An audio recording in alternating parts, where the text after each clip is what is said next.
You're now tuned in to the News You Can Use podcast. I am Rastaman Serve God. In this is the reaction. Yes, this is me reacting.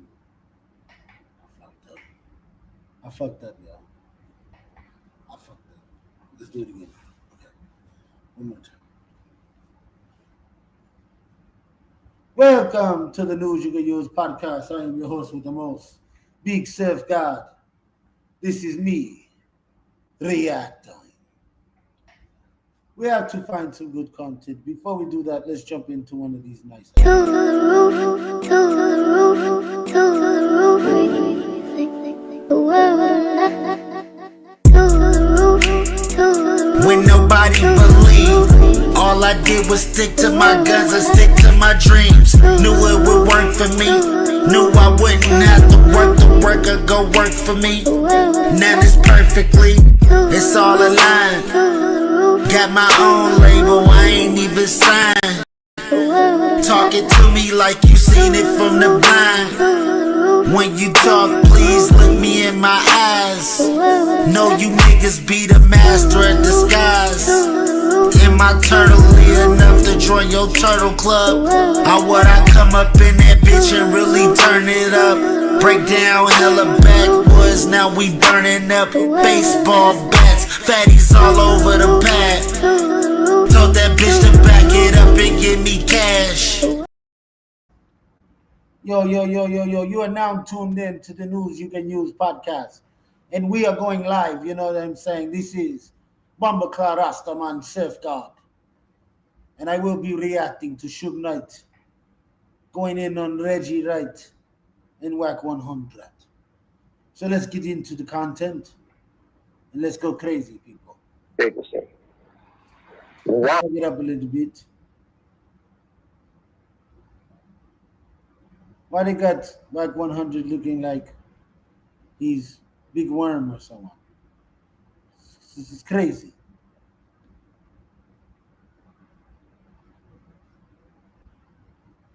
This is a lot of craziness. I enjoyed reacting to Streamers University. If you watch my stream of Streamers University, make sure to get in the comments, like and subscribe to these. My name is Bumbleclaw Surf God. Make sure to like to this, okay? If you give me 100 likes, I will cut off my hair. I will cut my hair off today. Relax, God. Rastaman, Jamaica. Yes, sir. You know, when I get here to do what I do best, you know, I do it. I don't fuck around, okay? Why was y'all in my houses without way security? All right, let's get going. If you like and subscribe to this video, I will cut off my hair immediately. Okay, I would definitely cut my hair off, Jay. I will cut my hair off immediately. If you like and subscribe to this video, by the end of the week, if I get 100 to 200 new subscribers, I will cut my hair off immediately. Bumbleclaw Surf God will cut his hair off. And I will smoke one joint.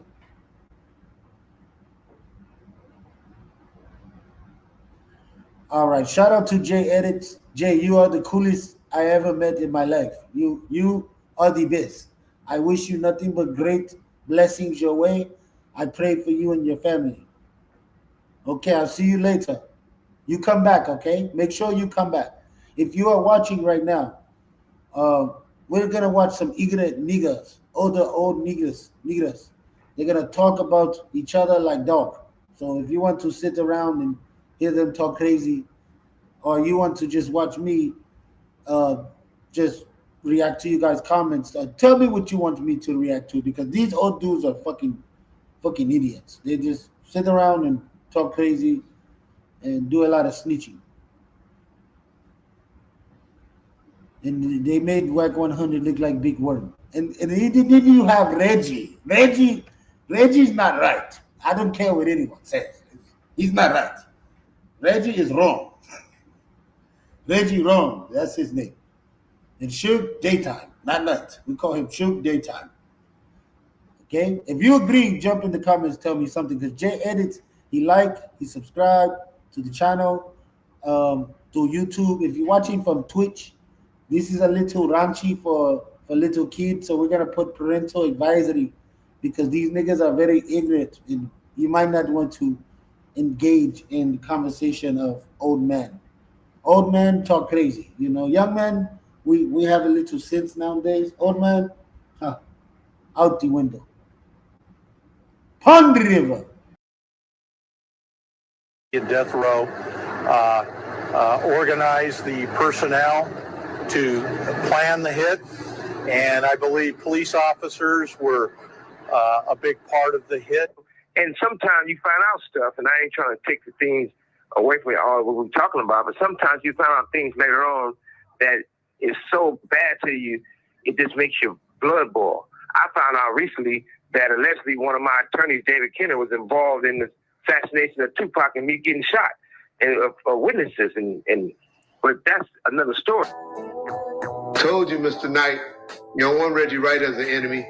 You out there trying to put me, you trying to insinuate and play games like me.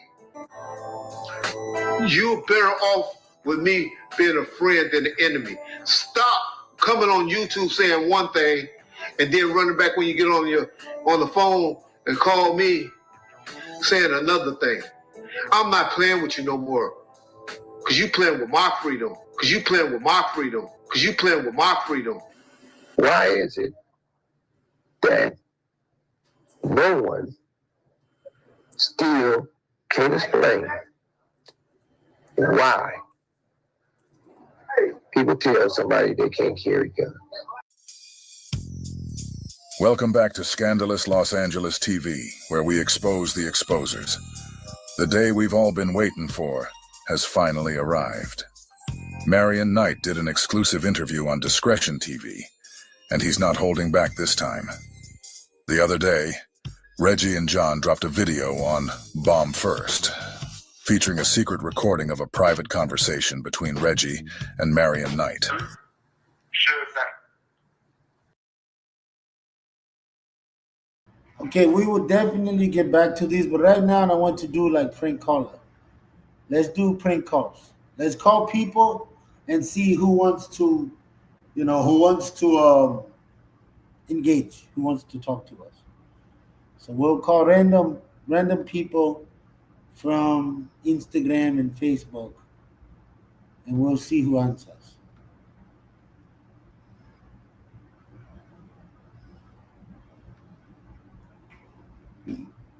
Let's pull up the Instagram.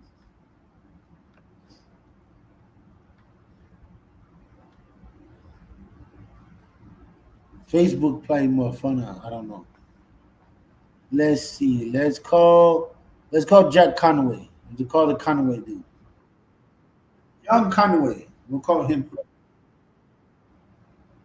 Have a new car. So happy.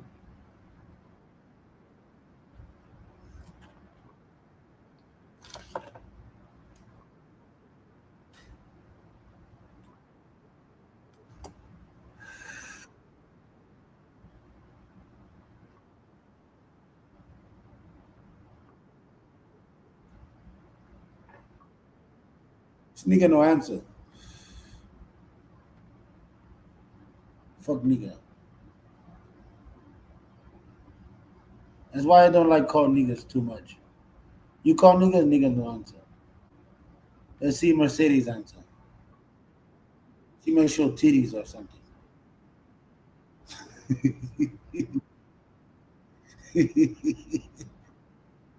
They show titties or something, dog. We will call niggas and see. Niggas don't. This life or death situation, you might not make it. Yes.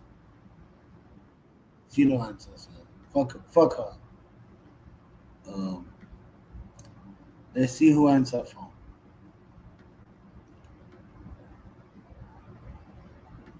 Maybe we call Kayla.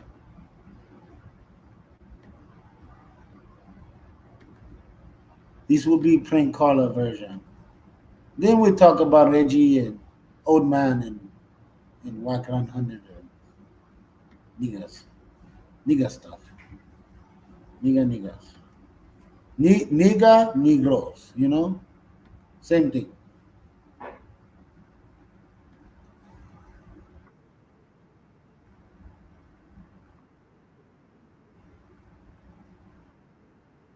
Let's see if this nigga answer them. Sometimes niggas answer. Don't.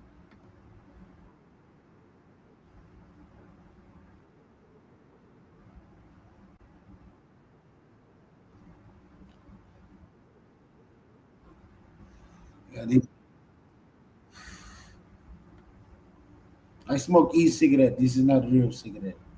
No nicotine for me, okay? This is just for like comedy. Looks real, not real.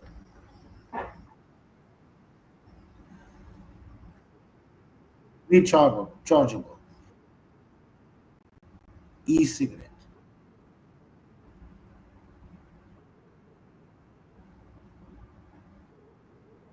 Oh,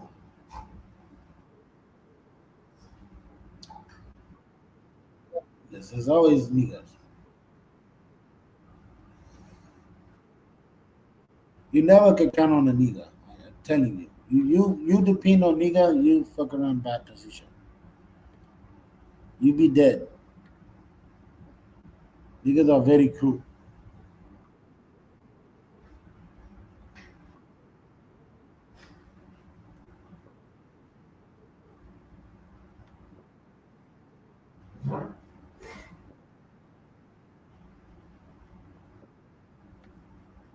Okay, we have one caller. Hey, how are you doing? This is Big Soka Rasta man. I grew my hair. I grew very long. Look, very long, longer than yours. You are now on YouTube right now, and I am YouTubing you. I called you to show my new hair and new glasses. I have new glasses too.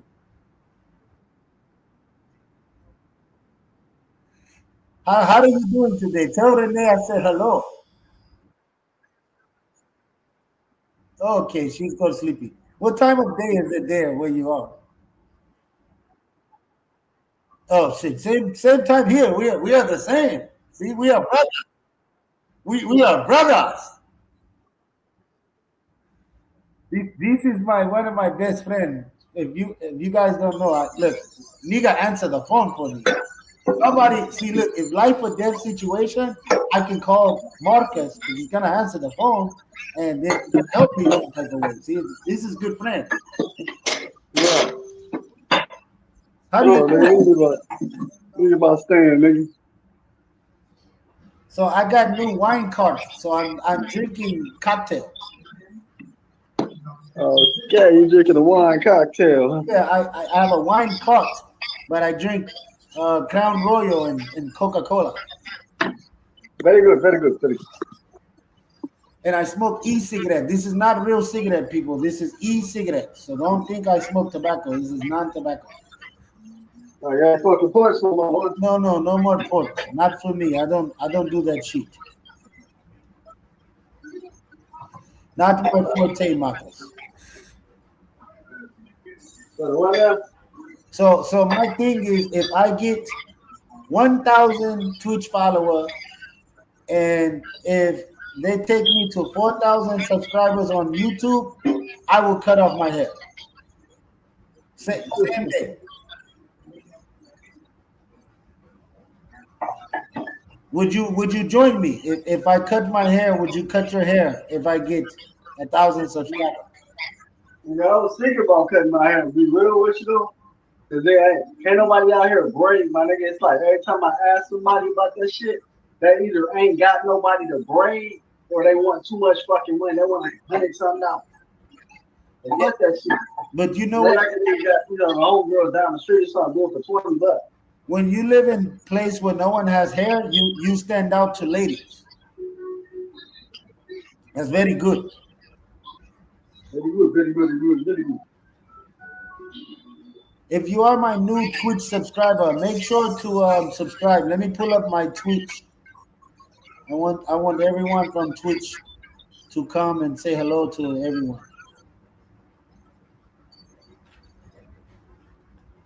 So Marcus, you still play video game? Are you going to Twitch live stream with me or what? So what? Are you gonna live stream on Twitch, play video game? Oh no, I'm good, bro. I will join you. I will be like the commentator. I think you said a commentator. Give me 1 second. I pour me a drink. While we wait, I will show you guys something you never seen before. Check these. You're right.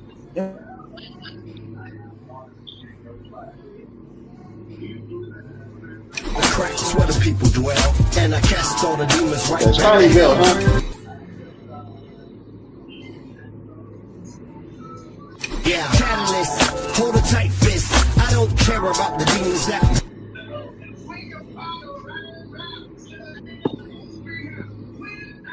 wanna diss. We doing good things. That's all that matters. Cause when the dough swing, you can get the chatter. So that is Libra.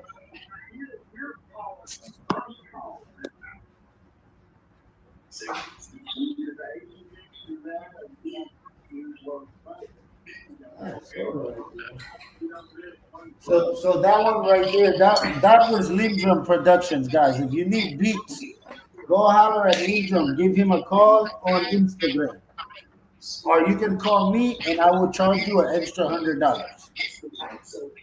Right. So What you got going on, Jamaican? huh? What you got going on, Jamaican? I'm gonna roll up some very good weed. I have some weed from 1991 OG. It's very good stuff, guys. So I'm gonna roll up some 1991 OG, and I'm gonna Twitch live stream and hang out with you for a little while. And you know, we do what players do. Players play video games, and that's what we do. Yeah. What y'all gonna be playing? We're gonna play maybe simulated version of Grand Theft Auto 5, but we will do Detroit edition. We'll be in the city of Detroit.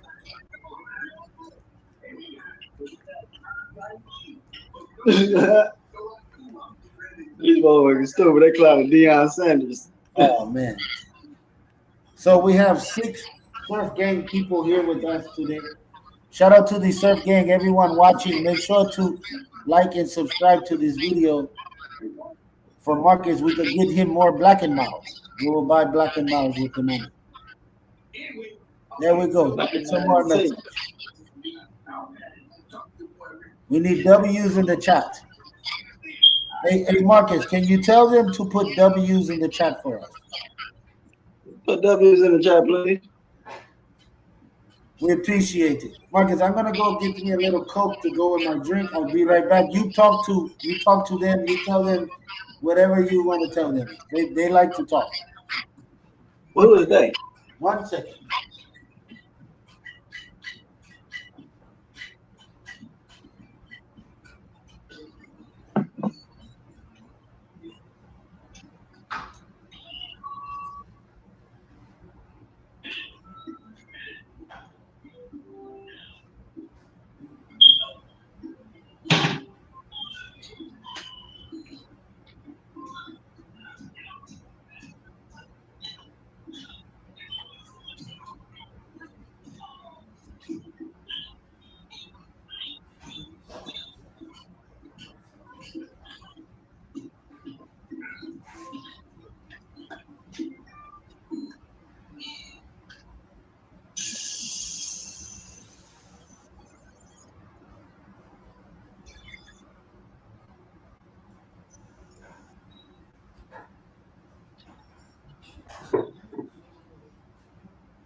Marcus, thank you for your patience. All right, so have you been keeping up on any like what's going on lately? Like what kind of news have you seen? Well, shit. What's going on there? Colorado? Yeah. So what? What's going on there where you're at? Yeah, nothing much really. Nobody just sitting there. This apartment building kind of boring. Are you near the Space Needle? Nah, I'm out here in Lakewood, bro. Okay, Lakewood's nice area. I've been to Lakewood once.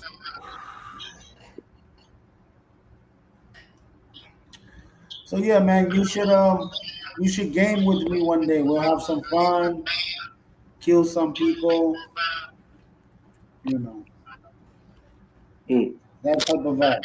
And if I get 1,000 subscribers, I cut my hair. If I get 1,000 subscribers, huh? hmm You know, a lot of young people, a lot of people, older people our age, Twitch live stream, make $100,000 a month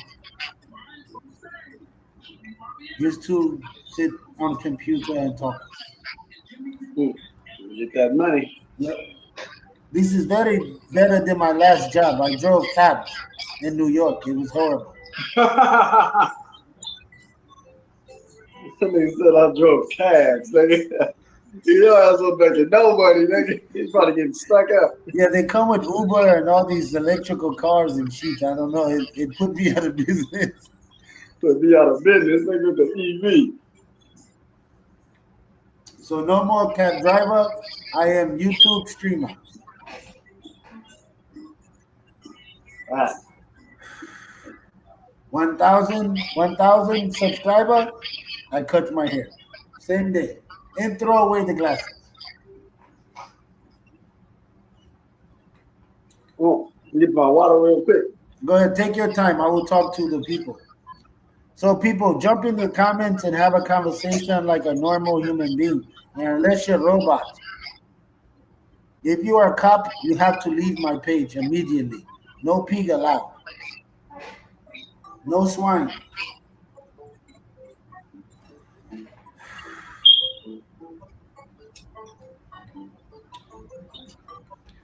If you are looking for content from um, the Suge Knight situation, I will get to it in a minute. Right now, I am doing prank calls. I am calling random people to see who answers the phone if it was an emergency. We need more people to tap in. We need more likes. We need you to subscribe immediately.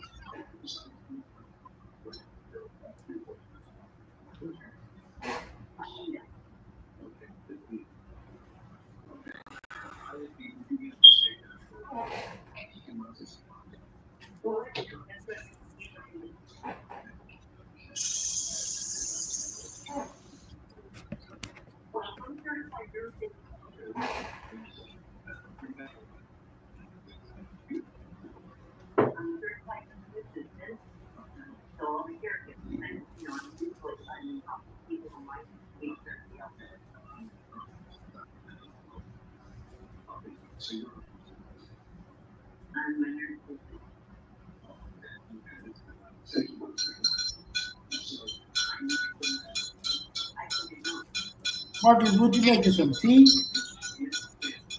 So what? Would you having tea time? Hell yeah, nigga. It's cold out there. It's hot. Is it hot?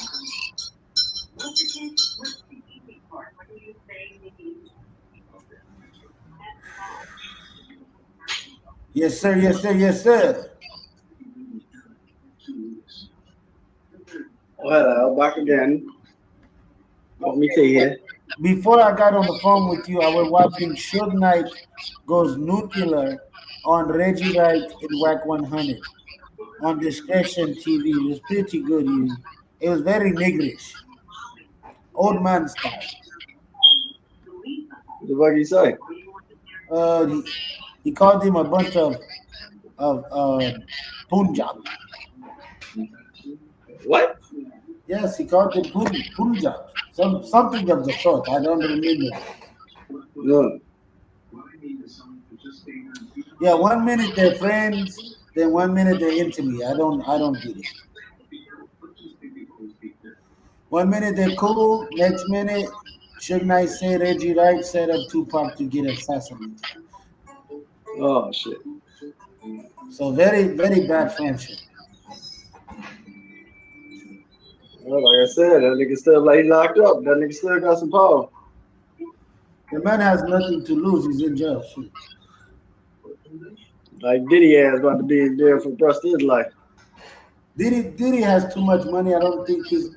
See, basically, Diddy is facing a domestic violence case in federal court. Is the craziest thing I ever seen in my life. Usually, domestic violence you get out in 1 week. Especially, it's his first offense. He has no prior, and he used to work for the feds. He used to work for the So maybe they fire him and they take him to jail. I don't know.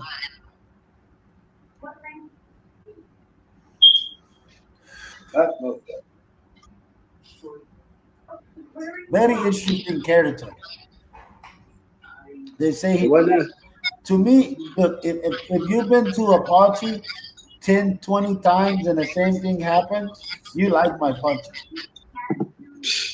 You love my party. You are the first one to show up to the party, last one to leave the party. This nigga. You like everything about baby oil. You like everything about drugs. You like prostitution. You like all the things that you can get at my party. And if They go to the Diddy party. you keep coming to my party, then how do you complain now? See, the crazy part is she was with the man for 10 years. And if he whoop ass once, twice, she don't care. So she likes it. She has very, very toxic traits. We all know Pretty these much. type of women. They act like women are not capable of being toxic or whores.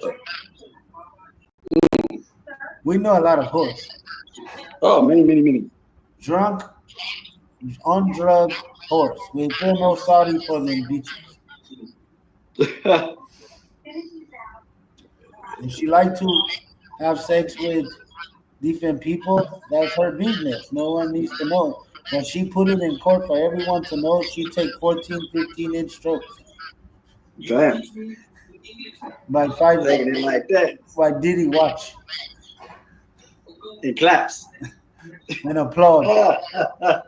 You can't tell me Funny. you're not whore if I watch you do that. Got a point there. Yeah, I call you whore all the time now.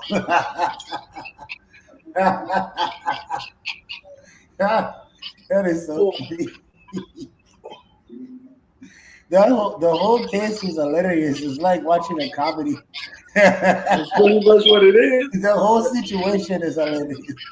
What's up with the food though? Them niggas out there eating the nigga favorite food while the trial going in the parking lot posted. It's hilarious, man. It's so sad because DT, to us growing up, DT was like inspiration, you know? Not no more. No, they kill his legacy.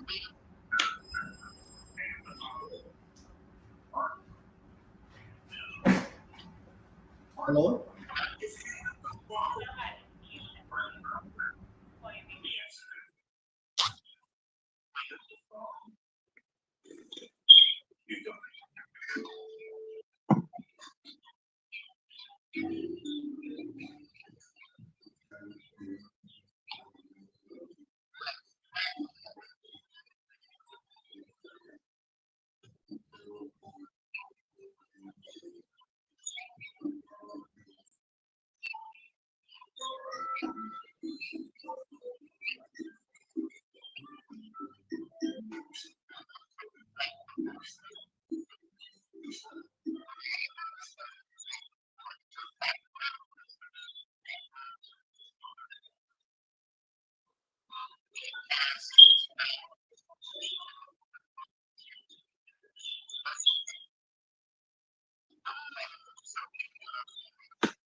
And I was going to see a TV program also in charge.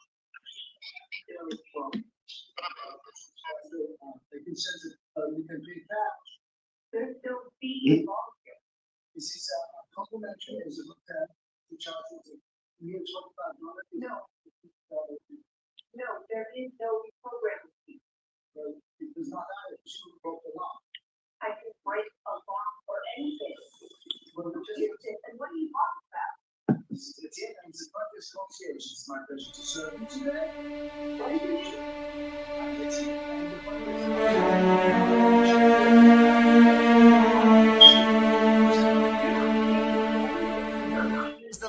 Well, you ain't gotta look at your shoulder and read. You can sell dope and weed. The nigga, you can run an LLC.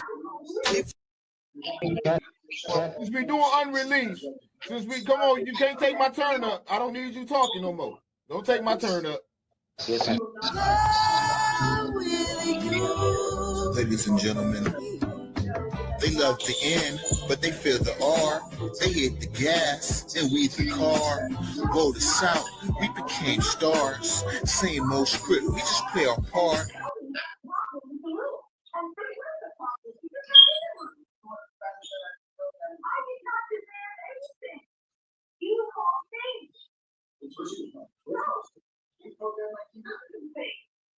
I want to rectify this problem.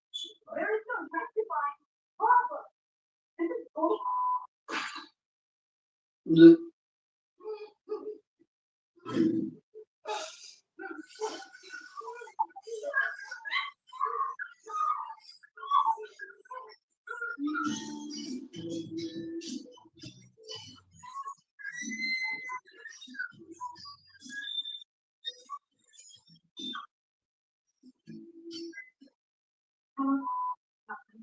Yes, I'm a screenwriting and night school class. We want to print up some scripts, and I'd like to know some prices. You just wanted to copy it to you?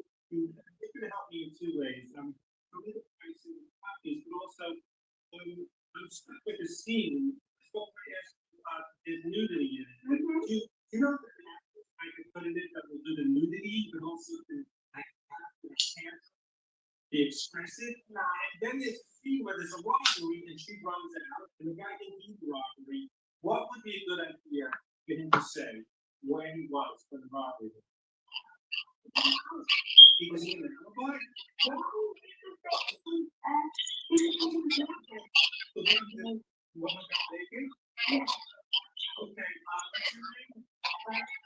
Give me a second, y'all. I'm gonna tap back in. Marcus, we got a couple people still in here, man. They in here. Can you see the chat and everything? No.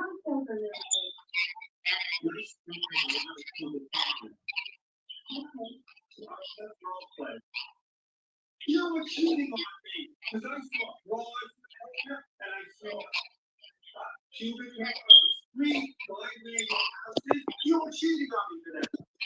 I didn't talk to them. You Jezebel. They're both of my book. Well, So I'm telling you, that's my fault, Curtis. All right, let's try to see you again. You were cheating on me. All right, maybe that's your bra. But where's the bra? The floor. You always put it on the drawer.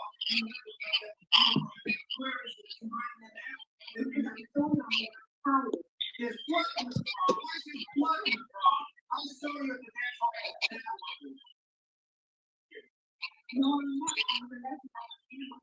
Well, that doesn't really know that you can do this when you're ready so much like you really are like you. Maybe I am. There's only one way to do that. And you just kind of comfortable and pick it up. You help my script so much. I'm already.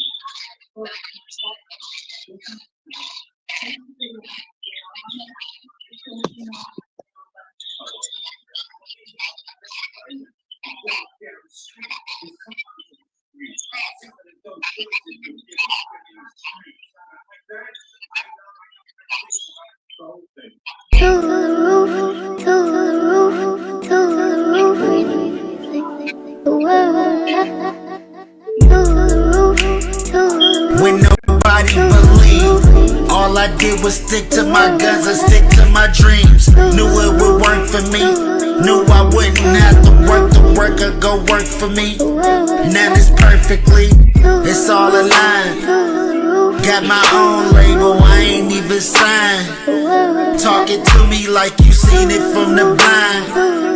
When you talk, please look me in my eyes. Know you niggas be the master at disguise. Am I turtly enough to join your turtle club? How would I come up in that bitch and really turn it up? Break down hella backwoods, now we burning up baseball bats. Fatties all over the pad. Told that bitch to back it up and give me cash.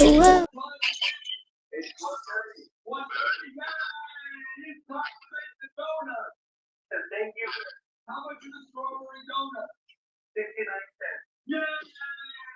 It's time to make the donut. Thank you. How much is a donut?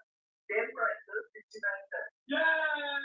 It's time to make the donut. How much is a strawberry? 10 prices, 69 cents. Yay! It's time to make the donut. Yes, it is. Do you make the donut? So you can make the donut with your body? Yeah, you want to. Yeah! It's time to make the donut with your body. Yes, but it's over. Lady, how much is the plain donut? 10 price. What is that? You don't remember? No. That's too bad. You remember? No. That's too bad. Yes, it is. Well, how much is it? 69 cents. Yeah! Donut. Come over and we'll give you some. Yeah. Put it in their pocket. Yeah! It's time to put a roller in my box. You have green donuts? Yes, we do. Yeah! It's time to make the donut. Do you have ones with holes in them? I have all kinds. Do you ever put your pee in the hole?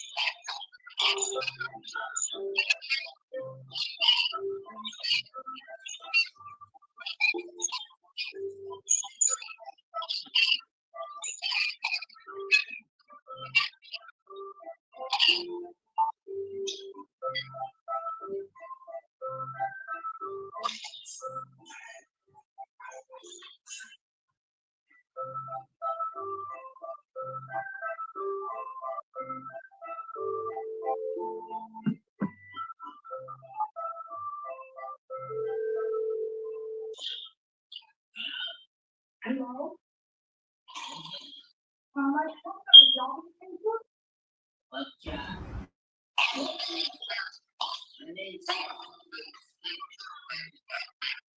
So what now?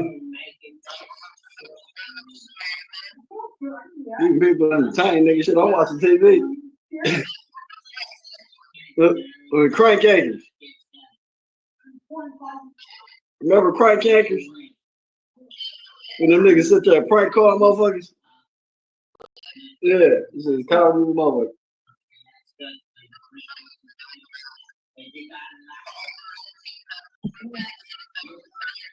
Nah. Yeah. Oh shit. I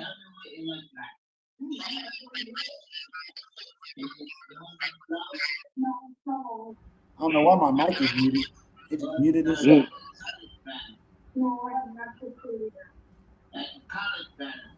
Enjoying a little cocktail, you know what I'm saying?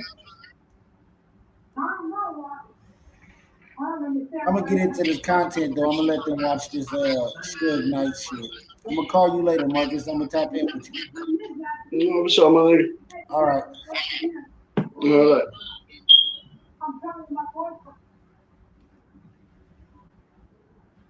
Let's get get into some content, people. Marcus, you gotta hang up.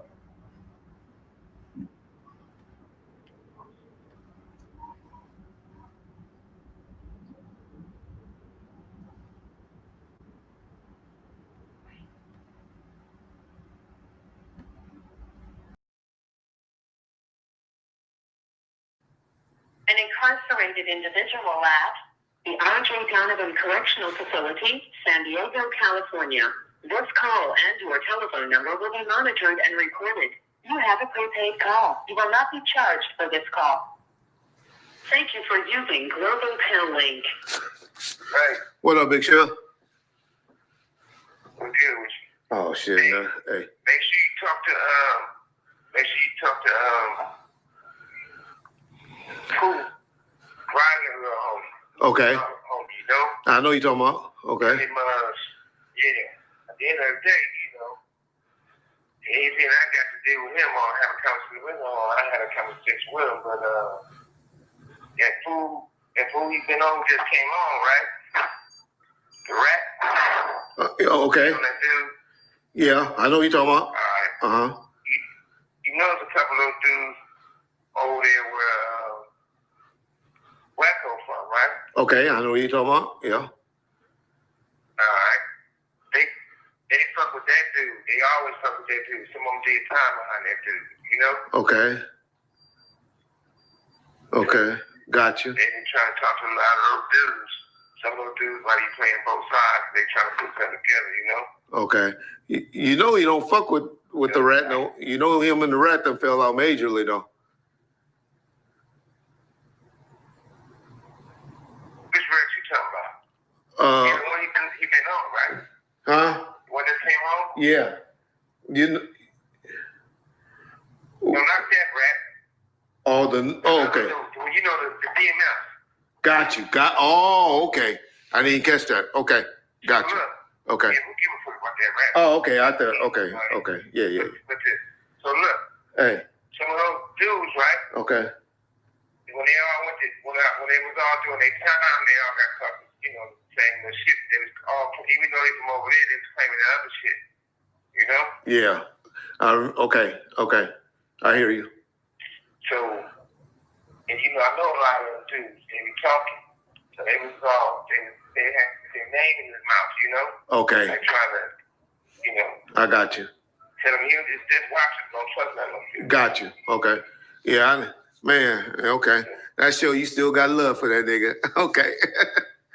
Yeah. I don't want to see nobody. Yeah. Like that, you know what I mean? I got you. I got love for him. Yeah, I know. Yeah. You know what I mean? So I'm glad to hear that. it's Yeah. like this. Yeah, when motherfucker knows about the kids, you know, Yeah. who gives a fuck how you took down or whatever you trying to do. Yeah. You know the truth. You know, if I was there. Marion had no idea he was being recorded, and definitely didn't give consent. In that audio, Reggie exposed some information that Marion clearly never intended for the public to hear. And let's just say, it didn't sit well with him. As a result, Marion hit up Discretion TV for an exclusive interview. And this time, he's not pulling any punches. This is exactly what Reggie's been afraid of all these years. Reggie and Porky both really pissed Marion off. Now Marion's letting it all out.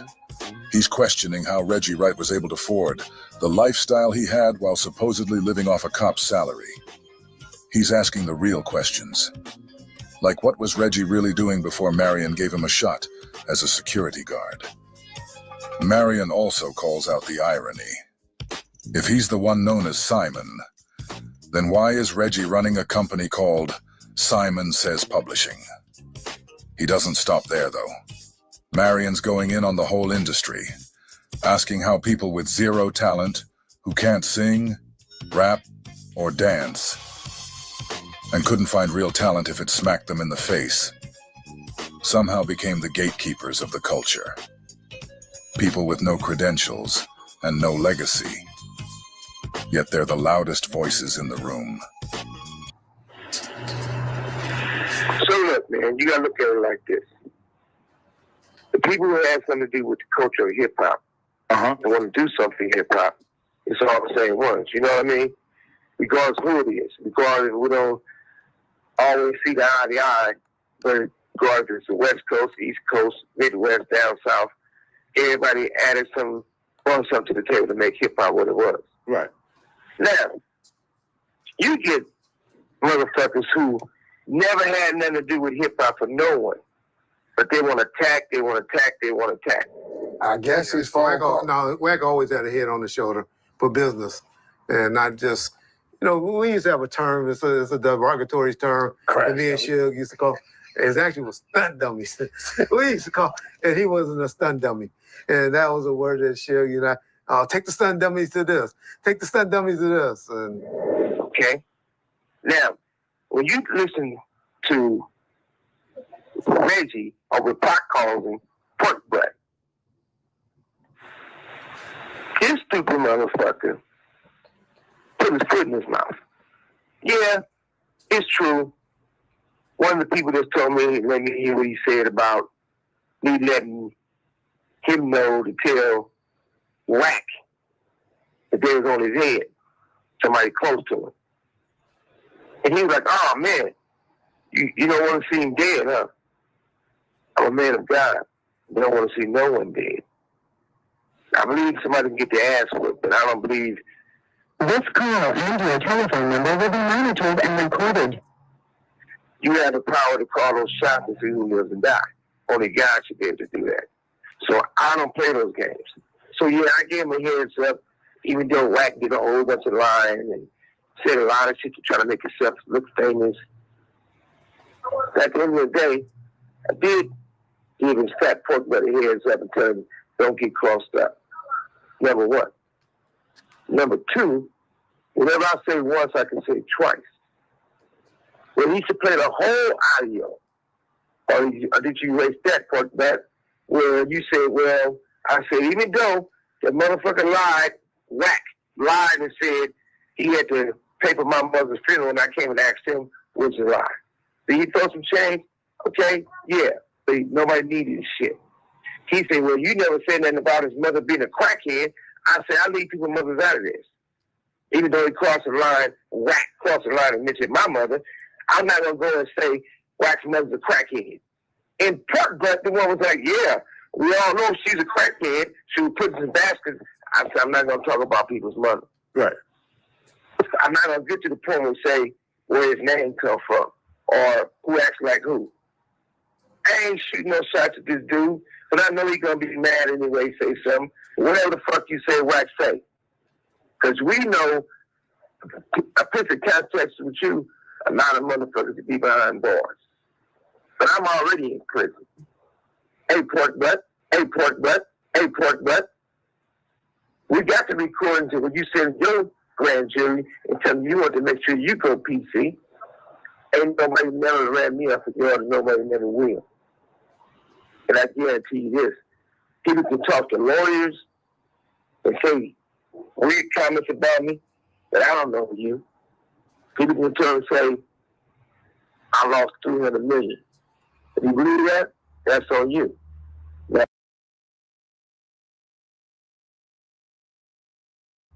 Now, if they do some fraud and some crazy stuff, of course they did. They do that to all the black men. They could continue to do that. Because all the broke motherfuckers be happy when the real motherfuckers fall. Now back to the Pork Butt. You got a company. It's fraud. Everybody know who Simon is. You got a company, you call him Big Simon. Writing letters to Universal stating that that's your company and they owe you money on publishing from All Eyes on Me and all these other projects. When did you ever buy any publishing? When did you ever have any money to buy any publishing? Your house, you bought with my money. And then you put it in your wife's name, trying to hide it. I don't even know if you still got it. For as my building, show the check where you bought my building. I never see nobody there to buy a building on the police Saturday. I I never seen nobody be able to buy a building on the police Saturday. I never seen nobody be able to buy a building on the police Saturday. Now, I try to give you respect and tell your father, you little motherfucking daddy's boy, to get the shit squared away. Now, your bitch ass is saying something about my mother again, you fat motherfucker. I'm already in prison. When your ass come to prison, I'll be waiting on you. When your ass come to prison, I'll be waiting on you. When your ass come to prison, I'll be waiting on you. Those words hit different for Reggie. He's no stranger to the system. He's already done time, and he's not trying to go down that road again. It's crazy that right when it seemed like Keefe D was going to be the one to take all the heat for Tupac's murder, all of this starts coming to light. You see, I'm on a piece first of all. Only thing I know about your fat ass is that, number one, you remind me of that motherfucker of a diary of a bad woman, black woman, whatever it was, Tyler Perry, when the lawyer was in a wheelchair. Fat ass. If you have any love or respect for my homegirl, you know, I ain't gonna throw her on the bus, but we know we close. Your wife, if you have any respect for her, let her go. I'm in prison. You don't see me, I don't even give business. You don't see me trying to press nobody to come see me, because they got a life to live. I'm the one doing this time. Your fat ass the one crippled. Let your wife go and let her live her life. You don't think she get tired of saying, okay, brushing your teeth, here goes the water, spit it in the cup. Are you hollering? My diaper need to be changed. Why are you going to let that pretty nice woman have to change your fat ass diapers? And everybody want to act like I'm the one with the problem. Whatever y'all say about me is fine. I live a life of 1 million motherfucking years in a situation that most people will never get that opportunity to live. So God bless you. When it's time for me to die, I'm going to heaven anyway. I ain't never scared of it. But let's go back to you. You was a deacon at the church, selling dope at the church. You was a crooked cop. You was a deacon at the church, selling dope at the church. You was a crooked cop. All your cronies got 40 years or more. All your cronies got 40 years or more. Simon, for the record, you're saying, Simon, for the record, you're saying Reggie Regional Jr. was a deacon in the church? A deacon at the church. Make matters even worse than that. You got a RICO, money laundering, whatever case you, your father, and that other gang members had. Now, they should let Puffy go. Because according to y'all paperwork, 100% put the paperwork up there. According to that, the gang members is taking money from a whole different state, Memphis to be exact, and putting the $3 million in your father's bank account. Not yours, not your wife, not theirs, your father's. And your father got no time. You did what? 6, 7, 8 months? At the same time, let's walk it all back. How was you living before I gave your fat ass a job doing security at death row? How was you living before I gave your fat ass a job doing security at death row? Name one thing that you accomplished without using my name. Name one thing that you bring whack on every time you turn around. Every story's about me, me, me, me. Everybody want to say, oh, look at me in the car. Look at me in the car. Wack, we should never have nothing bad to talk about. You win with the mouthpiece. We supposed to deal with this in the same motherfucking room. Period. Fuck all the talking. But you want to post a picture, as Crip Mac tells me, and send it to get it sent to me, of you in the car, and I'm driving and you on the one side, and one time you ever been in my car, probably. And you say, look, I'm not the driver. No, you couldn't be the driver. Your feet ain't long enough, your legs ain't long enough to match the gas pedal. If you look at that motherfucking picture, you can see my whole body and me. Only thing they can see from you is your little head. That's how short you is. All the short niggas want to get it on me. I'm not going to pick on them little kids. But back to you. Let's start this all over again. So, y'all say I got AIDS. I know I don't. But tell you what. Every bitch you can put your dick into, pork butt, I had the bitch first. Every bitch you can put your dick into, pork butt, I had the bitch first. Every bitch you can put your dick into, pork butt, I had the bitch first. I hit it first. So, you sound stupid as fuck. But we know you don't got AIDS. Your ass too fat. But tell you what, if Young Walden got a diaper company, he don't have no love for you. You should be getting free diapers. Instead of getting free diapers, you still paying for them. Let that woman go. She shouldn't have to be changing your fucking diapers. You never had a fight. Okay, one motherfucker could tell me in my neighborhood, anywhere else, they beat up me. The homie will snatch your fat ass out your car, poured gumbo on you, and took your car, and your daddy had to come lay it back down and beg for your shit back. Your father is pumping you up as you told, I'm not going to say who, but you know who y'all told. Why was your father and all his cop buddies in my box at the Staples Center? Why was y'all in my houses when I was in prison? When you couldn't be in my houses when I was on the streets? Your father and the crooked cops. Why was your father, your family, and the rest of the crooked cops on my yacht? Was your father, your family, and the rest of the crooked cops on my yacht? Is that not fucked up? So you trying to tell me a man like myself have 2 yachts, and y'all want to talk about me, but your father and the rest of the crooked cops is on my yacht in the marina every weekend when I was in prison?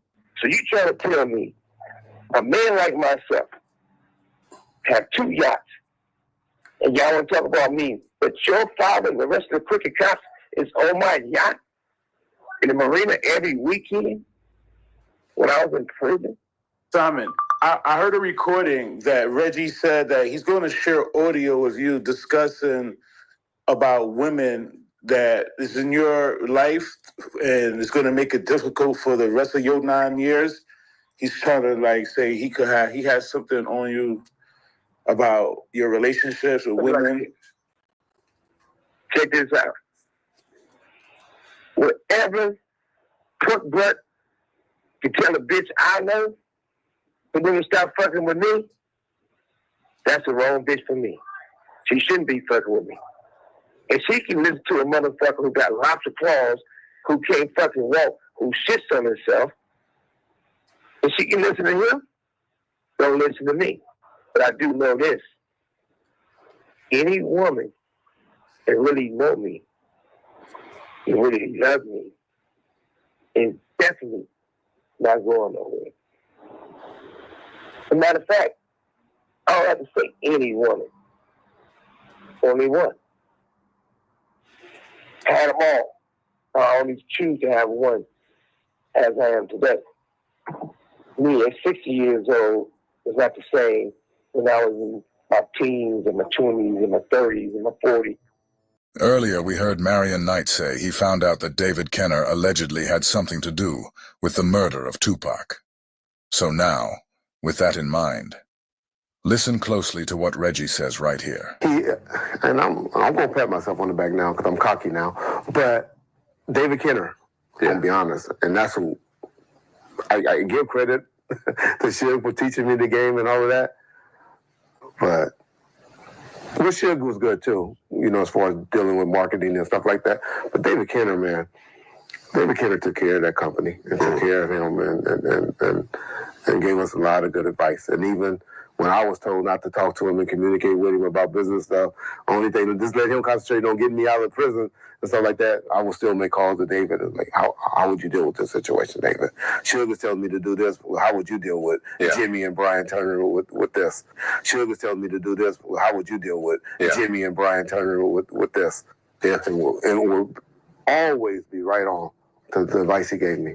Well, listen, and he stopped listening to David, and then eventually me, who was still piggybacking off of David. Think about this. You have a friend that you decided to employ. Not only did you employ him, but you funded his entire security company, giving him $300,000 to get it started. Now you're behind bars, trying to run your business from prison. You give him clear instructions. Don't bother the lawyer. Let him focus on getting me out. But instead of listening, the guy you're paying goes straight to the lawyer anyway, asking what to do, completely going against what you just told him. Kevin Hackey said it plain. When it's all said and done, Reggie will be the fall guy. But Reggie's not going down quietly. He's already pointed the finger at David Kenner and Jimmy Iovine, saying they were really in charge. I remember Jimmy Iovine was so mad at me. Jimmy Iovine, when I started running Death Row Records, used to do things that I know he probably wouldn't even have done for sure, but he did it to make it happen, to make me look good and to stay in contact with him. We did an article on him first we did something where we put his house on this tape that we were doing called Death Row Uncut. Yeah.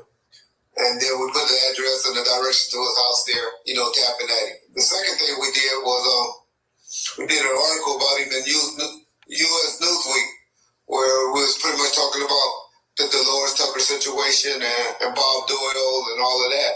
And U.S. Newsweek was a big magazine at the time. Yeah, I remember that. Yeah, and so we were going to say something bad, talk bad about him, and laying out a bunch of stuff because I had the writer come up to the prison and wrote all this stuff. Of course, the writer went back and told Jimmy all the stuff we said, and Jimmy had a lot of connections then, and he got the article stopped. But he called me in the office and he said, Reggie, you doing all of this to me, and you sitting right there with him because you know about it, and you ain't calling letting me know, you ain't giving me heads up to this stuff. I got to find out on my own. I said, Jimmy, wait a minute, I work for Suge Knight. I'm Suge's friend. I'm loyal to Suge. Right. And he goes, Reggie, you going to learn one day who got the real power around here and who doesn't. Ooh. I always think about that every time I think about Jimmy Iovine. So as the walls close in, Reggie's making one thing clear. If he's going down, he's taking the real masterminds with him. Why is it that no one still can explain why people tell somebody they can't carry a gun? People tell somebody they can't carry a gun. People tell somebody they can't carry a gun.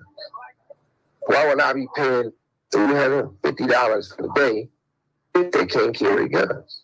Now you, I guess, instruct everybody not to carry guns. Inside of the club. Inside of the club 662. But even though it's your club, I mean, Suge's club. Yeah, you can carry, and I know where you're getting at, you can carry guns on your private property as long as you're... We just had...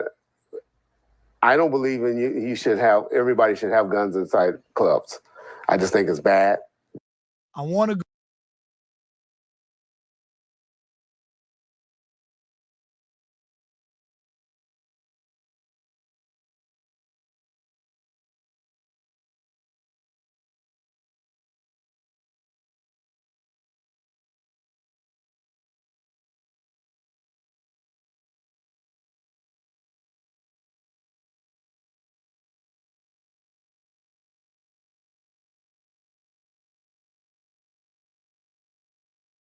and see the midweek 5 cast, all that is very possible right now. Again, at www.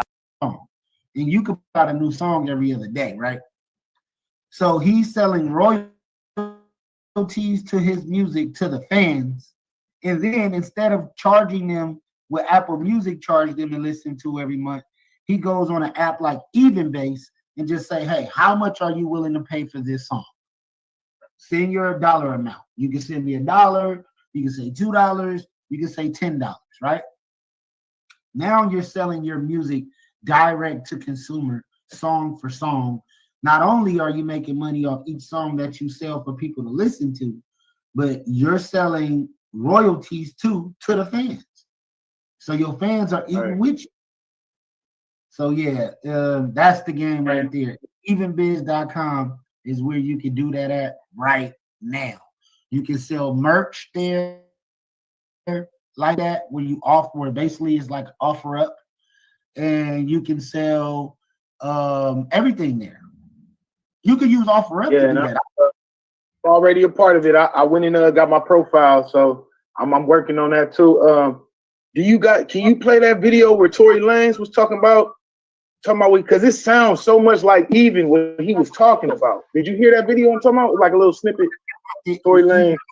He might have connected with Even before Lil Russell, and he just went to jail, so he could never really come out. He couldn't put it like he shouldn't have said nothing. Oh, I'm saying Tory Lanez. Did you?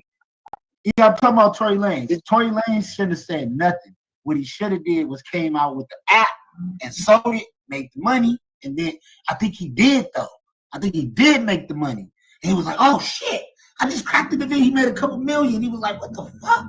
Yeah, what was he? He wasn't using, but wait, he wasn't using Even though, right? He was doing something else, wasn't he? He could have been using Even before it even was Even. You know, it's people out there, bro, with tech who need people like us, who need people to get it popping. Like they created it, they made it, it works. Now I just need a face to put behind this that people will love and that can last forever. And because once Lil Russell came out on Evenbiz, it made everybody go, just like me and you. And Lil Russell ain't Snoop Dogg or nobody that's just like a huge superstar yet.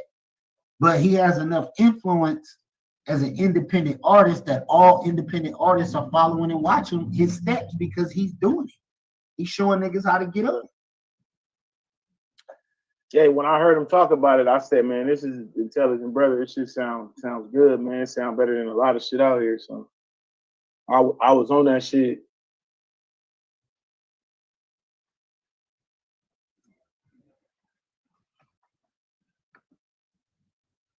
But I'm just trying to figure out, because they saying that when he got stabbed in jail, it was a hit based on that video.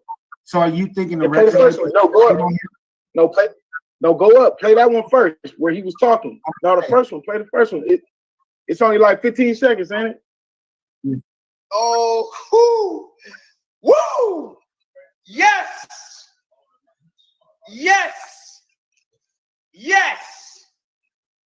What? Yes, nigga. Yes, I know you see it. Yes. Y'all gotta understand what's going on right now. If you don't understand it, you don't understand it. That's cool. It's not on me. It's not on me. At the start of this, I told you, I'm not gonna beg you to make this fucking money. Yes, nigga. You know what's crazy? I sat there, bro. You know what I'm saying? I sat there and I wondered for a long time, yo, how am I gonna get back, bro? How am I gonna get back right? They took every single avenue away from me. They took the playlisting away from me. They took every single thing they could take away from me. And you know what I said, bro? I sat there. I said, you know what? This isn't on me. This isn't a me thing no more. This isn't a Tory versus the world. This isn't that. You know what I did? I immediately went to praying. I immediately went to straight praying. The first thing I got praying, I said, God, show me a way. Show me a way. Just show me how I can get through here. Show me a way. Show me something that's different. Show me when the world is standing against me, show me a different way. And I prayed, I kept praying. And God told me he was going to bless me 1,000 times over. To the point one day I'm praying my nigga, And one day I'm all praying, and it gets to this standpoint where I'm like, yo, I'll just start. It's like God just starts speaking through me, and He's telling me, and I'm praying with my man E, and I'm like, and God's speaking through me. He's just like, y'all are about to step into something that you can't even fathom the blessings of. Like, you can't even fathom what this is about to be. You can't fathom what this is. And at the time I didn't understand it because, you know, they was blocking me in every kind of way. And for a second I said, I'm not gonna question it. I'm just have my, and I'm gonna keep going.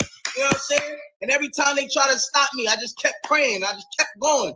Y'all not understanding what's going on. Let me fully explain this to you. I told y'all, $1 for the NFTs, right? I sold these shits to my fans for $1. People came, some people bought 20, some people bought 5, some people bought 60. It doesn't matter how much you bought. It was only $1. You spend $60, you bought 60. I need y'all to understand. One of those copies right now is going for 50,000, 60,000, 60,000. Yo, my nigga, and these are sold. They're sold. Go look at the list right now and see how small the sellers list is getting. Y'all don't understand what the fuck is going on? Y'all don't understand I just cracked the fucking industry? Y'all don't understand I just cracked this shit? I just cracked this whole shit. It's cracked. It's over. I cracked the whole shit. It's over. It's over. No more middleman. All y'all artists out there, fuck your label. Fuck the nigga that's telling you, yo, you gotta wait for this day on Spotify and on this. Fuck that. Nigga, it's over. Y'all gonna get paid, and your fans gonna get paid, and they gonna keep coming to you. Why? Because y'all making money together. This the digital trap house. Welcome, niggas. You're fucking welcome. Wow. So did you hear how I busted down to you on how to do this? Like it sounds like even, but it sounds like even, but I don't think he's talking about even, bro. This was NFT era, but this is with any actual property, bro. Like these podcasts we do is intellectual property. So I could go delete all this. What's NFT? Tell me what that is. What's right now? The NFT is when they were selling like album cover art. They were selling music. Even Kanye had came out with the Donda album that we're listening to right now. He dropped this album 3 years ago, but only on a stem player, an MP3 player. You couldn't buy it from the stores. You couldn't buy it from Apple Music. Couldn't get it nowhere unless you bought that stem player, which was like $100. How old is that video? Huh? This video is 3 years old. So NFTs is not a thing no more. But what's a thing is, nigga, auctioning your music off, auctioning tickets off for your show. Instead of putting a price on shit, let the people pay what they can afford. And that's going to take you way longer. You're not going to miss a dime. And they're not going to feel like they're being used. They're going to pay you what they feel like you're worth. Some people might offer you $5, $10 for a ticket to your show. But if you got 10,000 motherfuckers to do that, you're good. Oh, an NFT is something like it's something like crypto. It's a digital token or something. Okay. Wow. Yeah. Okay.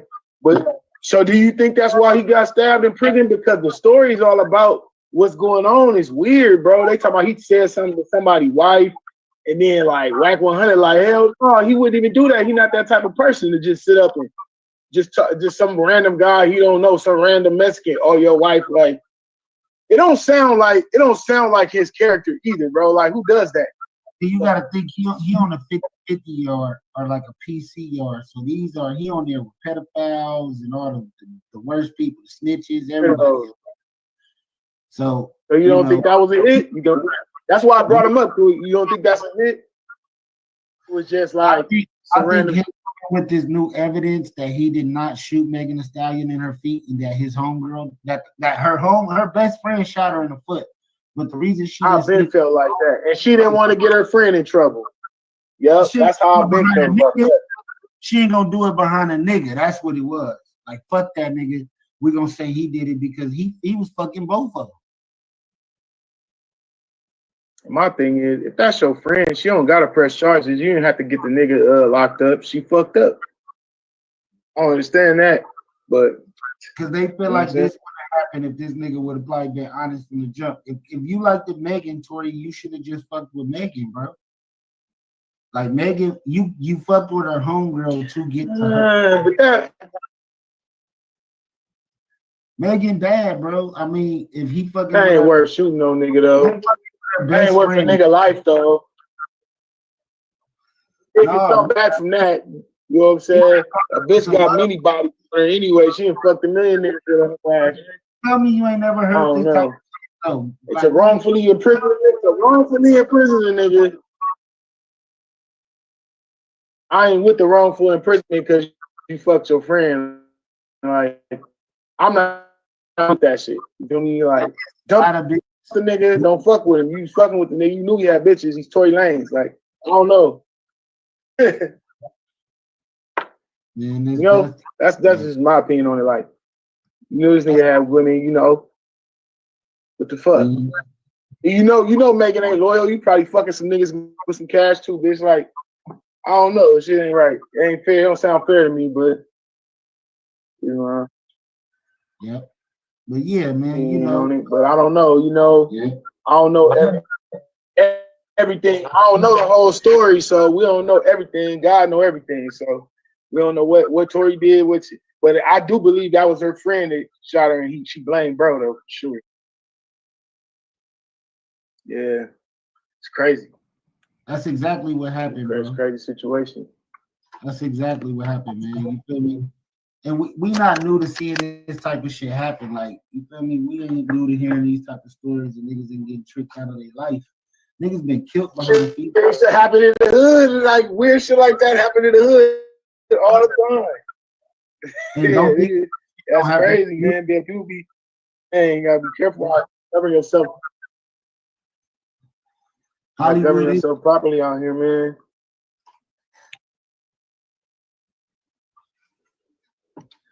Hollywood is the hood, bro. All right, let's jump into some more. Yeah, that's shit. If y'all want to see the video I did on Tory Lanez, y'all go check that out. Yes, we're not going to try to sit in her testimonies like Suge Knight breaks his silence. David Kenner was a part of the assassination of getting Tupac killed. Yes. Now, David Kenner was a lawyer, a mafia lawyer, man, like a mob boss lawyer. You feel me? So y'all go check out David Kenner. Y'all see him on the side of Suge right there, looking like a straight gangster. So go check him out right now. I remember that cat. Yes, we're not going to try to sit in her testimonies like, yes, because I did it because. Unless the because is, see how he beat my ass. Yes, we're not going to try to sit in her testimonies like, yes, because I did it because. Unless the because is, see how he beat my ass in that hallway. That's right. It was a coerced, yes. But let's get some good context for somebody who lived this scenario, not the freak offs, but the context. Joining us now from our J100 Correctional Facility is Mr. Suge Knight. Suge, can you hear me? Man, I can definitely hear you. All right. Hey, don't forget, I'm about that life with no freak offs. That's what I said. I said you weren't in them. I don't need to be on your bad side. What I'm saying, though, is you were mentioned.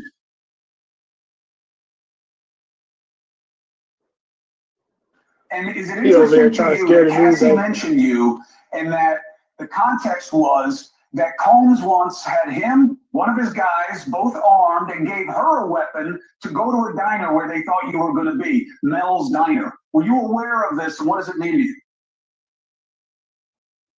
Well, number one, I was at Mel's Diner, and I didn't leave at 6 in the morning, as usual.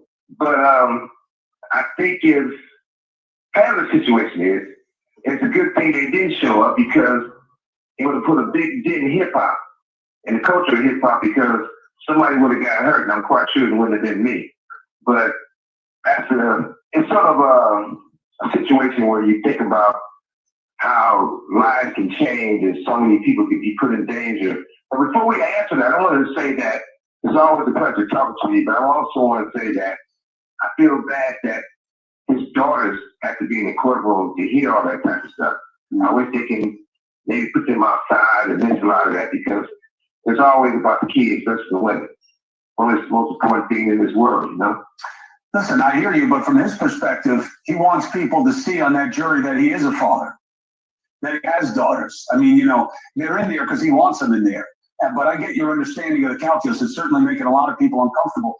When you hear about this picture of Sean Combs being painted, that he coerced people, they did what he told them to do, otherwise he would have hurt them, either professionally or physically. Do you believe that perception of him? Was that the reality? I mean, the reality of it is, we all got to take accountability, even myself. I'm quite sure if we tell somebody to do something and he tells somebody to do something, I'm quite sure 9 out of 10 they're going to do what they told. So Cassie probably was in a situation where she was trapped, you know? Man, what do you think about Suge doing these interviews after hearing that song Snoop just put out? I mean, Snoop basically calling him a snitch, and that's what it sounds like he's doing. All that is kind of predicting because all that shit he was saying back in the day about Snoop being a snitch. But we were talking about this shit, so oh man. I know that did he say something about Snoop though? Did he say something about Death Row? Like he don't like the Snoop running that shit or some shit? Let's get into it.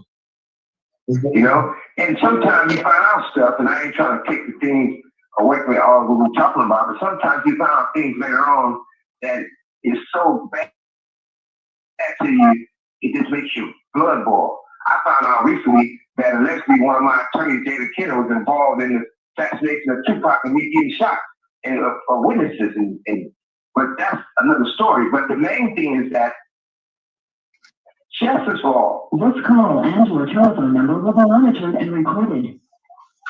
I don't think Kathy is in a situation where she has to lie. I don't think she's in a situation where she got to be worried anymore. I think she's in a great place with another baby on the way. And I still feel that Puffy's going to be all right and have a fair shot at it because Puffy he's not a dummy. I'm quite sure somebody's going to talk to those jurors and convince one or two of them. That's all it is, one. So at the end of the day, it's going to be a real exciting situation. I think he's going to be all right. Sure. Do you think he's going to be all right because someone's going to tamper with the jury? Is that what you're trying to say? He got enough influence, and I'm quite sure. Don't seem like the prosecution is that bad against him. Don't seem like I think he got some favors with the government. I think they're going to show him a little leeway. It might not seem like it when it's all said and done, but I don't think he has nothing to worry about. I don't think he's worried because he's going to be federal. And if he gets convicted, Trump's going to pardon him. So, what's the word? You think the President of the United States would pardon Sean Combs for sex trafficking? Shit, he pardoned Michael Harris, who allegedly killed a Jewish teenager or had him killed. So they don't care about that. It's all about, what's in it for the long run and what the bucks say and what the power of the people want. Suge, I got to tell you, I can't argue with your eyes on the situation because you lived it and you understand the dynamics. And I appreciate you going through all the hoops to call us and weigh in on this. If you mentioned again or there's something that seems to be in dispute that you would understand, I hope you're okay if we try to come back to you from your perspective. You always come back, man. You got a great employee. She's a great person. You're a great person. I support you guys. And I got great people in my life. And, hey, God's the best. Thanks again. Thanks for having me. If the Hernandez brothers get out, Suge Knight should be out first. But I got to get you careful. I got to turn it. All right, Suge. I appreciate you. And thank you very much for calling in. Take care. I'll tell Dusty you said hello. Okay. That's what he's talking about is a good employee. Dusty, she works for me. It's going to be a real exciting situation, but I think he's going to be all right. Sure. Do you think he's going to be all right because someone's going to tamper with the jury? First people, they did what he told them to do, otherwise he would have hurt them, either professionally or physically. Do you believe that perception of him? Was that the reality? I mean, the reality of it is, We all gotta take accountability, even myself. I'm quite sure if we tell somebody to do something and he tells somebody to do something, I'm quite sure 9 out of 10 they're gonna do what they told. So Cassie probably was in a situation where she was trapped, you know? And sometimes you find out stuff, and I ain't trying to take things away from all what we're talking about, but sometimes you find out things later on that is so bad to you, it just makes your blood boil. I found out recently that allegedly one of my attorneys, David Kenner, was involved in the assassination of Tupac and he getting shot. Oh, shit. You feel me? I already got, I was like, man, I already like, I could read the whole situation.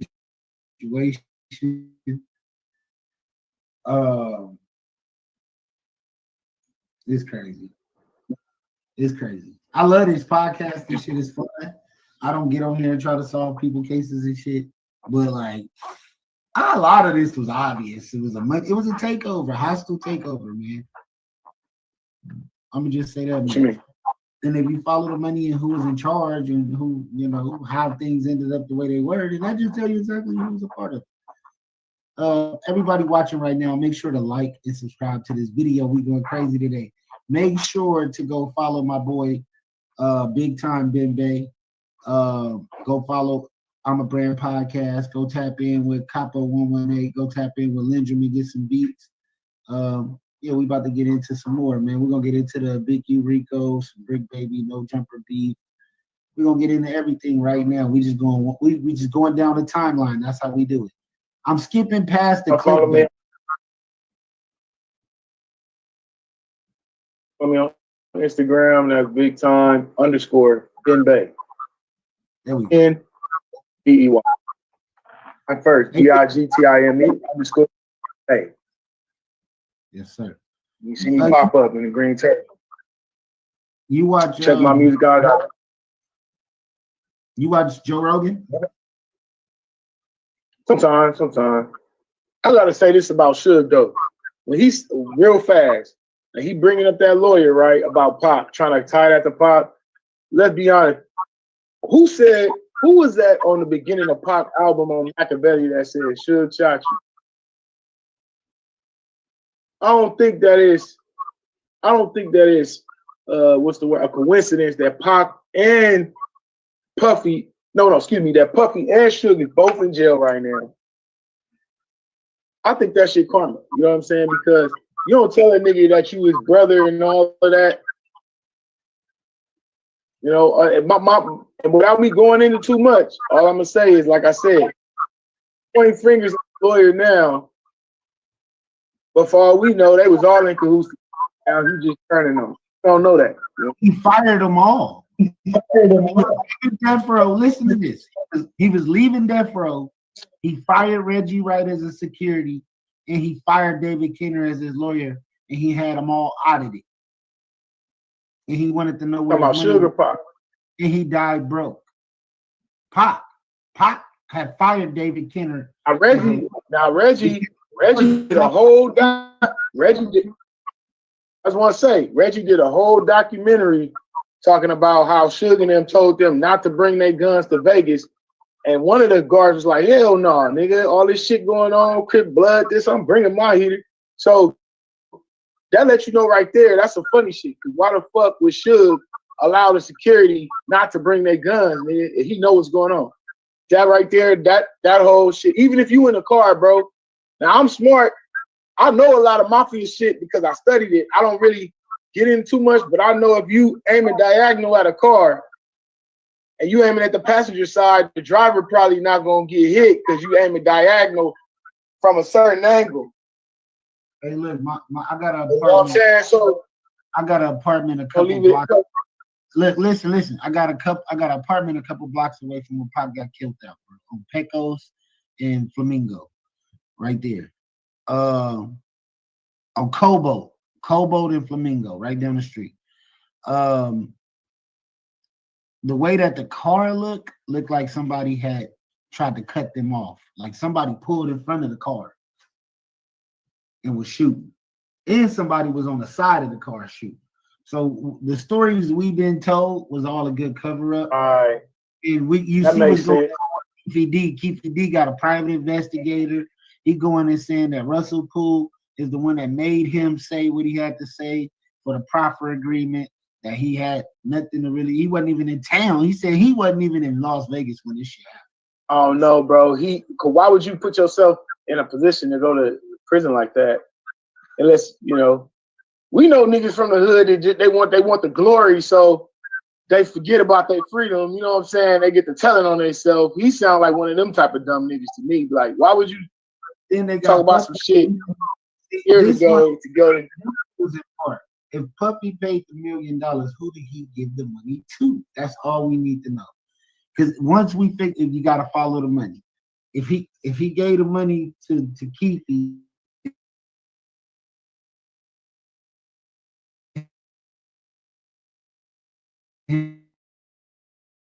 Reggie was cool, and I think back then them niggas was moving weight. So you feel me? It ain't up for us to just sit down and break down. Ain't no telling. I said that's why I say ain't no telling. Ain't no telling. You know. You feel me? It's just something to learn from, but it's not too hard for somebody who from the streets to just see right through the bullshit, and that's why they exactly. But we not here to make niggas' job easy. Y'all go do the work, and they the ones did the remix. You feel me? The people did the remix. They didn't want, like, all this that's going on right now is them. They was dealing with the people. People involved, the people, if it's pigs involved, how we gonna start calling niggas snitches when they have police working for them? We got the police standing next to you. You know, they be like, oh, them police grew up in the Mount Peru. They was really part of that shit, but ain't no telling. And all that though. You feel me? So the niggas in LA grew up with y'all too? I don't know, man. I'm just gonna keep I don't know. That's what I'm saying. It's this shit. You look this shit up. That's what these people saying. You feel me? Ain't no telling though. You know, that could have all been just for the image. Could have been the image, you know. Everybody dirty. Shout out Crip Mac calls from jail, goes off on ODM Slim, and this is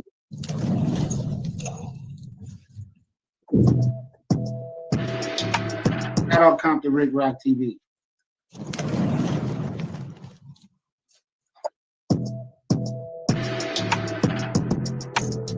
Up in my hometown.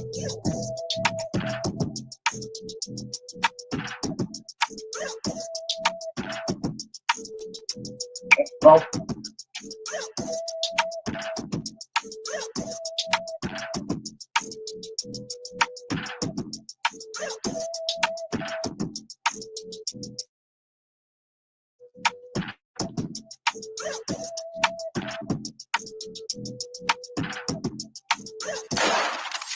You're now watching Compton Rick Rock TV. Let's get to the content. Yo, what up? It's Compton Rick Rock with Compton Rick Rock TV, and we back with the content. But before we get to the content, like pictures, even got some braids now. Now this, we get into it and see what's going on with Crip Mac, Woody Apparatus, ODM Slim. Man, me and ODM Slim had our issues back in the days, but we kind of cool now. So let's get to what they got going on and see what Crip Mac got to say. Let's go. You got your own program that you run in there, man. You know what I'm saying? You got your solid ones that you rock with, and I get that. But man, I want to ask you about some situations that have been happening out here on social media. Now, there's a guy that went viral not too long ago by the name of J Hood from Stevenson Village Crip. Now, he was basically putting you on blast and trying to dish you. I ain't never met Cut. Okay, J Hood is also on the internet, went viral a few times for some of the clips. They said he got a channel over there that's doing numbers, as well as him and B Braves. They run the jailhouse stories to the internet, and it been buzzing. Him and a host of others that's in them jailhouses. So anyway, man, J Hood, he did have something to say about Crip Mac. I think that's the reason why me and him had an issue. I spoke on Crip Mac's behalf. You know, just basically letting people know that Crip Mac, when I met him, he was solid. He stayed, you know, he ain't turning down no face, but it was the other way around with these guys who was actually in jail with him. They said, nah, he wasn't like that up in here. This was going on. But I wasn't looking at him for his performance in jail. I was just going by what I seen him on the streets, looking out for the homeless and just doing solid stuff for the kids out here. Let's go. Why is he right in my name? Now, did you see any of the videos where he was talking mess, the guy J Hood? No access to anything like that in here, sir. Okay, because I mean, dude was legit going viral for some clips. Him and a guy by the name of B Braze. Now, B Braze was talking with Brick Baby, and they kind of were talking about you fighting. You know what I mean? Yeah. Now, what did you see that video with B Braze and Brick Baby? I heard Custer ass Odium Slim talking about it though, and King Five Figures was gonna beat your ass. Odium Slim on 5-5 Crip. Wow. Whoo. He basically put the disc down on ODM Slim right there. Now, one thing about Crip Mac, man, is a lot of people get in his ear and they could tell him certain things and he'll feed off that. And then when he see you somehow, some way that he'll make amends with you. And he, you know, what he said, it's like he never said it. So we don't know if he's serious right now, what he feeling. If he say they don't have any access when he asked him, did he see the J Hood, the B Brazy content in the jail, Crip Mac? Hold up. He do be doing that though. He did that shit with Blueface too. Talked all that shit. Then he got in front of him. Faked on him with the fade and shit. Like, why you talking about that man then? Yo, cause I didn't even know where that came from. But you know, I ain't finna get on Crip Mac here, you feel me? But yeah, I don't know. Shout out Crip Mac. Over here we support Crip Mac. We fuck with Crip Mac. Shout out China Mac. I like what y'all was doing together. I think he should have stayed in that lane and doing stuff like that and giving back to the homeless. You feel me? Okay, we get it. We get the grip. The people love you, but we like you for the things that you do for the community. We like you for those reasons for sure. Like, we locked in with you for that. So shout out Crip Mac, free Crip Mac, because a lot of that other shit really don't even matter if niggas ain't going and giving back to the homeless. I ain't seen nobody else doing it. You feel me? Oh, I'm gonna be honest with you. Yeah, because I feel like this. I like Crip Mac to a degree as well. You know?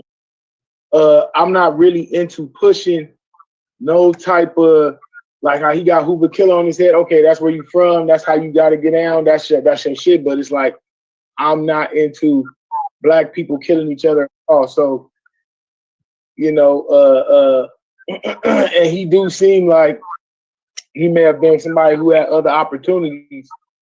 You know what I'm saying? But kind of was drawn to that. You know what I'm saying? So, you know, but other than that, you feel me? Yeah, he's cool. You know what I'm saying? I support any black man trying to get some money out here in their pocket, as long as, like I said, they not violating, you know what I'm saying, certain principles. Let's put it that way. Yeah. Let's go. All right. Severe weather leaves at least 27 dead, including 18 in the storm battered by Kentucky.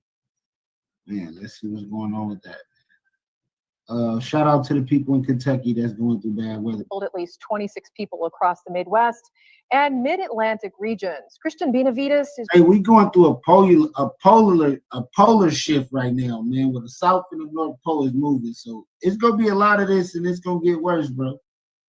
We might be wiped out. We don't even know. Like, that's going on right now. That's why we're seeing all this. But, you know, around the nation, severe weather, including deadly tornadoes, have killed at least 26 people across the Midwest. And I'll be careful out there in California, man.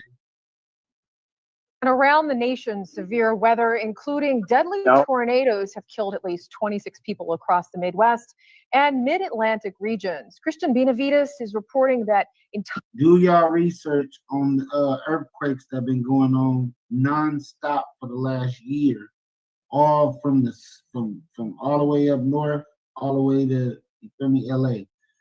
Keep your eye on that, and when that shit look a little weird, get the fuck up out of there. Don't wait until the big one come and then try to get about the city, because there's gonna be so much traffic and mayhem going on. You might not make it. You feel me? I'm gonna say this: make sure when you talk to your God, when you talk to God, make sure you tell him to keep you safe, man, because that's the spirit is gonna let you know when to move, when to get the fuck up out of there. Like that. That's been keeping me from moving back out there. I'm like, I don't want to get out there and get comfortable. Stay close to God, you gotta stay close to me. Hey, bro, Nevada and right next door. Look. Just say you be careful too, bro. You be careful. You be safe out there too. I'm just saying, trying to be godly, man. So things do happen. Things have happened. You know what I'm saying? I ain't gonna speak on the situation I'm going through because God got me. Other than that, I'm gonna just move forward. But you know, the fires was a sign, man. Fires was a sign. That was a big sign. You know, out here we don't get no, you know, it just get hot. So other than it burning you the fuck up out here to like the 5th degree is what you might want to watch out. You know, the earth move a little too close to the sun. Fires, them fires though, they use the same technology that they used on Hawaii to burn those houses. And it's a big ass laser, bro. So the government got that shit up there. They showed the infrared camera, showed the laser hit where those fires was at. Like it was a viral video they be sitting around. And so they have a targeting system on that shit. Same thing. That's why they was able to leave in Hawaii. They didn't touch the blue houses because they knew the blue houses belonged to Oprah, certain elite members and shit. You understand? And that's how they play these games, bro. They play these systems to where, or if you ain't with them, you don't really matter. Or we'll just give them some money. We'll take that shit out. We'll get rid of these houses so we can add another metro system right there. You know what I'm saying? That type of shit. When back in the day, you know, they pay you to leave. You know what I'm saying? One person still on the block, like, no, I ain't leaving, no matter how much they pay them. So they send niggas in to scare them out of there. Now they use laser and shit. You know what I'm saying? Now you just selling your that's how yeah, they got you. So Trump says he will speak to Putin and Zelensky. It's more powerful than what you think, Trump. Man, I don't even pay politics no. I don't even really pay no attention no more, man. That shit don't exist in my life. It only exists when you're a part of the system. You feel me?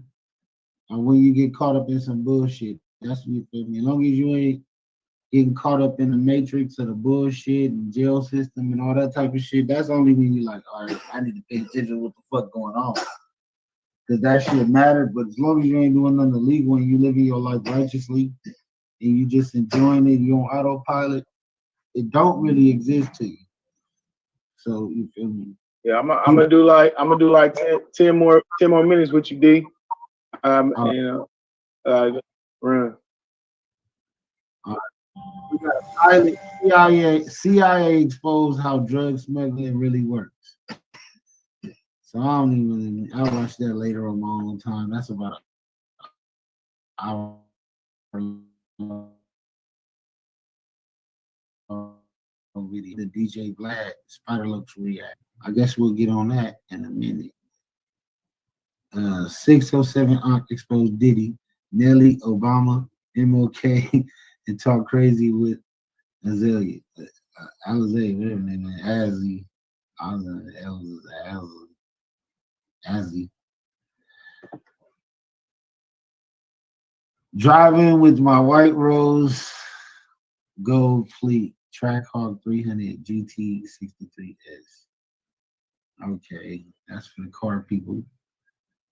So what we're gonna do for this last 10 minutes is we're gonna talk about the music my boy about to put out.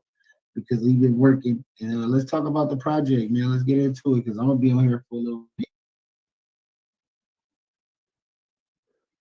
Oh, okay, yeah, you gotta look my name up, bro. Bennett Bay. BROBENN.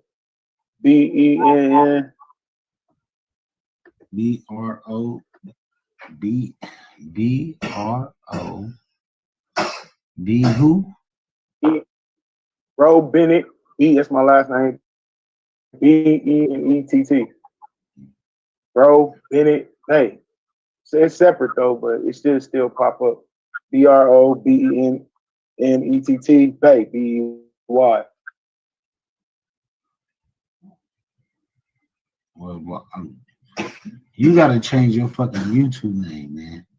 That's a lot to fucking try to take in, bro.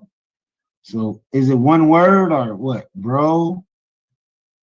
Bennett. BRO Bennett. BENNETT. Bennett. Bro Bennett.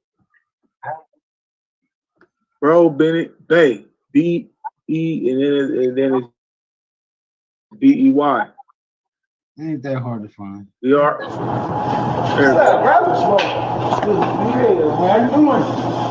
We here on the news. You can use Bro Bennett Bay. Back to the news. Whatever. Man, gonna get my mind right. Man, about going back to the road. I'm trying not to do it. I'm get dyslexic and shit, y'all. That's a good week.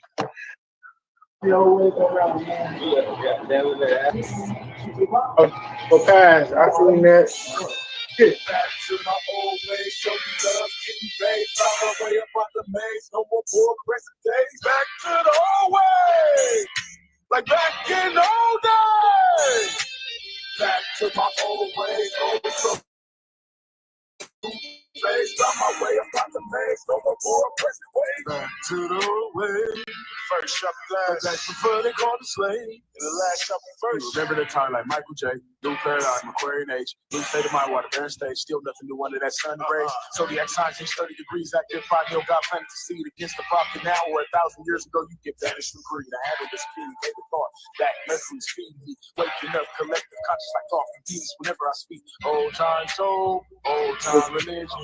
Quid pro quo, make time need decisions. Most high or the low. Hate is such an acquisition. My past life's over, my last life just beginning. I'm ascending. Simple living, nothing for brothers to get a bag. Rich merchant tribe, something like Wakanda in the distant past. Earth actually shifts the consciousness and lifts it fast. Some like Leviticus, Old Testament, you move different paths. Back to the old way, like back before they called the slave. Back to my old way, show me love, getting paid, found our way up out the maze, no more poor present days. Back to the old way, like back in the old days. Back to the old way, old soul, new face, found my way up out the maze, no more poor present ways. I was patiently waiting for the bell to ring. I'm fighting temptation. They tried to make me put a spell on me. I strike Satan, matriarch of a patriarch, up the beast. Despite these people making hate of art, I'm on love and peace. Our righteous behavior, hiding favor, too tough to beat. Raise your vibration in nature, cause it's just rough and weak. Foolish pride, they'll make respect your rough when you teach. The truth rise, then the fake gotta look out of breaches. Boys in blue out of law, taking full force from the legion. The red and blue rag helix, without the stripes of passage demons. The corpus of corpse after spring is their fall season. The lord of the chessboard, I'm judging all you heathens. Guess what's going around, could come back around to get even. This the old lady in the shoe, Queen Khalifa and the old man preachers. They don't know what to do, but act facetious when they eat. This for my hey rule, that's Mohican, no Egyptians is breathing. Back to the old way, like back before they called the slave. Back to my old way, show me love, getting paid, found our way up. What you gonna say?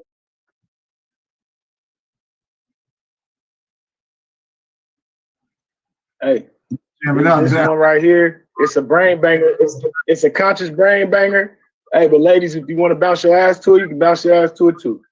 Back to the old, Back to the old way, like back in the old days. Back to my old ways, with a whole new face, found my way up out the maze, no more poor Your son said y'all going to South Carolina soon. Yeah. Yeah. It's a delegate family there. I don't know who they is, and you don't know who they is. But this is what you gonna ask for the big mama with the chocolate skin and the I white like hair. her. Big mama with the chocolate skin and the white hair. Okay. Like, see, they ain't like us.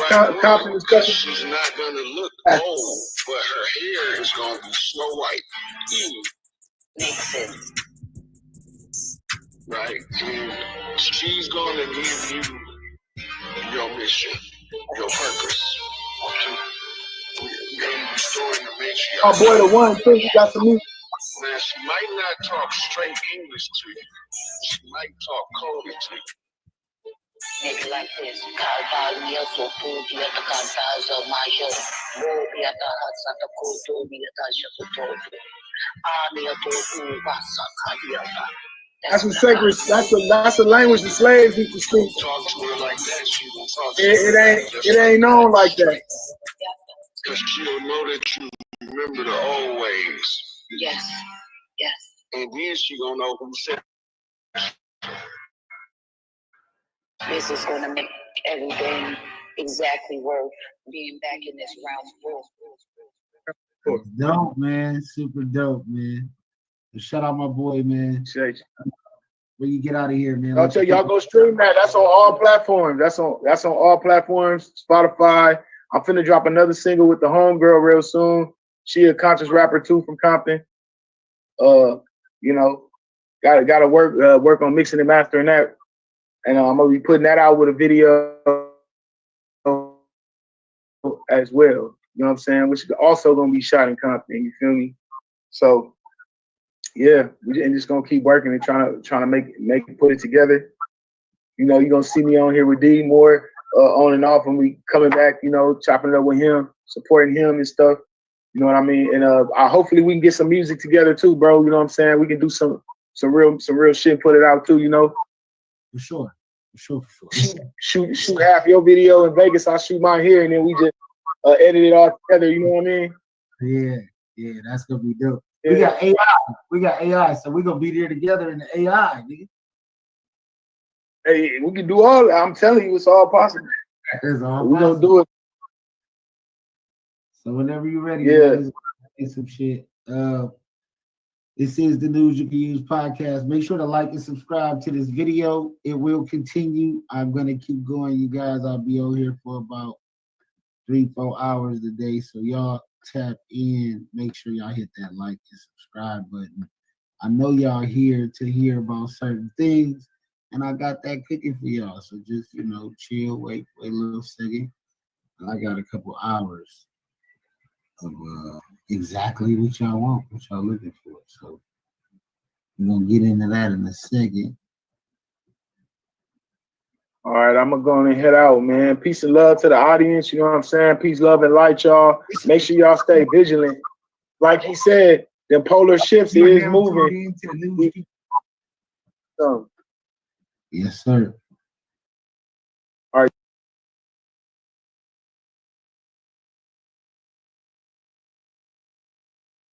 Use podcast. I am your host with the most big surf guy, and today we're doing reactions.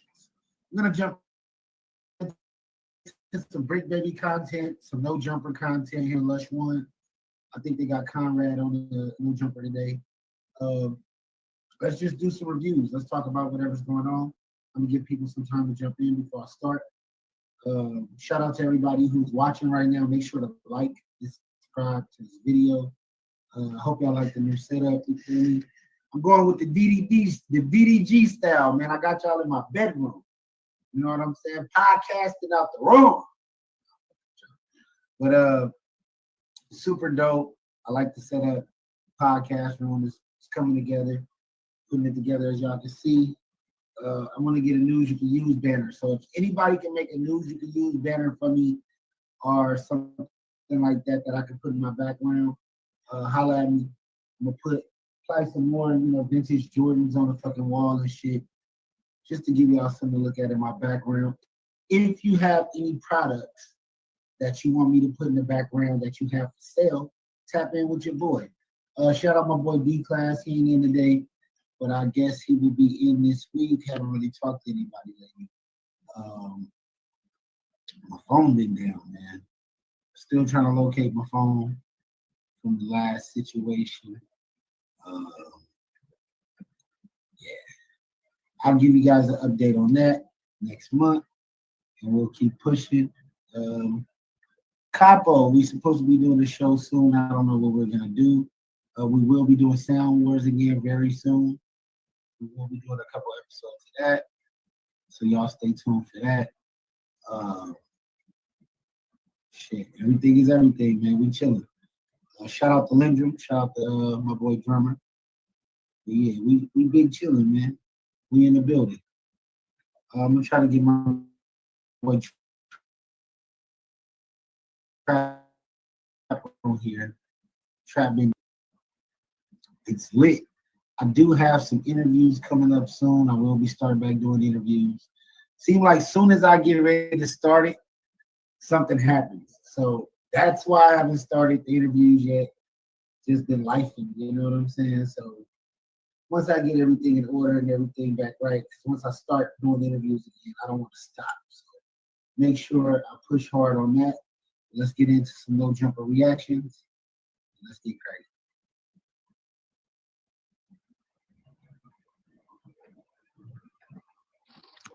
You know, when I have a week that is like full, every day, tons of content to do, I don't have a lot of time to think about, you know, what am I doing with my life? And this is why I started this podcast earlier today, is because number one, Dark Brandon is going to be at least another 10 minutes until he's here.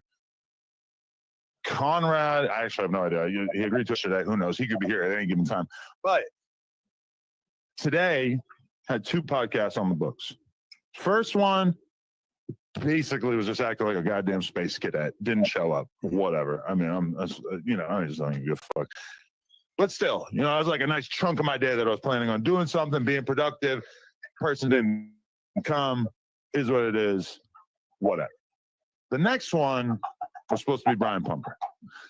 I was supposed to do Brian Pumper at 1. Now let me explain to the people how this came to be. I made that video on the Adam 22 channel about the mysterious disappearance of Brian Pumper.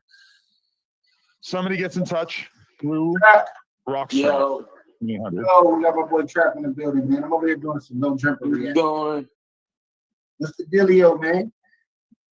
man, chilling. Drinking on this. So I gotta come and update with you, man. What's going on, man? I'm chilling.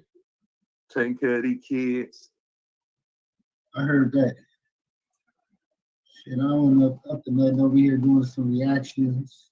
Oh, I see you got the new spot, man. Oh yeah, man. Yeah. I'm Congrats. Thank you, man. I went through some shit, man. I had moved to a different spot, and some shit had happened, nigga. I ended up having to move out that motherfucker. I was only here for like a week, 3 days. Bro, I watch everything you post, so I just wait till you announce it, because I know how that shit be. Yep, man. So I caught a little bullshit ass case, man. I gotta fight and shit, but it's cool, man. Yeah. I say, bro, you done inspired me to go to this casino out here in Alabama. I gotta start going. Hell yeah, man. I'll be in them motherfuckers, man. And I hit for like 1,500, like shit, maybe a couple days before I went to jail. Bro, look, you know how I knew you was winning? When you were drinking and the type of drinks you were drinking. Oh yeah, I was over there off that Casadores, man. I like that shit, goddamn. That pink shit, that shit they got damn stress relief, stress something. That shit goddamn, but that shit goddamn. When you win, that shit sometimes it let you just pay for that shit off the wins you got already. Or they just give you a free drink depending on how long you've been gambling. So I'm gonna keep it running with y'all. Will y'all be seeing me at these bars or at these casinos drinking? All that shit free, bro. I don't pay for none of it. If you go to the bar and you put $20 in the machine and you gamble $1, they go automatically ask you what you want to drink. And you can order whatever. My favorite drink is a sidecar. It's a Hennessy with triple sec with sugar around the rim. That motherfucker go crazy. But at all these casinos, I don't know how they do it everywhere else. But here, if you play in the slots, they're gonna walk and ask you, do you want a cocktail?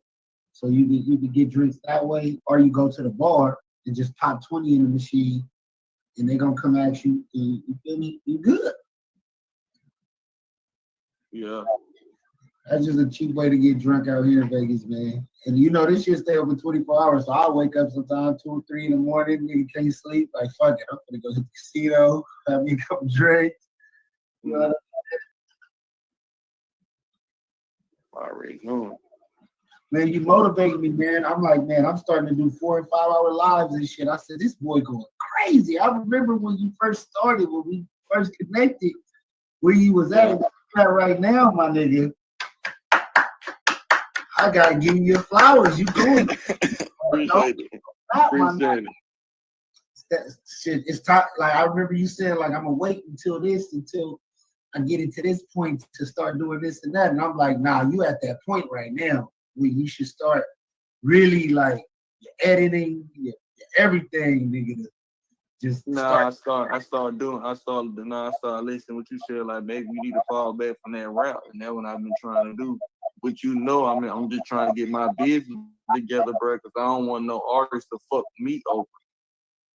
Facts. So that's what I got going on right now. I don't have, you know what I'm saying, I got a new job at this Target warehouse and shit. You know what I'm saying? So I'm working this shit for the kids and shit. They pay me like $22 an hour. So I'm doing that in YouTube. You know what I'm saying? So hopefully when YouTube start running over, I can quit that shit. And it's gonna happen for you. Just figure out exactly what you want to do, because you got name in your podcast. Mm-hmm. Got the music on lock, but people are fucking with you for who you are. They gonna fuck with the music, but that gotta be more like the side thing. Like, I got music, I got t-shirts, I got weed, I got this, I got that. But the main vehicle right now is your podcast. That's what will take you to the next level. That's what's gonna take you there. And there's so many local artists in Atlanta that you can tap in with and do interviews just like this. You ain't even gotta do it face to face. You can do it just like this. Just have your setup right. Nah, you remember I gotta get another laptop, because you remember you told me, you was like, bro, you gotta get a laptop. Then you was telling me something. You was like, bro, it's a way that you can go live on all your platforms at once. Yeah. And I was like, all right, I gotta get that shit. So I just gotta goddamn. I like fucking with people that's gonna give me the key. Give you the sauce. Yeah, so, you know what I'm saying? This way to get a laptop, you can go to Rent-A-Center and go get one. Yeah. Rent-A-Center, you can go get them $100. They're gonna give you the latest MacBook. You just pay monthly on that motherfucker. Or you can do what I do, hit a pawn shop. Because sometimes niggas be leaking. Niggas go pawn their Apple MacBook for $200-300. Nigga, now you gonna get it. You feel me? You gonna get it on discount $150 or something like that. Mm-hmm. So, you know, just it's time to start investing. Invest into yourself. I know you I want the podcast to pay for itself, but you gotta invest somewhere. You feel me? And the laptop is what's gonna take you to the next level. Because then you can do your background. You don't need no podcast. So get your little computer desk, set that motherfucker in the corner somewhere. You got your background, you got all your shit. You're lit. Then you just start reaching out to everybody. Let me start reaching out to artists, doing interviews. Let me start popping up as media. You know what I'm saying? You got to take. That's what I'm on. I'm trying to get press pass so I could go to Rolling Loud for free and all these different places and be backstage doing interviews. That's where I'm trying to take it to where I'm face to face with the artist and I'm there. You get what I'm saying? And to start off with me. And then as this shit grow, I'm gonna hire other people to do it. But this shit, the podcasting is the gateway in the network to meet everybody. People gonna fuck with you just off the fact that you're media. You feel me? And you got a nice subscribe. You got a lot of views. You got everything that it takes.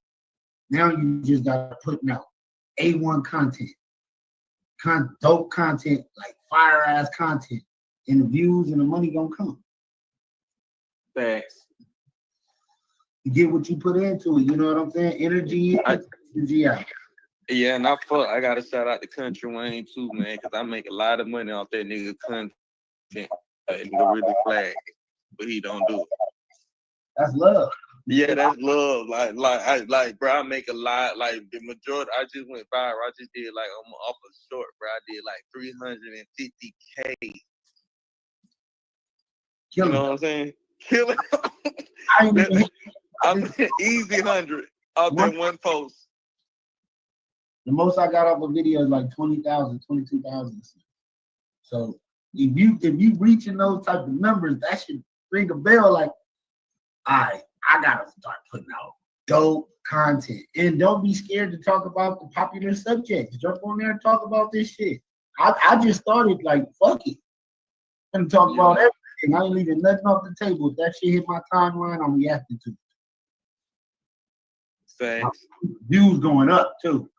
It went from like a couple hundred people. I mean, 5, 15, 20, 30 views alive, and I'm sitting on there a whole hour trying to, nigga, I start talking about the other shit.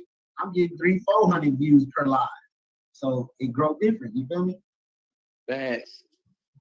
I gotta be on there. I gotta be on there so much. I gotta get my live back. Like it's jumping, but people's just now getting old. The views are just accumulating because the old shit. Because when I checked out how much I got on there, I got like 10,000 videos out. That's mixture of shit. Yep. Then I'm trying. You trying to go? Did you submit an application for that Kai University thing? No, I haven't seen that. What is it? Bro, you gotta click. I think that you gotta click on his link while I submit being that motherfucker. Okay. If he fuck with me, he fuck with me. If he don't, shit, I'm still make my money. But shit, I still submit it. Cause now that streaming is just oversaturated versus what we was doing that like a year ago. Yeah. Like when we first linked up, it wasn't that many people. If you notice, the views kind of went down because now the shit is oversaturated. Facts, but it's still a wiggle for us because we like we said, we already got a nice base of people that fuck with us that come watch our content. You got way more subscribers than I do, and I know what my numbers look like. So I'm like, we just gotta keep connecting, keep jabbing that.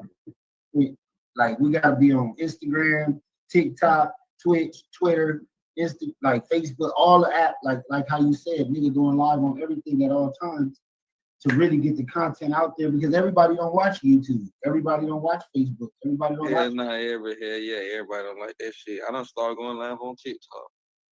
So the shorts on like Facebook, Instagram, YouTube is good too. The shorts you've been doing on Instagram with these little sayings, even I post, and it be meaningful shit. And I wanted to tell you, keep doing that.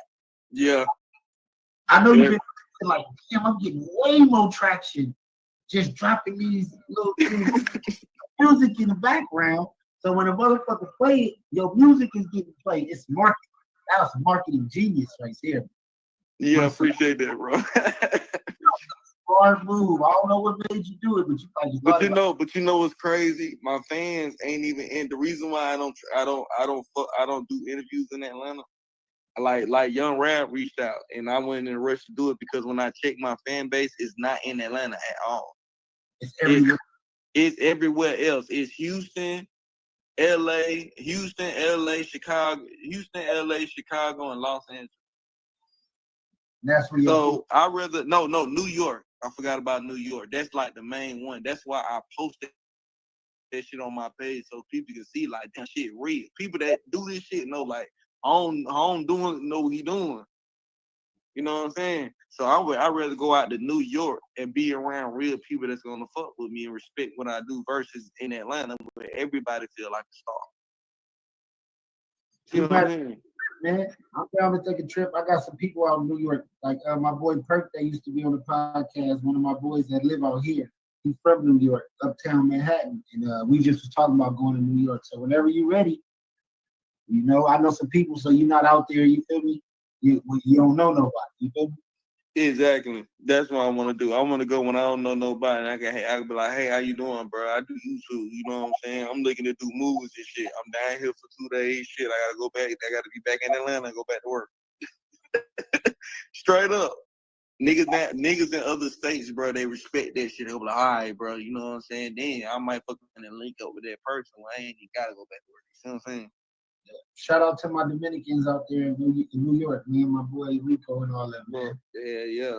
That's some shit. It be a lot of Mexicans, goddamn Asian people be following. So shit, I wanna meet my fans. You know what I'm saying? That I just had me and my millionaire buddy, we done link back up again, you know what I'm saying? Obviously he respected what I said. Goddamn, we got he throwing an event and he gonna sponsor the whole thing. All right, let me give you some game.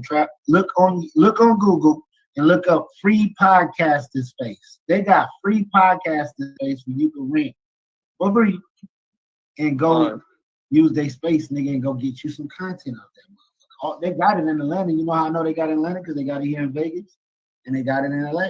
My nigga Capo be using that shit all the time. Like, nigga, I got this shit for free. Like, it gave me 3 hours, nigga. I'm in here, nigga. The whole podcast room. Hold on, I'm about to go in there.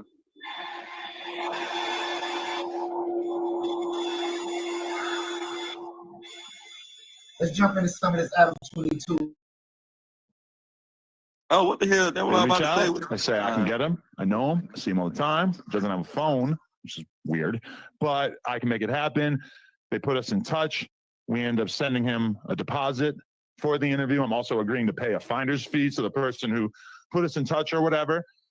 But for me, you guys know that a Brian Pumper interview, for me, is like a Donald Trump interview for someone in the manosphere. This is as big as it gets. Your alpha and omega, essentially. And I feel embarrassed to say that this is such a big deal to me, but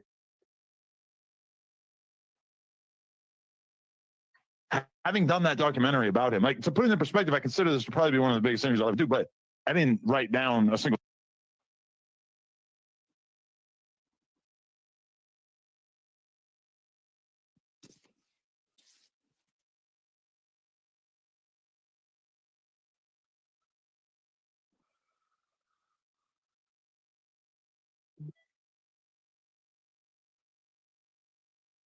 Shout out to Chris Tillman in the comments. He said, what Adam do? I watch No Jumper all the time.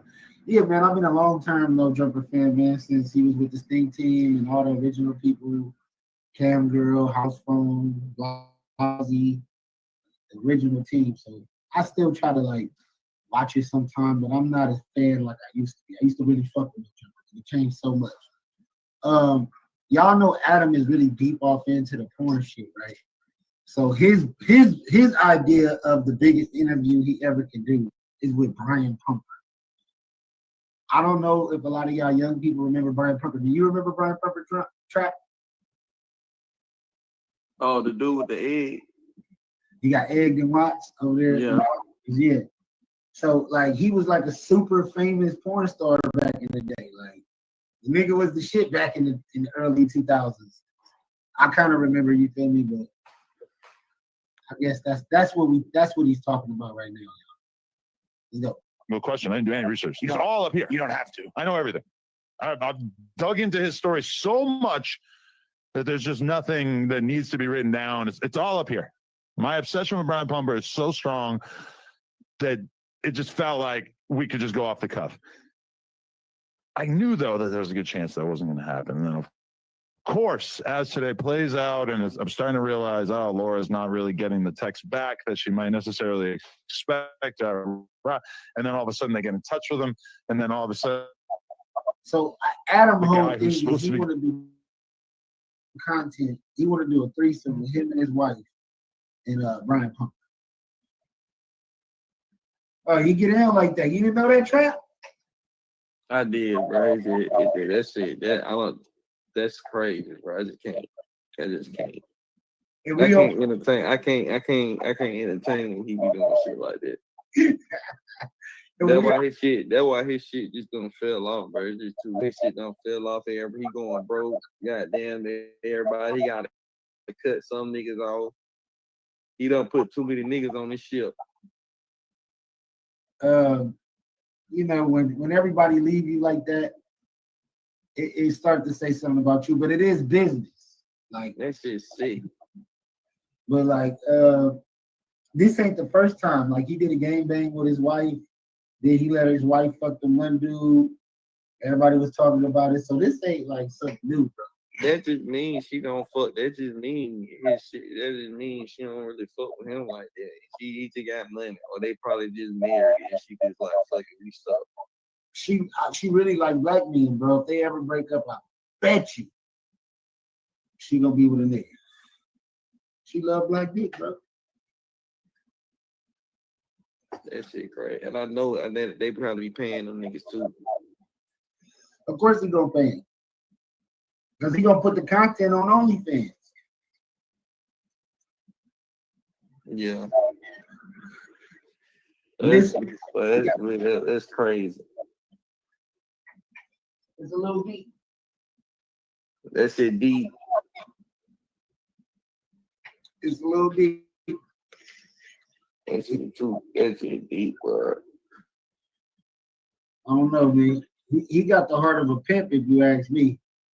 Like a pimp, the same thing. A pimp gonna send his bitch to go get the money. She gotta go fuck, do what she gotta go do. Then he gonna lay up with her and be with her. You feel me? You gotta have a strong stomach for this type of shit. But in his case, it's his wife. He basically, you know, he in the game. No, I don't want to be there. Hold on, I don't want to be there. That's what I'm saying. I don't want to be there. He said, if you go off and go get some money. If I did, let's say I meet a stripper and I meet a stripper and she understand and she tell me that's what's going on. All right, I understand. I don't want to be there, or if I do gotta be there, I need all the money. If I'm getting all the money, okay, cool. See, in this if she ain't cashing in, dead. Bitch, I want it all. If you selling pussy, that's cool, that's fine. Go sell that coochie. I'll be in the car, goddamn, with the pistol, make sure you straight. When they bitch, I need all that money. Bitch, you better not cuff nothing. Cause bitch, I need that for my feelings. Hell wrong with you. Boom, and we good. They good. Shit, straight up, fool. That is me. Trap, in this case, this is his wife, his baby mama. You feel me? Bro, that shit, bro. I don't know, bro. I don't. This is normal though. You thinking this is like just Adam? No, nigga, it's niggas out here living like that, bro. There's niggas out here, it's real niggas out here living like that. I just me personally, I don't know. They rich as fuck, so they in some other shit. He said they on some whole total other shit. I don't know, man. That's just something I can't. You couldn't that's do something. You can stomach that shit up. It ain't for everybody. The game ain't for everybody. You feel me? It ain't shit. I got hella females that are strippers. You know what I'm saying? I just know them.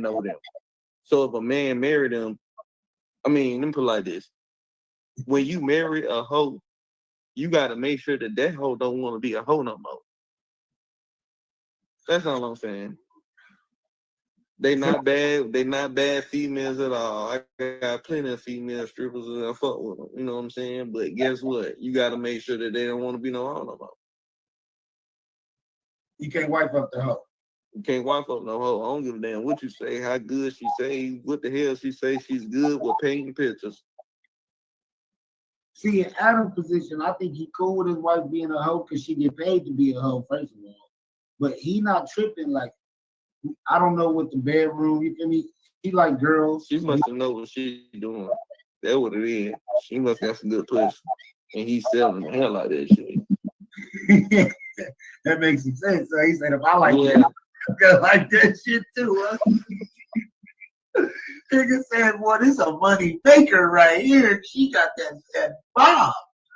I ain't gonna lie, that's a good, marketing. If you gonna market your bitch, you like it. But what is her selling point? She got that bomb. I ain't gonna lie, if I do some shit like that, I be fucking another hoe, and I'm the only nigga in there. Then I'm cool with it. Like they do that type of shit too. So I think that bro not really tripping. He like they probably got like an open relationship. I was gonna say everybody looked at Diddy crazy with what he was doing with Cassie, but this nigga's doing the same exact shit. Yeah. It's the same thing. Shout out to everybody watching right now. We got a couple people in here. Man, stay in the room. Make sure to like and subscribe to the podcast. Go follow my boy Trot.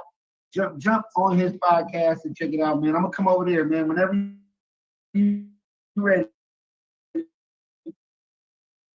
send me the link to the live, and I'm gonna come over and get your credit, because I can see the vision, man. You got the sauce, man. Bro, I gotta fly, bro. I gotta fly there with you. You definitely gotta. I feel like we'll get so much done in 24 hours. So much work done. Don't take long, bro. It don't take long. I just feel like you're the type of person that just know where to go.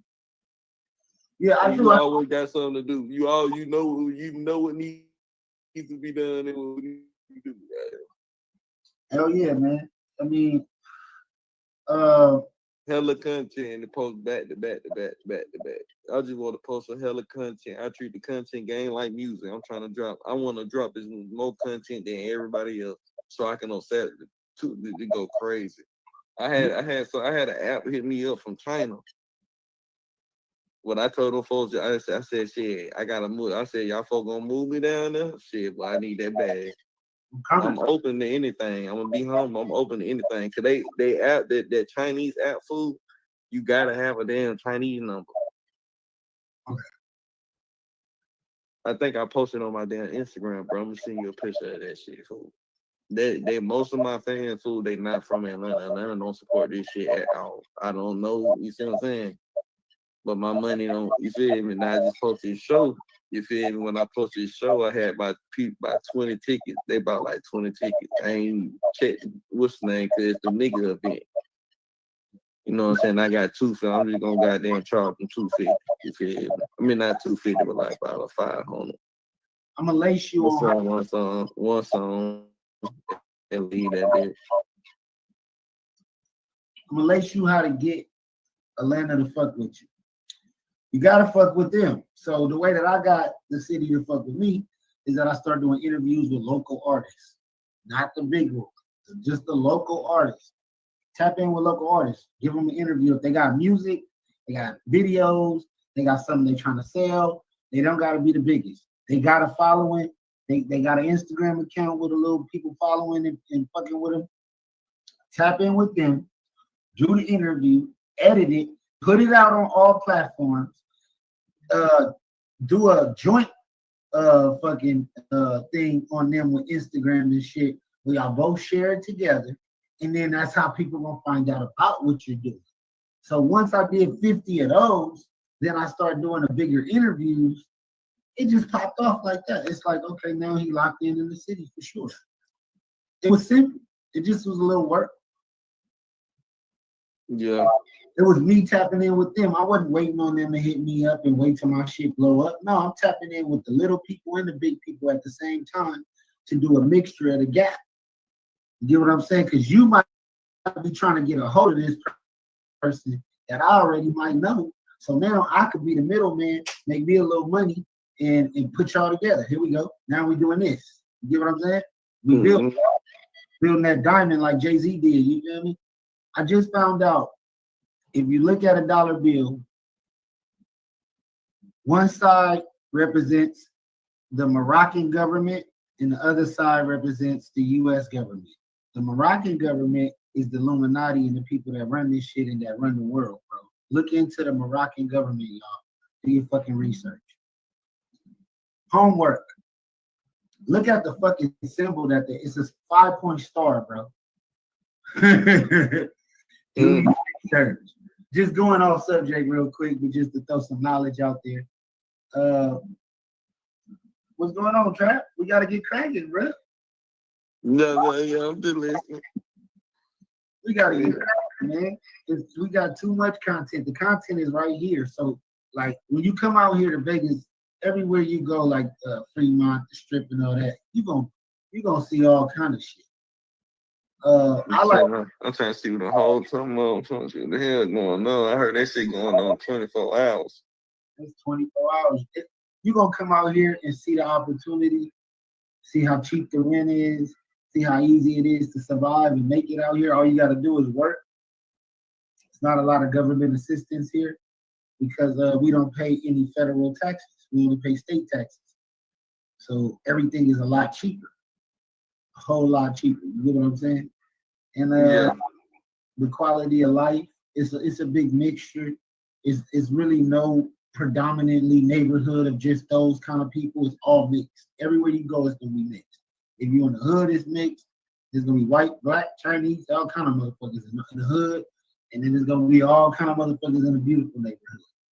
And none of it is really the hood because nobody can claim anything because none of us is from here. You get what I'm saying? This city was built in the last, to where it is now in the last 20 years. I watched it. Like coming back and forth, like, damn, there's more houses on the side of the freeway. I remember when it was none. You get what I'm saying? I remember when it wasn't no Henderson and Summerlin. So, it's a different place nowadays. It's beautiful. Quality of life. It's cool. You feel me? If you want to get away from the bullshit, shit can happen. I've been here 4 or 5 years. This is my first incident ever. And it could have been avoided just by me saying, closing my door and not arguing. You feel me? But, it's choices. I was really trying to figure out what they were saying because these niggas weren't black. They were like Palestinian or some shit. So I don't know. I don't want to talk too much about it. I update y'all on my court dates and shit. Which the circle out the street out on bail. You feel me? And real niggas do what real niggas do. How much the rent is out there, shit? Shit. Depending on what you want. So what would you want for you, the kids, and wife? What size do you think? I want to say damn like 3 bedroom, 2 bedroom. 2, you can range from anywhere from like 1,100, 1,300 to 1,600, 1,700, depending on what you want. It depends on where you want to live at. Yeah. Yeah. And I'm talking about some shit for them prices. Like you got the workout room, you got the nice pool area with the grill, the shit modernized, it's nice, you feel me? Quiet, the whole work. You feel me? When they come out, I'm most definitely gonna come out there and visit. My next spot is Texas. I think I'm gonna go to Texas. You're tripping. Go ahead, Houston or Dallas. I heard Dallas is booming right now. So Dallas. Yeah, I heard Dallas. That they said that shit turned into New Atlanta. I heard Dallas is lit. So they don't have any federal taxes either. Or one or the other. They don't pay state taxes or federal tax. One of them. But they kind of just like Vegas. But see, I think once you live here, the access to do whatever you want whenever you feel like it, you can never live nowhere else and be happy, bro, unless you're just ready to calm down and chill. Yeah. I'd go outside right now. It's 5 minutes away from you. They're everywhere, all in the city, you feel me? Not just the strip. I ain't gotta hit the strip. I go to a local one down the way. A small one, it depends. So the access to fun for adults is just, it's out of this world out here. So you gotta be like, to go somewhere else where you don't have that access, or you can't go to a liquor store at 4 in the morning. I don't know how to live in them type of places. When I go there, I'm like, what, y'all liquor store closed at 1, 2 in the morning? That's when I start drinking. So you tell me, y'all, you can go get a liquor at 4 o'clock in the morning. 4 o'clock, 5 o'clock, 6, any time of the day, man. A lot of shit don't even close. Yeah. Like, I've been to places where everything closed at 9, 10 o'clock. Out here, niggas, shit closed at 2, 4, 5. Some shit just don't close at all. Restaurants, everything. Food spots. The strip don't close ever. None of that shit closed. None of that shit, you feel me, where the tourists go, that shit's open 24 hours. They do it for clubs, everything. Open 24 hours. bars, strip club, whatever you want to do. What about the weed out there? They got dispensaries. They got dispensaries, and then you got the streets. You feel me? And you still can trap. It's still some money out this motherfucker too. So a nigga can sustain himself. You feel me? Plug yourself in the right areas and with the right people and shit. You can make you some money. In a legal way, y'all. We talking about legal. We ain't talking about nothing illegal.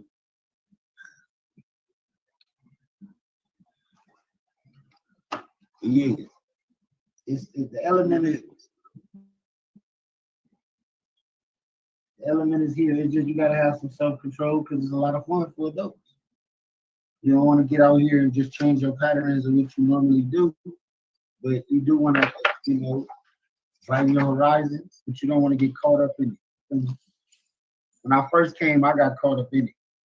It was, you got too much going on. You got a little change to play with. You're gonna have too much fun is not good. You gotta keep it about business, keep it about shit like that. Means you can maintain, but it's not for the weak. You come out here, if you got a gambling addiction, you got a drug addiction and shit like that. Vegas ain't for you. This is for the strong, not the weak. There's too much access. You got access to everything, but that shit could crash you out. You ain't smart. You feel me? If you don't know, because Vegas is on 24 hours a day, but do you know how to say, okay, it's time to go home? It's time to stop gambling. If you don't got no self-control, this motherfucker will tear you apart. Yeah. It's like a beautiful woman. She gonna give you everything you want till your ass is gone.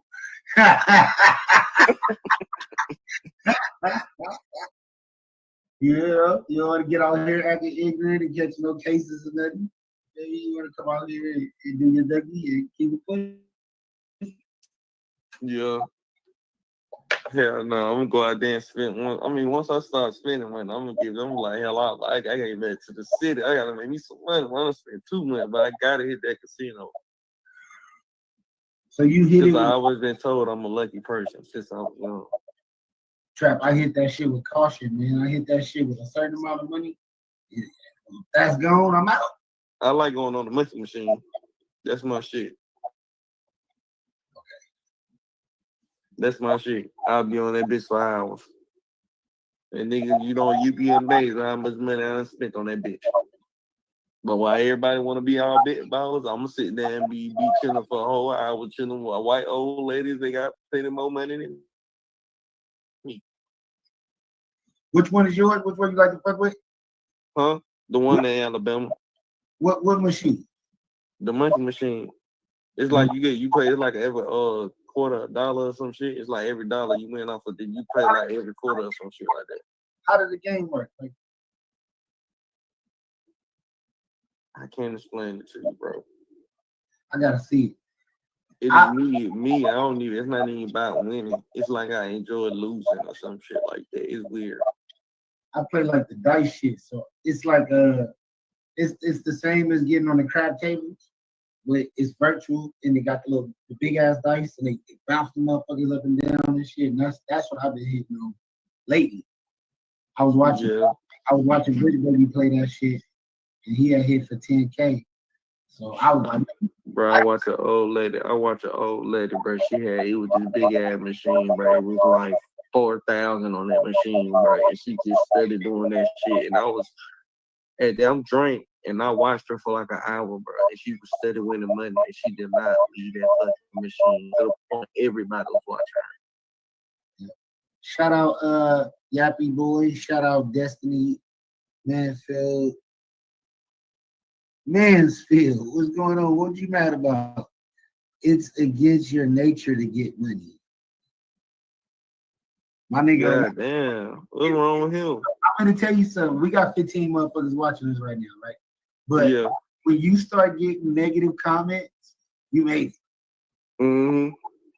When I first started getting them, I was like, oh, I'm lit. So y'all do my attention, because I'm a cool nigga. All you gotta do is say what's up. I'm gonna respond. I'm not bougie. I know you good. Yeah, I'm good. Player, like it's good. Like you don't gotta do that shit. You don't gotta clout chase with me. We not the people, fool. We not with the Diddy camp or none of that shit. We don't do none of weirdo shit. The same person you see on this camera is the same nigga you gonna meet in person and approach me with caution, nigga.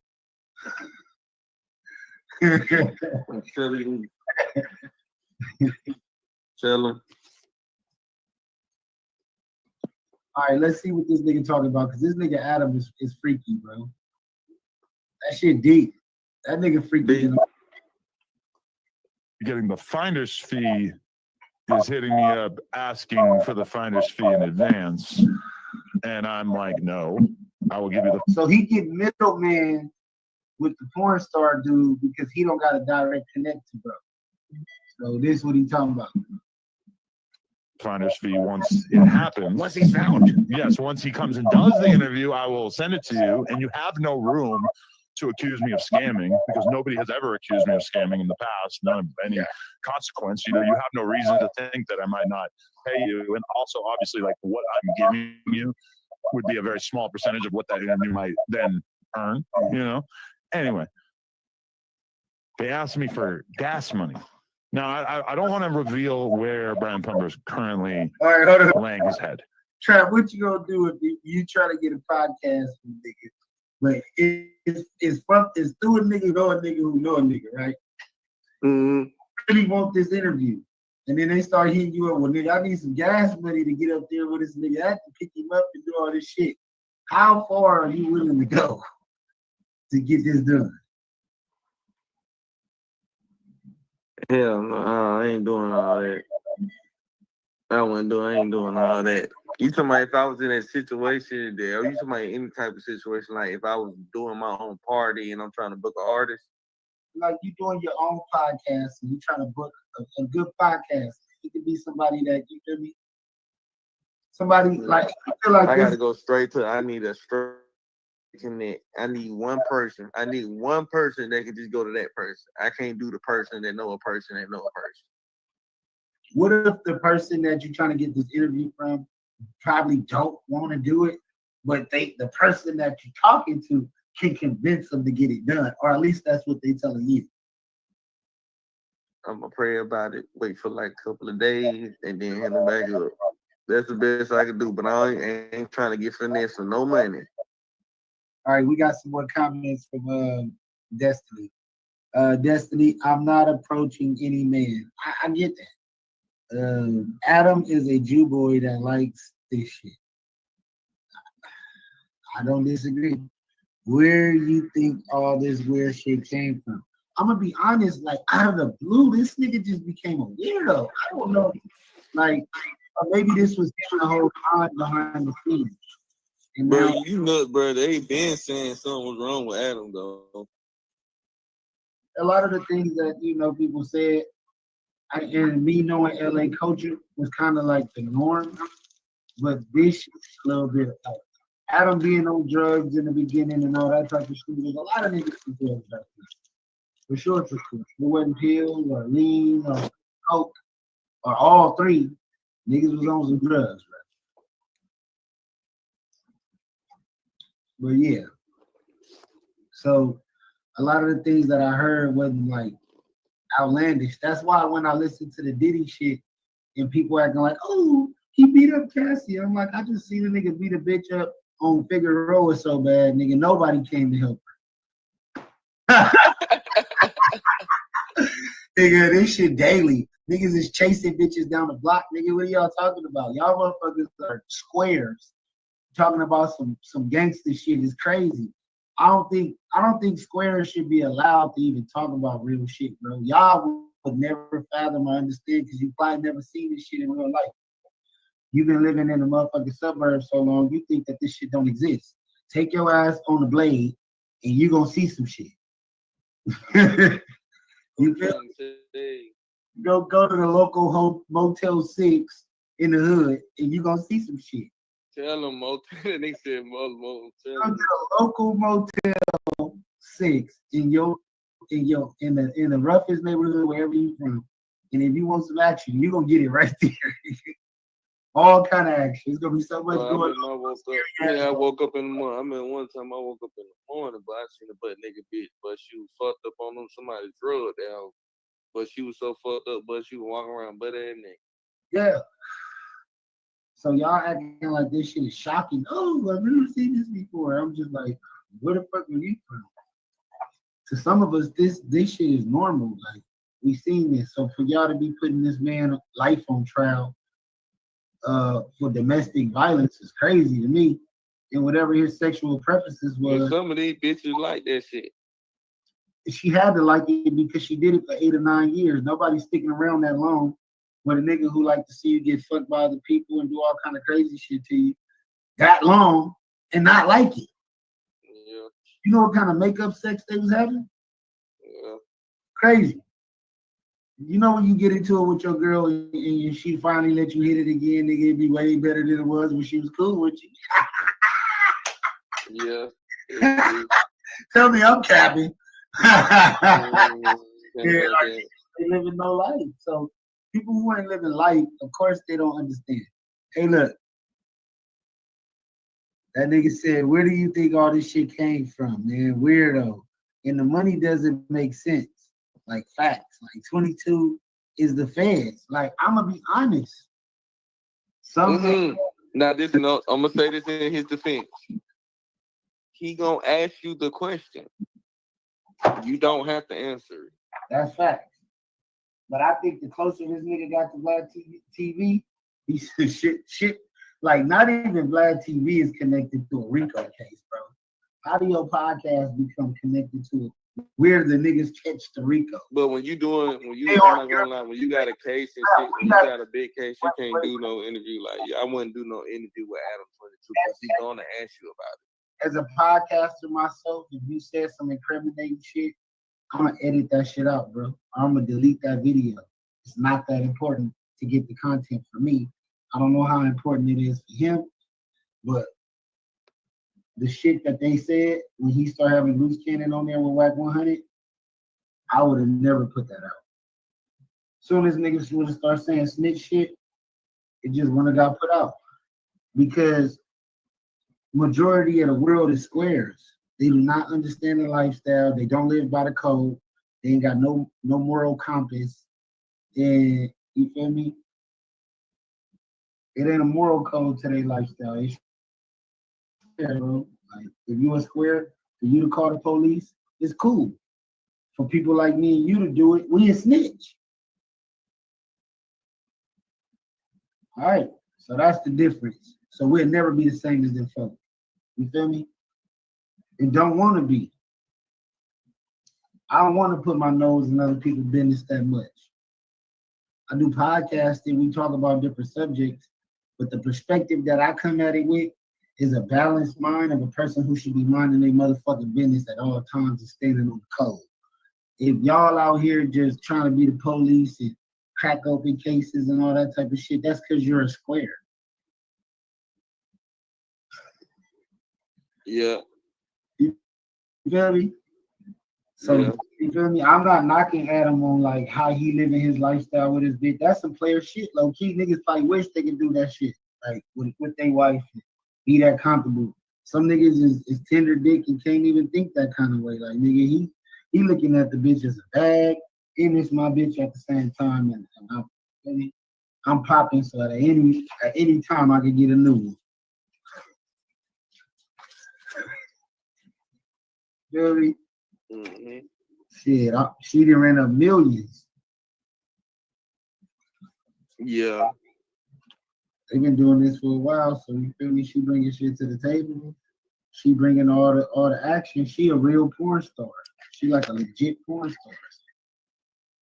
This what she do, bro. He accepted that from the jump. Yeah.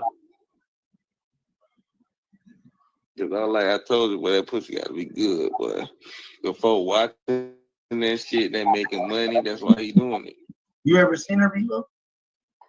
I mean, I seen no interviews and shit, but I ain't even seen, you know what I'm saying? I ain't really like the way everybody talking to talking about it, and damn near nigga gotta get it OnlyFans and goddamn see that shit. Like she got to be doing ham. So my boy Destiny, shout out to Destiny, man. I like the interaction. Y'all jump in the comments. There's 16 people up in here. Make sure to like and subscribe. Bro, he wasn't fucking thought porn star Simone. You feel me? Yeah? I mean, don't justify it, lane. She's his baby's mother. I'm telling you, as niggas out here pimping their baby mamas, y'all tripping. Y'all think that this is like It's that shit going on. They just can't. They don't like real people. Don't like real shit. Kid in the back seat dropping the bitch off on a blade, about to go home and feed the baby, my nigga. Y'all think I'm this? telling you, you got hoes out here sucking dick while they kids in the car. Y'all up there playing. Tell me about it. Bitches is fucking and turning tricks while they pregnant. Y'all sleep. Y'all better wake up. Tell you. This is not that channel. It's not that YouTube channel where I'm a kid and where I'm gonna sit here and hold my tongue and bite my tongue. Nah, I'm gonna keep it 100. We gotta keep it 100 though, because everybody is lying. I'm telling you, they lying to y'all. They lying to y'all, giving y'all. What's that dude? What's that dude that be on the internet, bro? He got 2 wives. I don't know. I see. I don't know who you talking about. Which one? All right, skip it. Fuck it then, because I don't know that nigga name. He probably ain't that important. Like, hit me with it though, Travis. You know who he is. Like, I like to learn new shit. No, but basically, like, you know, he one of those podcasters that, like, he talk about women a lot. He talk about how men should treat women a lot and how you should pay. Man should pay for everything and all this shit. And I'm looking at him like, nigga, your wives met you like you stupid, and they talking to other niggas. So you don't know nothing about it. Travis said, "Hey, with none of that shit, he fucked up." He coming at it from a trick point of view. Hey, I just was watching a video with the trick versus the pimp, and it was like a world-renowned pimp, man. Shout out to my boy, the gang, man. You feel me? What do you say? It was eye-opening though, because the trick nigga, his perspective was kind of like a pimp, but just a nigga who wants some pussy. Like he's spending some money, but I'm thinking like, this nigga got enough money, he can knock your bitch. But some niggas got enough money, but they just don't give a fuck. He was there. He was like, I got enough money, I don't give a fuck. But at the same time, I can knock your bitch. He like, I'm knocking pimp niggas bitches and making them retire and all kind of shit. I'm like, I can understand how this shit could be done. Especially if you get money from a different game and you don't need it out the bitch and you just want to, you want the fruits of the labor. Like, I want the baddest bitch on the planet every other night type shit. Shit, what's blowing a couple $100?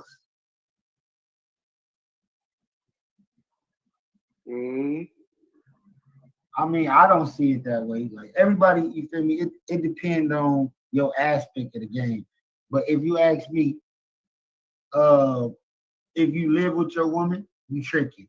If you facts. You feel me? Yeah. If you in a real relationship where it ain't about money and you love the other person, y'all both tricky. Like, shit, tricking happen. Like, niggas can't say I don't trick. Niggas trick all the time. It's just like, it's not a trick when it's real. If it's real love and ain't nobody playing a game and y'all living a real life and living a real relationship and y'all love this, somebody gotta fucking pay the rent and pay the bills. Shit. Both people ain't gonna always have it. Somebody gonna have to hold somebody down at a point in time. You feel me? And fair exchange ain't never been a robbery. You feel me, Chuck? Yeah. Some people don't understand that it ain't about 50. It's about who the hell winning at the time. Sometimes, bitch, you gotta be Superwoman, and sometimes I gotta be Superman. So Destiny said, like, he said, y'all from the South. Yeah, my boy Trap, he from Atlanta. I'm from LA. Yeah, I'm married. Yeah. I feel, he said he married, so he feel different. I do too. We're not agreeing with this shit. Would I do it with my wife? No. Hell no. I would have killed her. No. But like, she would have been dead. She would have died. Like my bitch though, like it depends on like you feel me how I met her and what she was into and what I accepted. People talk about what you can accept and what you can take. That's why I was just telling Trap, everybody can't accept everything. Everybody can't just sleep next to a person who just got piped down by another nigga in their face. He went home and he go sleep with his wife every night comfortably. He got a stomach for that shit. He ain't tripping. He might have a nightmare or two, but shit, he good at the end of the day. I don't see his hair turning gray. He say he has all these problems, but the nigga hair still brown. I don't know. Maybe he got that just for men kick cracking, but shit, his hairline. I know a nigga stressing out when nigga hair start turning gray and nigga hairline. Nigga got a hairline like mine, then that motherfucker end up back here, nigga. See, he going through some shit. Boy, that's what I'm saying. I'm trying to see if I need a cut. I might ain't let them touch it. Boy, I can't take no too bad haircuts. You gotta do this now, Trap. You gotta tell them just edge up the sides and leave this alone. Let me live. I'm getting there too. Like you feel me as you touch them double digits up a little more. Look at that right there, boy. Yeah, that shit. You gotta protect that hairline, man. I can't let them take me out the game like that. I'm telling you. But see, as long as you ain't stressing, man, you know what I'm saying? And you know, you gotta realize this is one of my sayings here. Let me give y'all a little game. People will have a 90% good life, 80% good life, 70% good life, and will take that 20, 30, and 10%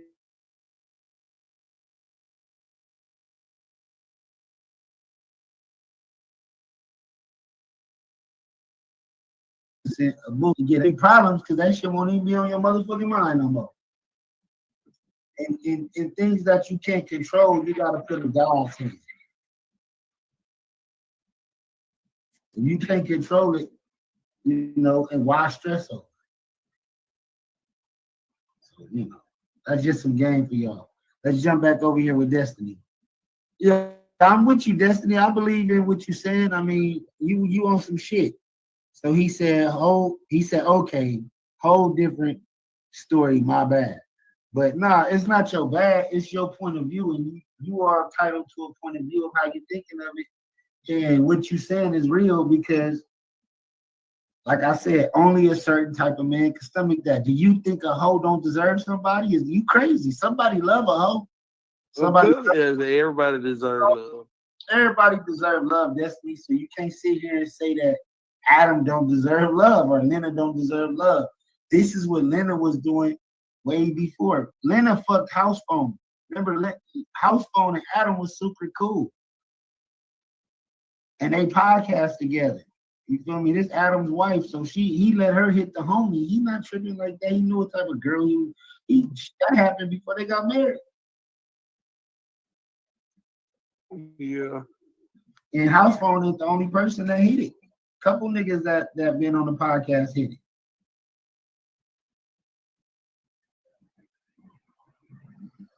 So it's not nothing new. Like, if Adam is cool with it, why y'all mad? Why you mad, Destiny, if he accepts his wife for being the whore that she is? That's the question.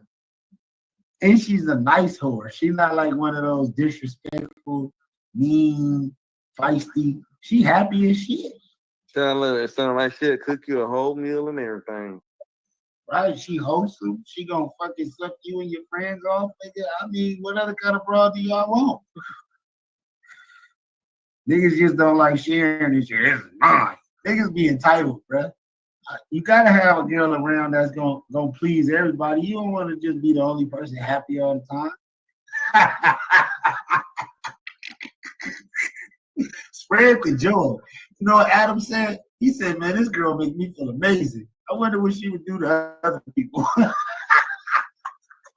And shit, he's spreading the love. Shit. Niggas is going home happy and sleeping good after they fuck with her. You feel me? Yeah. Cause goddamn, they paying for it. Hey, Trap, you gonna agree with this? 89% of what a nigga do is for what? A bitch. The car, the clothes. You could tell when the nigga don't give a fuck. Either he don't dress up and he drive a Honda 07, he don't give a fuck about shit. He still be having those. You hear me? Or it's a nigga that got everything, but then when you with him, he don't pay no bitch no attention. So you know he just really care about himself. He not really worried about. You feel me? So it's and then you got those 89% of niggas who falsing for a bitch, being dressed for a bitch, haircut for a bitch, everything is for a bitch. So shit, it's a lot of different people out there. Destiny, let's get back to you in the comments. Yeah, I had an uncle that was a real player. He helped me see this bullshit. He said, I've been prepared. He said, I'll set you down and gang you up. Shit. Yeah, he put you down. It happened to me. It was my uncle. It was a dude from San Francisco. I was in the Bay Area, and I went to go visit my mom out there and shit. So I'm hanging out, I'm doing my thing and shit. This older cat, he pulled me to the side. His name was Rico, man, Pipaho Rico. He laced my boots, and ever since then, I just carried myself with a different kind of aspect of how I'm gonna approach the game. And it worked for me. It ain't gonna work for everybody. But what he told me was so valuable, and it was more about reassurance. He was like, "Man, you a handsome little dude. I see how the females react to you."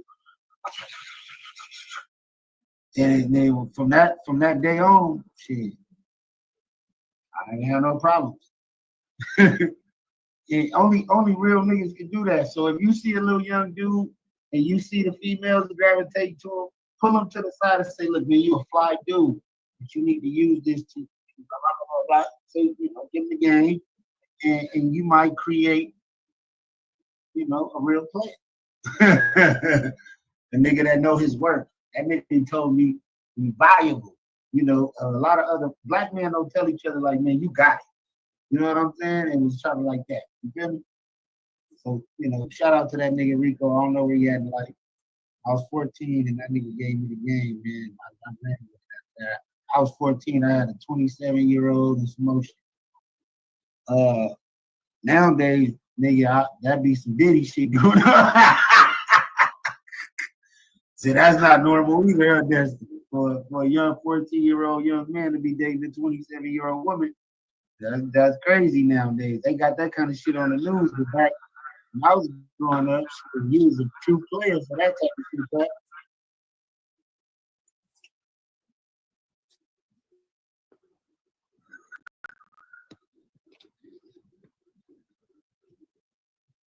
why marry the bitch though?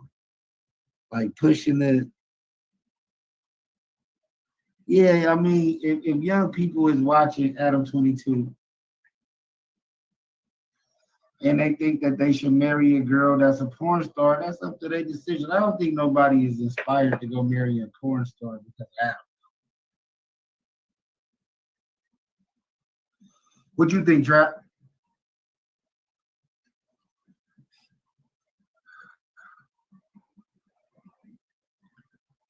He disappeared, man. I don't know where he went.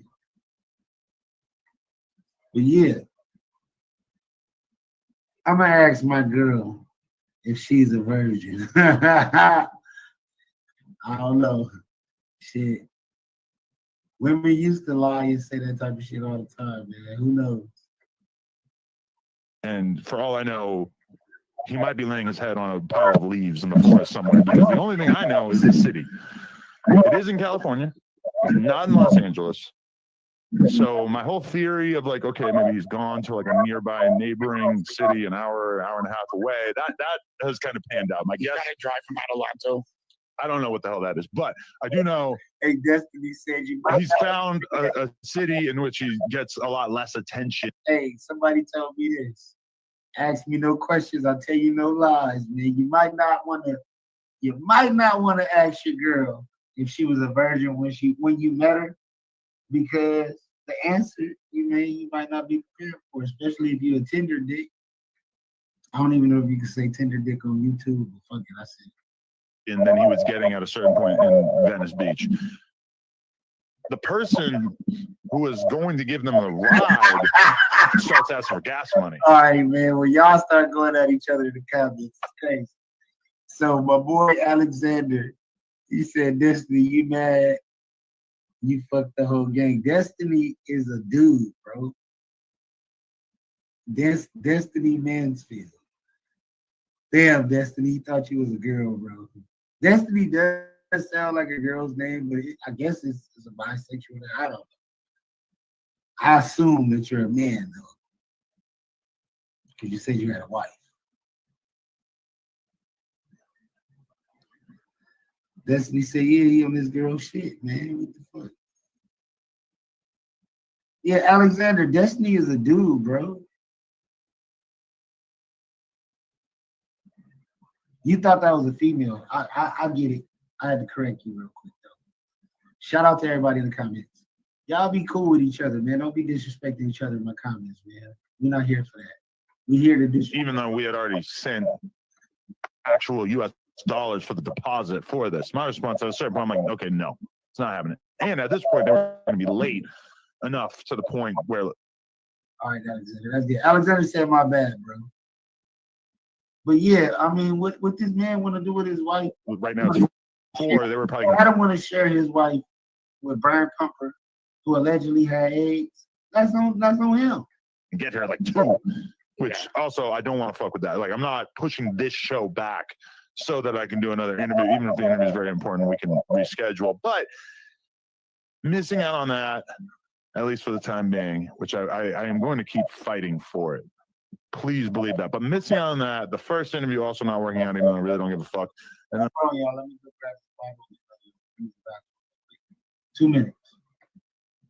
and also the housekeeper thing really has just kind of given me enough room to sort of be having like a mental freak out today. What the hell am I doing with my life type moment? Because, you know, sometimes like these podcasts, they incrementally add to the value of No Jumper, but I obsess about them, and I have a different model than a lot of other people where it's like, okay, if you're Joe Budden, you do 3-4 podcasts a week. That's the whole thing. That's like your whole gig. For me, it's like I kind of hold myself to the standard of like, I want to be doing 10 interviews a week. I want to do 2 podcasts and a bunch of fucking interviews, and I want to do solo streams. It's like there's no level of content that's actually like gonna make me feel content about what I put out into the world that week, which is absurd. It's just like a strange mentality for it. And I just am like, there are a lot of other things I want to do in my life. And sometimes I just look at this content thing and I'm like, maybe around now is when you're starting to realize that maybe this isn't what you want to do as ferociously. Maybe I should fall into a bit of a more casual groove of doing content. But also, I mean, part of that is that we're in a weird place as far as the hosts go on No Jumper. Now, BBL Lush has been pulling his weight for sure. Like this. But also, Brick is gone. Presumably not going to see Brick for quite some time. Crip Mac got about 6 months probably, so that's nice. 4 extras, got about a week, maybe 2 weeks until we see him again, which would be nice, although, you know, it does seem somewhat likely that he might just find his way back pretty quickly. Hopefully not. Fingers crossed. Don't want to see that, but that has definitely, you know, crossed many of people's minds.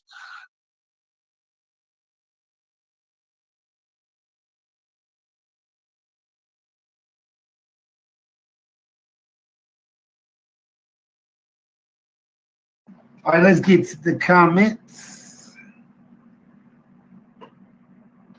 Alexander said, keep it P. She ain't. Yeah, I'm old. I'm too big, bro. I mean, you still in the game, though, Alexander. Let any of us fuck, so fuck it. I mean, see. I don't want to do content. Bro, he lived off that shit. I mean, for real. Brick say he owes us reparations. I don't know. He exploits his bros and then he goes to the country. This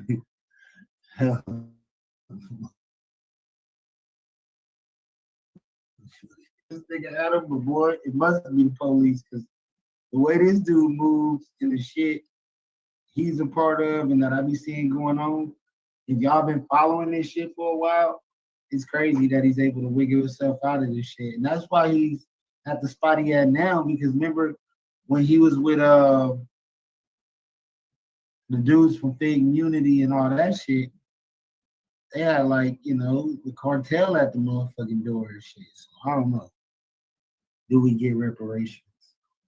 That's all I'm asking. Man, we want some reparations, man. Shout out to everybody trying to get some reparations. Shout out to Alexander C. Alexander, let's get back into it.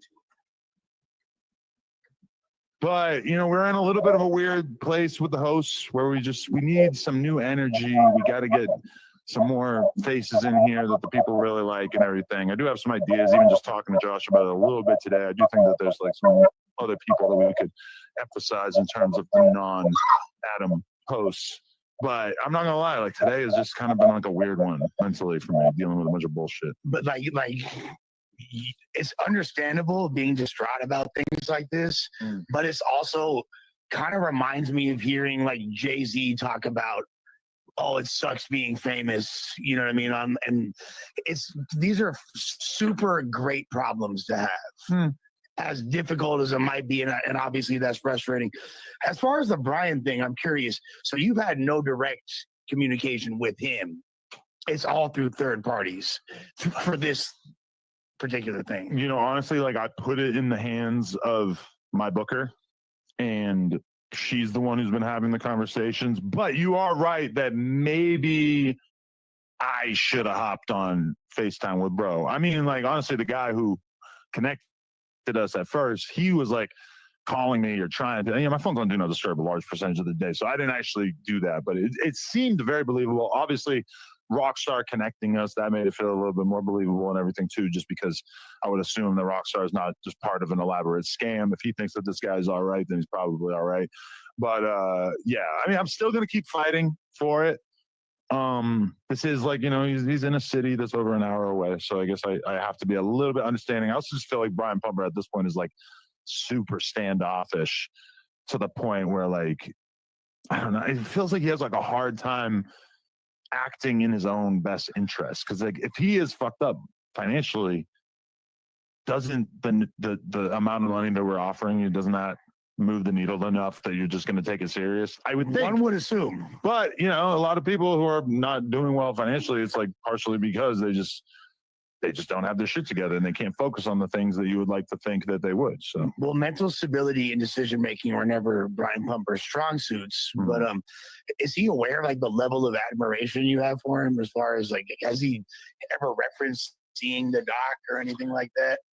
No, but I mean, it's possible. Like, I feel like he probably does. Like, somebody has to have told him. Like, yeah. I mean, at a certain point, that most recent video that I made, I can't imagine that he got in touch with me through this guy and wasn't aware of the fact that I have now made 2 in-depth videos about him. That would be very strange. Is it my takeaway from when I watched you talking about Brian in that doc was that it seems like a lot of the industry, like the adult industry, don't rock with him like that. The thing is that he's been separate from the adult industry for at least 5-6 years. Way longer than that, actually. But like, even when he was like close to the peak of his fame, he still had. He got rejected by Evil Angel. He had a production deal with them. That didn't work out because he was being a little funky with the bookkeeping. I guess you could say that's the nicest possible way to say it. But, you know, he's working with girls that, you know, were maybe not appropriate to be working with or something. I don't actually know exactly what the details are, but he basically got canned by one of the bigger companies in the industry. But that's the thing, is it's like we live in the OnlyFans era where you really don't need that kind of thing. Right? Yeah. So, I mean, I still personally, I'm optimistic. I know people are probably wondering, will you ever fuck your wife with Brian Pumper? She has expressed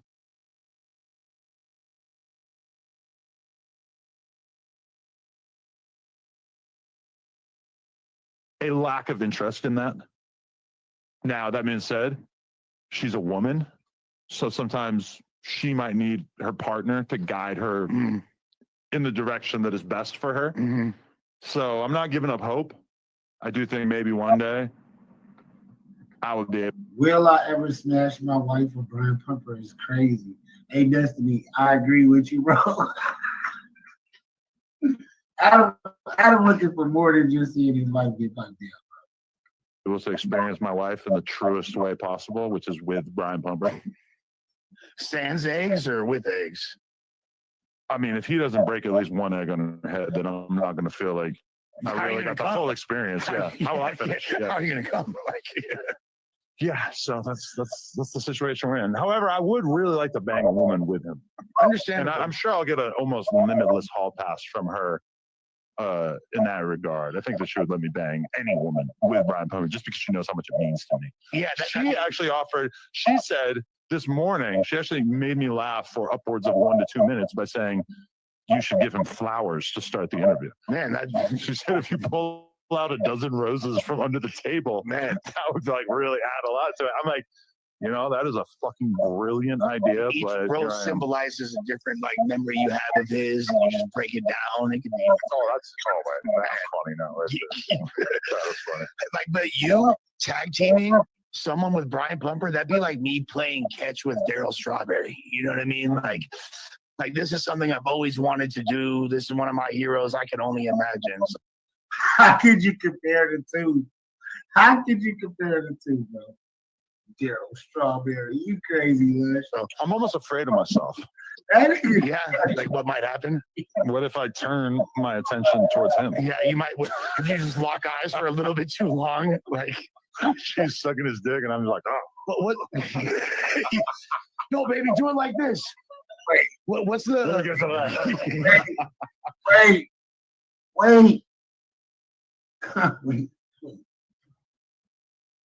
Wait, what? Like, hold up, man. Oh shit. Oh my God. Destiny, man, hold on. I gotta read the comments. This combo is crazy. Crazy beyond crazy, man. This is, man, somebody press that button and Adam's back already. Oh shit. Yeah, bro.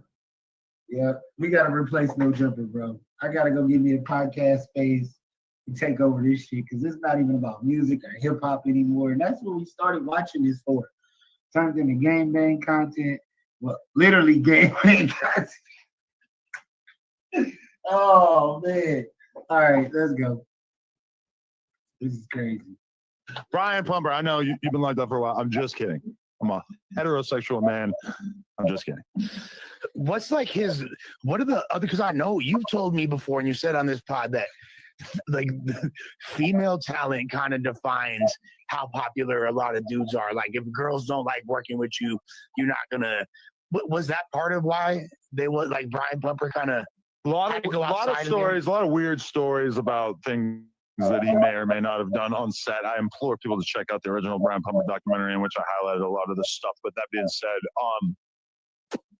yeah, I mean, definitely, for sure. There's been a lot of strange behaviors that people notice over the years. That being said, like the girls in the porn world that I talk to now, they don't know who the fuck this is. Yeah, I was gonna. But you want to let them smash your wife, and you talking about you gonna be right there.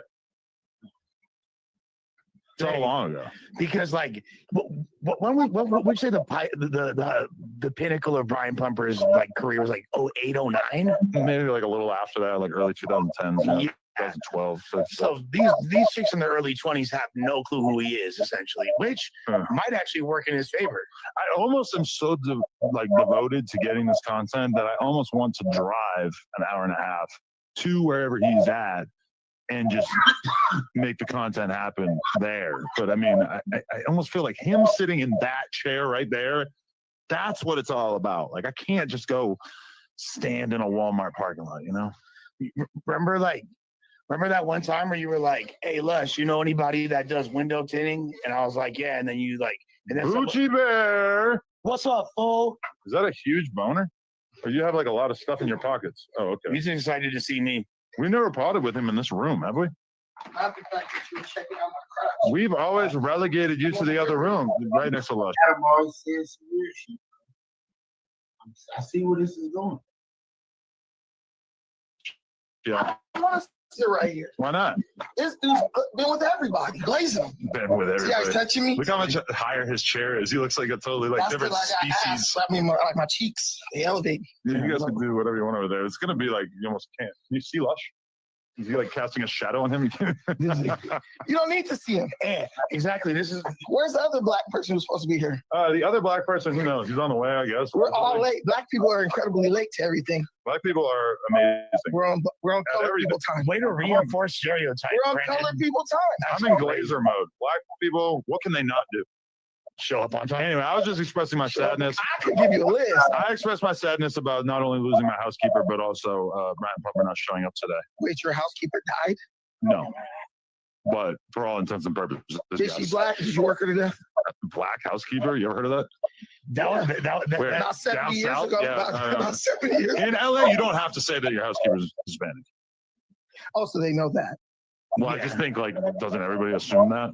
It's almost like if you're a white housekeeper, like how dare you? Like get the fuck out of here! Like you're taking jobs for people that like, realistically probably need them more. Yeah, like it's essentially like AI taking jobs from hardworking people. Like Yeah. white people get the fuck out of our space. It is kind of like that, yeah. Yeah. Anyway, how are you doing? Kicking your ass on the highway? What happened? How was Kicking the my highway? ass Yeah, on you the were on the highway? Man, listen, the freeway was ridiculous. Yeah. But I made it safely, so. Because while I was perusing YouTube today, I realized that you were live streaming. How many hours do you commit to doing that per week, per day? Too many. You know what? Probably about 2. 2 hours a week? 2 hours a day. A day, okay. Something hit or miss. I'm not very consistent. Okay. But I'm becoming more consistent. Interesting. Yeah.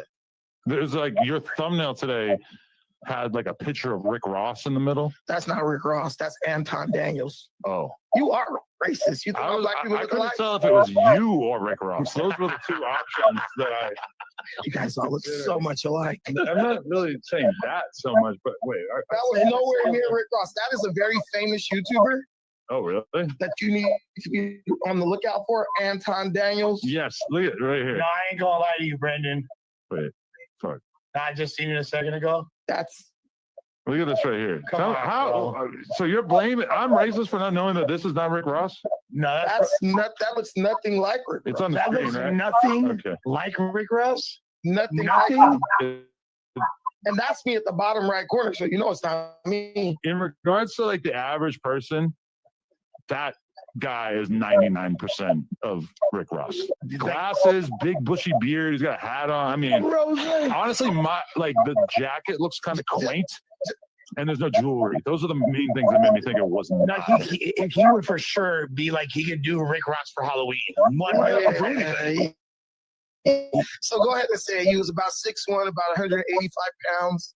You know, that same Wait, description. you're telling me this is a guy about town? No, this guy is the guy.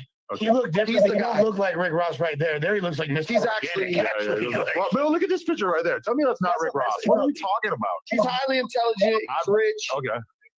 He's a successful guy. You know, he's like somebody that I really admire on YouTube space. Okay. And he was on Fox News. Let's get him on here. Where's he at? Has he He's been in on here? Detroit. He's never been on. Okay. Black fatigue. White people calling out black culture for racism, not dating men over snow bunnies. Yeah. So he's. It sounds like it's right up your alley, Brandon. No, mega conservative or no? Mega, like me. Mega, okay. The thing is, like, black people exist outside of like white spaces, I want to say. We have our own community and we have, you know, unique issues that we're facing. You mean like most Twitter? of that stuff is caused by white people though, but we discuss it amongst ourselves with the more intellectual people. The stuff that we see mostly here, these niggas are just ignorant. Nobody really takes them seriously in our circle. So like if I look at some gang member, I don't care how gangster y'all think he is, I'm never gonna really respect that person on a level of like, this guy's intelligent, this guy has something to add to the space of the demographic or the. So you think you're better than Munchie B and Brick Baby? Essentially that's what I heard too. I don't think that. I know that. I know for a fact, indisputably. And What the about reality is, Barroway? I like Munchie B. I like Munchie. Man, Barroway is rich, bro. That's my bro. Like, he's successful. He's rich to me. You know what I'm saying? I just don't. He has more money than Did me. you say that before? I just want to know, like, if he has more money than me, he's rich. To me. Okay, but like, How does he make money, regardless of how much it is? Well, I'm be honest. When I say rich, I don't mean rich like. Oh my God, you're gonna say he's rich because he has a family and a girl? He's rich because he's successful. You know what I'm saying? He's financially, he's good. He has a nice little When family. you tell me that someone is rich and then you can't tell me anything about what they do, that makes me feel like they're a scam. The reason why, or you're perpetuating a scam. Unlike, or you're afraid to say how you really feel because he's a gang member too, and fits the exact description that you just said you were better than. No, because I don't sit up and discuss my friend's finances in public forum. I just like, want any little nugget of why. What is he doing? He's doing a lot of things that are very legal, and they're bringing him significant, resources. That really narrows it down. Okay, what were you saying? I'm just saying he's a successful guy. Well, I get it. You're not and he's very smart, as you saw when he interviewed you.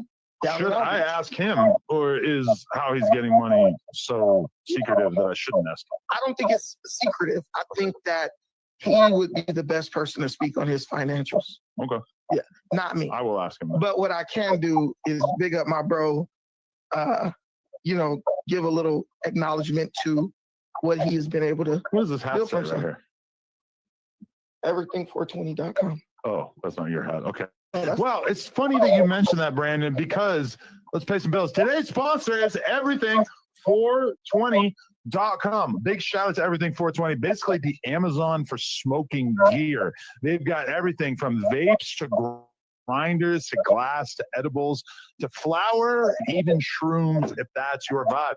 The the E420 app, rather, is so easy to use that you literally just scroll, tap, and boom, fast, discreet shipping straight from Dallas. Oh, and they have a whole $4.20 section, which is absolutely insane. So shout out to Everything 420. We are going to be demonstrating more of their products. Such a cool bong. This Rick and Morty bong is fire. As the night goes on, yes, for sure. So go download the app right now off your phone, E420 from the app on the App Store. And a lot of these products we're going to be experimenting with throughout the rest of today's episode. But anyway, when you were talking about black spaces where like whites aren't like involved, are you talking about like Twitter? No, I mean like it's not that whites aren't involved. Like we have our own unique, insulated conversations about certain things, like Twitter, like this black fatigue thing. It actually does include white people. What is black fatigue? Black fatigue, you're experiencing it right now because everybody who you depend on to make, not even depend because you depend on you, first of all, but everyone who you thought was going to be here with you to help make this thing a bigger success, all those niggas are in jail. I know that shit irritates you. Like when you're driving down the 405 in the back of your mind, like, God damn, I gave these niggas opportunity and they like fucked it up. And every white person, I see Donnie shaking his hand. Yes, I see you, Donnie. And it's nothing wrong with that. What we're starting to realize in the black community, or just now are being allowed to discuss openly, is people are tired of niggas, bro. Like gang members, any degenerate element of the black community, black people been tired of that. Seeing that lady raise $1 million after calling the little kid the N-word, that pissed you off. Regardless of that, it just made me realize, there's a lot of people out here who not only dislike black people, but are willing to put their paycheck behind it, because $1 million is a lot of goddamn money. I mean, that's just essentially weaponizing racism. That's all it is. No, it's not. Yeah, it is. But the fact that there's an people who are willing to support her was the kind of astonishing thing to me. It's not astonishing. It's called black reinforcing negative. In that case, you know what I'm saying, you still got to check all ID, and if she look borderline, man, leave her alone. And for the fade, that's an admission of guilt. If you didn't do it, then you shouldn't even be trying to fight no nigga. You get what I'm saying?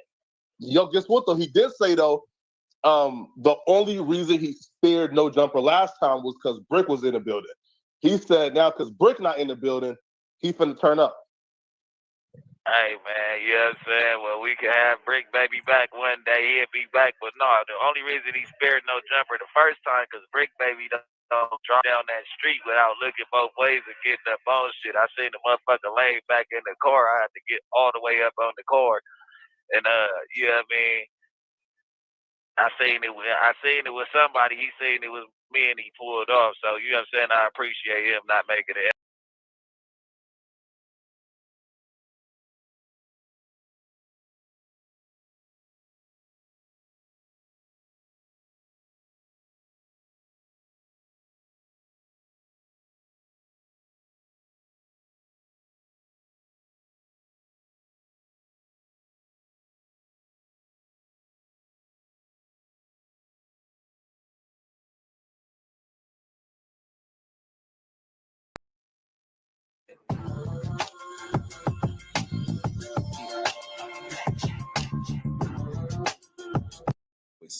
if you want to be one of the first people notified when I drop some of this straight game, please do me a favor. The failed, egregious lies that Wright Jr. confessed to this is because I didn't want to play the audio. I didn't, you know what I mean? Didn't feel like I need to play the audio.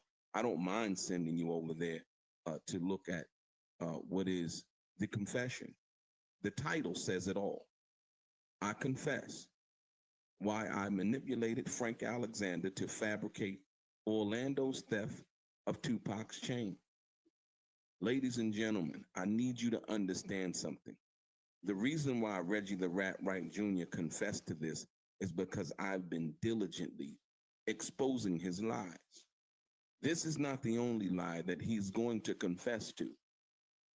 But this lie right here was the first lie immediately after the Tupac situation that involved trying to come up with a story in where Reggie the Rat Wright Jr. was not even there.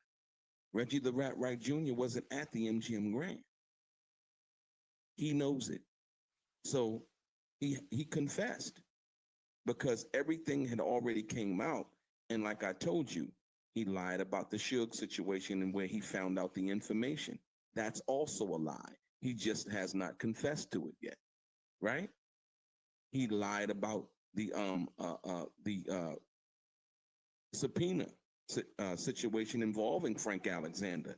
So do you believe that he can confess to this lie and then try to come up with an excuse? So once again, pushing it out, right? I confess why I manipulated Frank.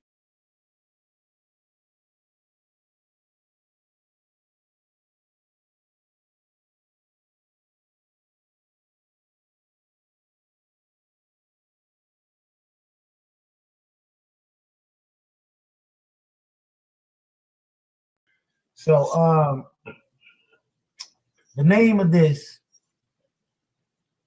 is Big U, Suge Knight, and more news. So let's get into the news. Today we are just like going through my timeline on YouTube. So it's not like anything specific. It's just really what pops up. Let's talk about. But Wack, you said RP loose cannon. When they was reading the article. So when you say that, I said there's no way that could be him. You had already texted me. Remember? I knew you all right. What's good, y'all? It's your boy, The Answer. Loose Cannon goes to No Jumper to air out his grievances with Wack. Guess who calls in? Is this irreconcilable? Is it real beef? Let's find out. WACK100. Yo, listen, I was asleep. People calling me, and I really don't know what's really going on. Loose up there, something that's where it is. Yeah, we got Loose on the Tuesday show. Okay, so we went over this, Loose. Like, and I'm gonna say it again. Let's go. FaceTime. FaceTime, Wack. Man, I'm at the crib, bro. Okay, let's go. Let's talk. You know you be asshole nigga. Let's talk. I want to know what narrative. I'm gonna say it again, right? I repeated what your wife said. If I would have known for real, if I would have watched you go to jail, I still would have told the world you ain't in jail. No, yeah, I understand that. Okay, go ahead. Wack. I know a nigga that I know that got a woman and a child, right? Mm-hmm. Been laying low, been watching who know what, because niggas be putting addresses up. I don't give a if I'd have been right there and saw him put you in the car, I'ma still say he ain't in jail. No, yeah, that's not the thing. So I understand your take when it came down to that, but when you read, or not you, but the club. Wait, hold on, wait. When the Clubhouse girls called and was reading of a fake incident. I mean, not a fake incident, but an incident at 3 a.m. and the incident happened at 10 a.m. And then you come on No Jumper with Adam and read the same incident. No, I didn't read no incident. What are you talking about? Never read an incident. He didn't read the incident? The same article? What are you talking about? And I told you, you know, on Clubhouse, I be in the room, out the room. I know you be in and out. But no incident on nothing. Only thing I did was I repeated what your wife said. I said, listen, she never said it was her house. She said the streets blocked off. She never said he's in jail. She said, I hope he's at a... Oh my God, you guys. The entire block is surrounded. They will not let me come home. But Wack, you said RP Loose Cannon when they was reading the article. So when you say that, no, I said there's no way that could be him because the article they read, they said there's a nigga dead theyself, and I said it would be RIP Loose Cannon, and he not dead because Loose. Remember, I'm gonna remind you of something. I ducked everybody all day. I didn't go to Clubhouse till 6 p.m. That's a 6 o'clock room. You had already texted me. Remember? I know you all right. You text me. Okay, so basically you said it, and then what about when the nigga 600 running content? You get what I'm saying? So it's like certain things. Hold on, wait. Let's go. This is what I can't do. You running content on him. He run. I've been on him the last couple days. You notice he ain't really did because I've been telling him don't feed into it. But you running it on. Cause what around with me? Okay, but what if 60 Crip? Like we can't even go there, Wack, because this is not the same type of I am. I would get cuz out of here before summertime. Neighborhood Crip. But here go the question: how often do all be in front of 600? No, but that's not what I'm saying. I'm not negating this situation. That we around 600 maybe once every 6 months, right? But Adam, can you stop Brick Baby from doing what he gonna do on his phone? No, he's his own man. I can't stop this from responding and doing what you know. But you should tell 600 if he play with Loose Cannon, cuz gonna. Okay, well let me ask you a question. After all you done did, right? This morning you asked me to get the nigga on the phone, right? Yep. Did I get him on the phone? Yeah, you Wack. The question is not me. What's the name? My problem is when the content was ran, right? You could have easily debunked it, but everybody looked at you and basically said, hey, Wack don't believe it. This is what we gonna do. This is even. We got a few big deals, right? Yep. I will zero out my end. Lot of money. Couple million, right? Yep. If you could show me what I ran content on you, bro. Why you keep saying that? Okay, so listen. Show me. Listen, we're gonna take care of those deals, right? But let's do it on the Adam and Wack show, and we play the content, and let the people judge. And wait, we let the people judge, because if you right, no, Wack, if you right. On Dead Homies, I get him on here and I apologize. But if the comments say that I'm right, hold on. And I think Brick, Lush, and Adam would agree. If WACK100 would have ran content on Loose Cannon, that would have been viral. It was viral. And Luke, I told you this. Now let me ask y'all. Anything going on with Loose Cannon, and they can't get to Loose Cannon, they get to you. Put up our Loose Cannon. Who the they coming at with it? But WACK100. Exactly, but Wack. So I don't know what that was about, but I guess Wack and Loose got into it before Loose Cannon went to jail. Man, that sounds like a bunch of female shit. Yeah, it sounds like some girl. Yes, I'm recently aware of a letter that was written by the brother Kevin Hackey in regards to the video that I did with Judy Lakowski, and I understand everything he said in that video, but I just want to, reflect and point you to this this video right here. This is the one that I choose to believe. I had nothing to do with Pac's death. He calls Hackey and former bodyguard Frank Alexander liars. But it's Hackey who was offering the truth challenge. My 100,000 sitting here. I want Reggie to put up 100,000. I will gladly take a polygraph, and I will gladly take his money, and I'll go ahead and start a college fund for underprivileged kids in Las Vegas under Tupac's name. The only thing I want here is for Reggie to be arrested. Life is like cards. It's not what you dealt, but how you play it. Drummer, you heard what I said. You heard what I said.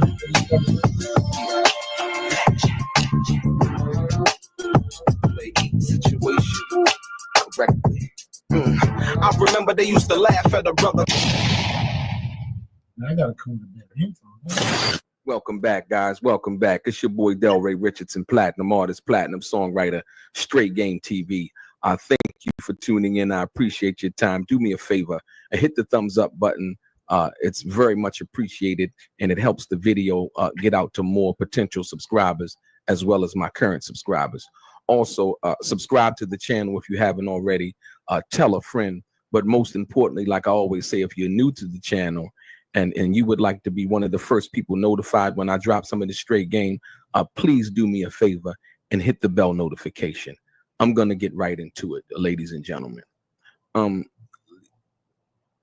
got him. I told you everything that I've done up until this point has been very strategic. Reggie the Rat Wright Jr. has told the ultimate lie to his subscribers, and worst of all, to himself. And the fact of the matter is, he thought that he had covered all of his tracks, but he didn't. And I picked up on it. Because when you're a malignant narcissist, you can't help but try to win at all costs. And sometimes the price that you have to pay is too high. Let me tell you what I mean. I've done some recent videos, but with a young lady by the name of Judy Lakowski, who was the fiance of Michael Amore. And the reason for those videos is she was shedding light on certain situations and giving intricate details to those situations in regards to what Michael Moore had told her, how he passed away, and various other things that that we had talked about. Remember, I told you when you throw a rock in the back of a pack of dogs, the one that gets hit is the one that hollers. Once again, Reggie the Rat Wright Jr. has hollered because he got hit by the truth that Judy Lakowski was speaking on. Judy Lakowski had been on Bomb First before, and from the interview that I listened to, she didn't back down. She told Reggie Wright that Michael Moore heard the got him after Tupac had got shot, and she stood on that, and she said the same thing as well as various other things in relation and not in relation to that in regards to Michael Moore. And so Reggie Wright proceeds to make a video calling Miss Lakowski all kinds of names, calling her fat. And like I said, once again, Reggie has not looked in the mirror lately. You know, you can't do that. That's the pot calling the kettle black. I've never met Miss Lakowski personally to know whether she was either or. You know what I mean? I appreciate her truth and her time, and for sharing it with me, for allowing me to share it with you. But in the video that Reggie did calling names and he slipped up. He was bragging. He was lying. He was misleading. And one thing in particular is once somebody tells you a lie about something small, you know that they will lie about anything. So in this video right here, Reggie Wright proceeds to say that he recently got an ASCAP royalty check. It's the royalty check for music from his bogus publishing company that he named identically after Suge's publishing company, hoping that one day that he could steal Suge's publishing company from him. That's the only reason why you would name your company the same name as Suge's company, correct? Right. He lied and he said he owned Daz's publishing, right? So if he owned Daz's publishing, in this check, you should be getting revenue from Ambitions of a Rider, I Ain't Mad at You, Scandalous, and all of these other songs that have been played on the radio, because that's what ASCAP pays the royalties to radio television when it's played on radio and television. But no, what Reggie did was he told John, and in a braggadocious manner, he said, John, redact that, don't show how much I got for my check, because I don't want them to get jealous of me and all of this, that, and the other. But guess what gullible John didn't do? He didn't redact it all the way. And in this top right-hand corner, you see the total royalty amount for this month of this date, and it is $115. John, you slipped up. You didn't get it right, John. And the sad part about it is, John redacted this check, letting Reggie lie to you and tell you all of these things when he knew that the amount was $115. But we're going to be jealous of them or jealous of him. We don't want to get mad about $115. I just spent $115 on dinner. Facts. Right? So why lie about something so small and petty? Because that's who he is. He's a small and petty dude who's been masquerading as this big shot guy, right? Who's not that. So if the check he had to lie about, then we don't believe the preceding letter that he alleges that Kevin Hackey wrote him, basically trying to exonerate him or dissolve him of being involved with Tupac's murder. Isn't that ironic? So he lies about this check, saying he didn't want us to be jealous of him for the amount that he got. He told us he owned Daz's publishing. Daz, I hope you're listening. We caught him, Daz. We caught him. And everybody that Reggie Wright Jr. has ever said anything about, if he said anything negative about you, you need to share this video. He's a fraud. He's a fraud, period. You talked about me, right? You called me the groupie. He even went as far as to say that I was gay, right? I ain't get mad. I know who I am. You know what I mean? Like I said, at the end of the day, you haven't proven none of those things. But what we've proved is you're a liar and you're a fraud. What you think, D-Class? Told you how I feel about the dude. I feel like you've been lying this whole time. Yeah, it's a lot of bullshit going on, bro. Like, I feel like they kind of already know what it is, man. They just dragging this shit out, man. Dragging it along. So let's keep going. And so, ladies and gentlemen, the fact that he had to lie about this supposedly big check that he had, we don't believe that the letter's from Kevin Hackey. Nah, we don't believe you. We need to hear from Kevin Hackey, right? And the sad part about it is I have nothing against Kevin Hackey. I guess Reggie, reached out to him and probably boosted some lie to him to get him to respond, right? Check it out. Kevin Hackey, what lost me in the letter more than anything was when Kevin Hackey admitted that he was an FBI informant. From that part, I stopped listening to it. I'm like, wow. Because the question that I have to ask, right, is that did Tupac Shakur know that Kevin Hackey was an FBI informant? That's why this situation is so convoluted and people believe so much of what they believe, is because that came out afterwards. But guess who wasn't? Michael Moore. Michael Moore was a fire captain, right? Michael Moore spoke the truth as to how he felt about Tupac, but yet each and every day came and did his job to a T. So we caught him, y'all. He been doing this shit for years. And then when somebody comes up, you know what he does? He does the old elementary high school trick.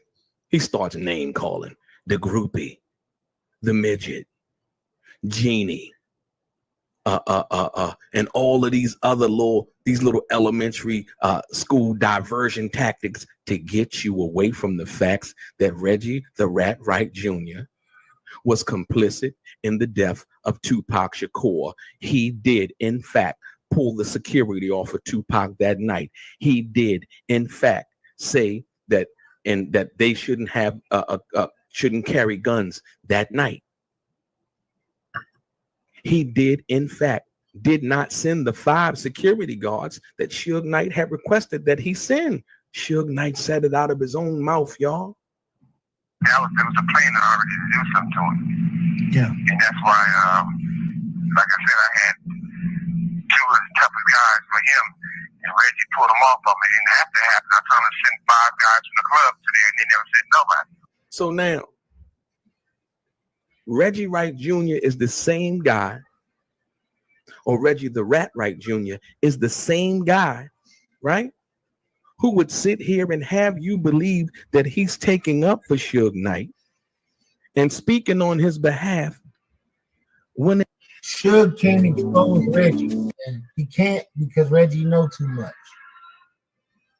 But they got a weird relationship, and you can tell. You can tell that Suge want to say certain things about Reggie, but he just can't. When in the past, Reggie has called Suge a snitch. You don't. And I think that's why. Have to believe me. Here it is from their channel.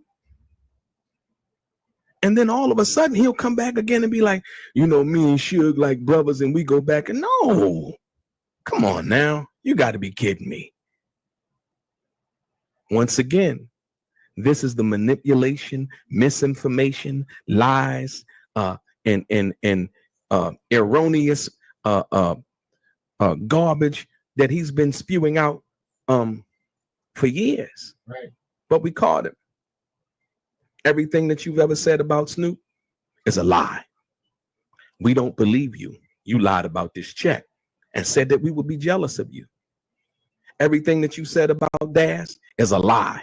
Everything you said about DJ Quick is a lie. Everything that you said about anybody is a lie. We do not believe him. This letter that it's allegedly from Kevin Hackey is a lie until we hear it from Kevin Hackey's mouth himself. If he lied about something as little as this supposedly big check he got that we're going to be jealous of, that he thought that was redacted but wasn't, checkmate. Shame on you, Reggie.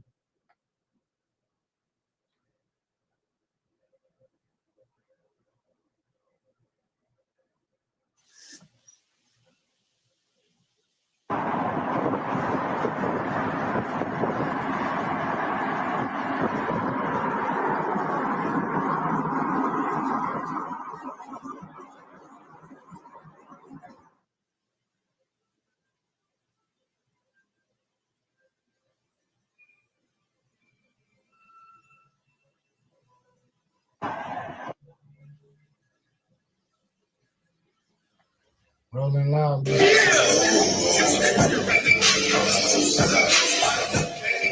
just got out.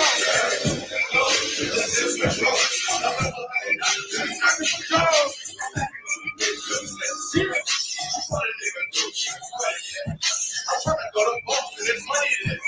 I'm rolling up a chop in the market share. Bring it back to the TV. Every real thing needs one of these. From the coast, we can get real. You gotta be from the bay to know how I feel. I'm not saying I'm just a real ass nigga. Who needs a record deal when you know how to get it? They trying to put Uncle Larry overseas. Over that, bitch, I need hands up. I'm getting on the shop with this top hands up. I'm trying to kill my Bitch, I worked too hard. I'm feeling good today. How we feeling? I'm feeling good today.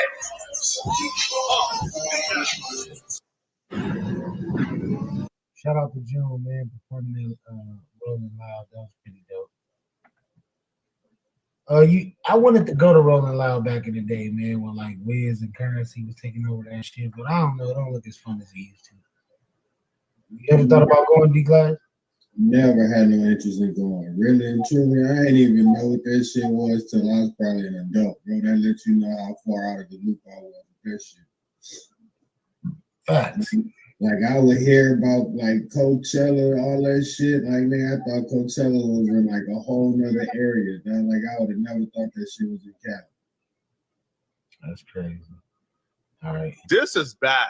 Really, really, really bad. If you haven't heard already, earlier this morning, the Department of Justice announced that Big U, Loose Cannon, and Brick Baby, they've all been charged in a federal complaint alleging racketeering crimes were committed by the Rolling 60s. 19 people total have been arrested and charged in the first federal complaint.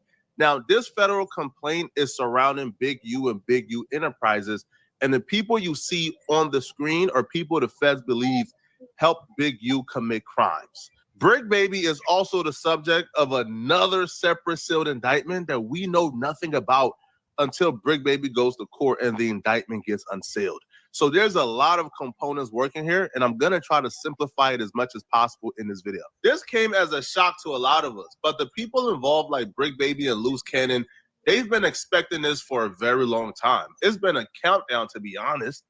They've knew that the RICO was coming for some time now. The feds have raided Brick Baby and Loose Cannon's crib. They've had several interactions with the feds. So the feds have been messing with them for a very long time, and they would even admit to such.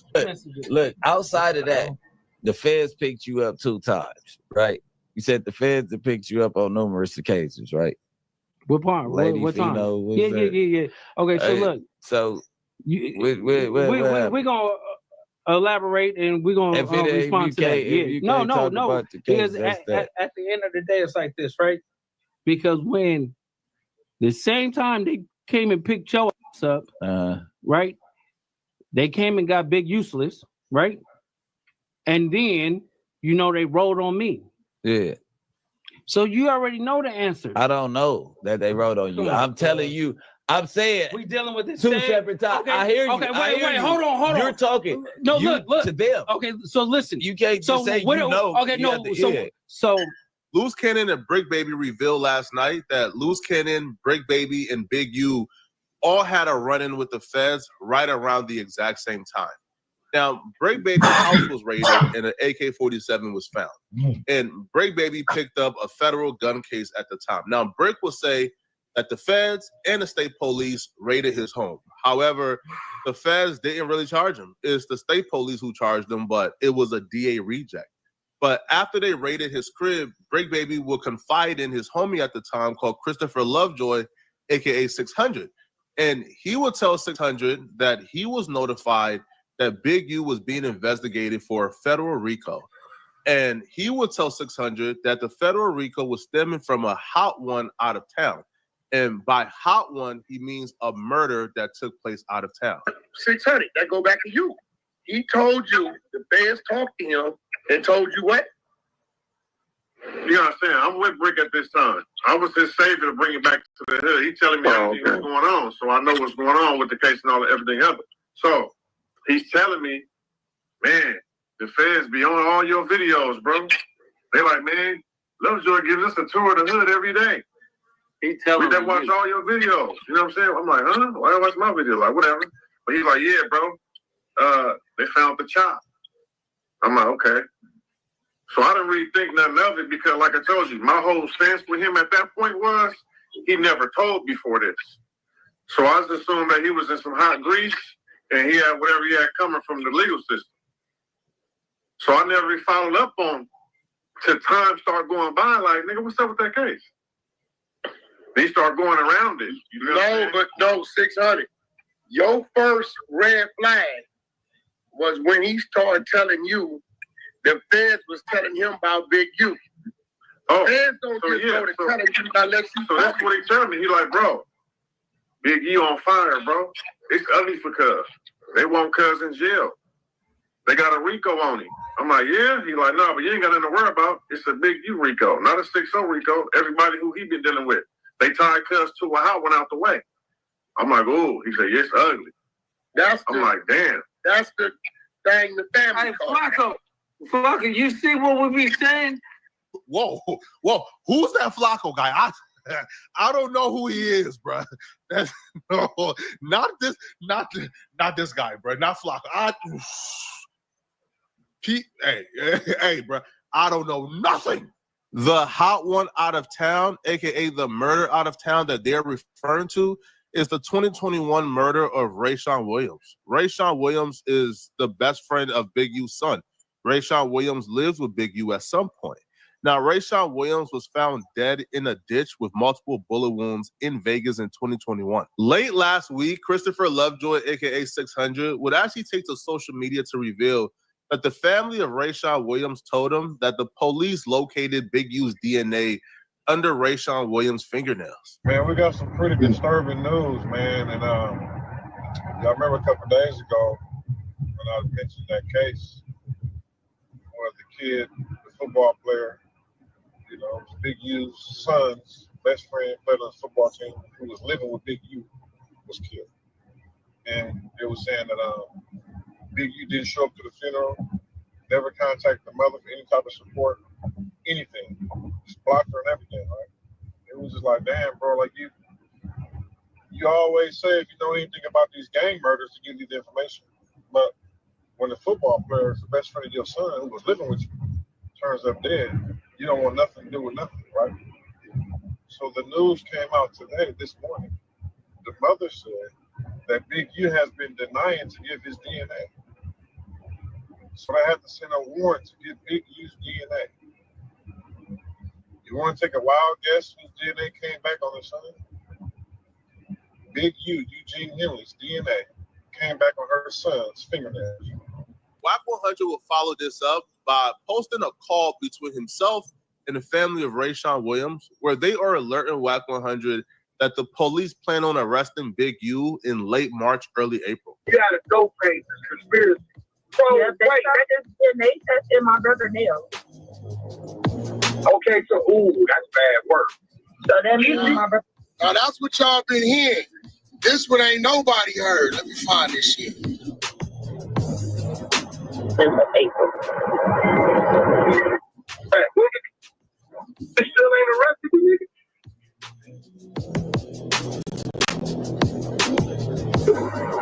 Well, they told me between me and you, please, between me and you, don't tell nobody because they don't want nobody to know.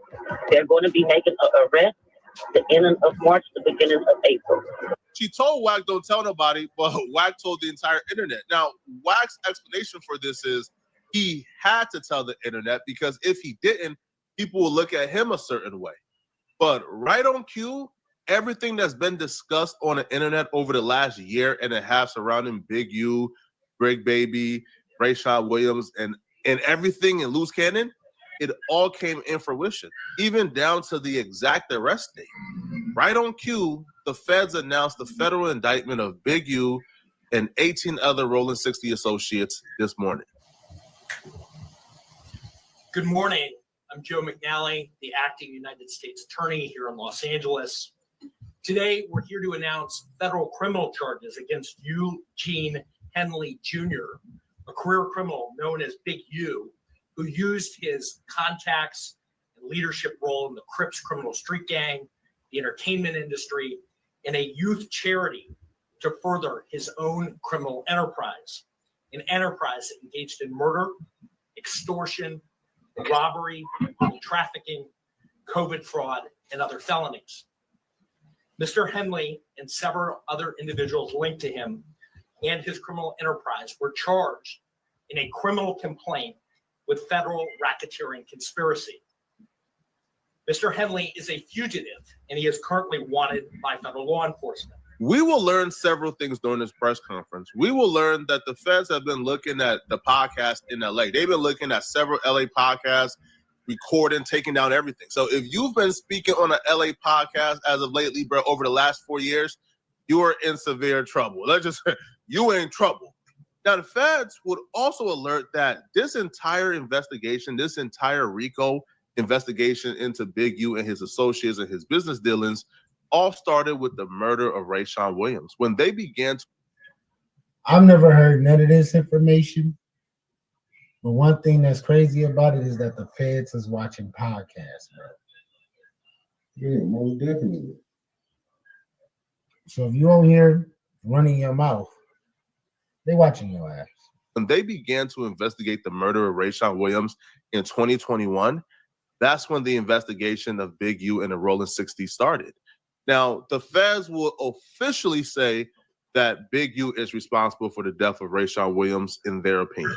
As I said, Mr. Henley is a widely known leader within the Rolling 60s. He rose to prominence in that gang decades ago, and he has since been a fixture on the internet, talk shows, and podcasts, all things that law enforcement have looked at closely as part of this investigation.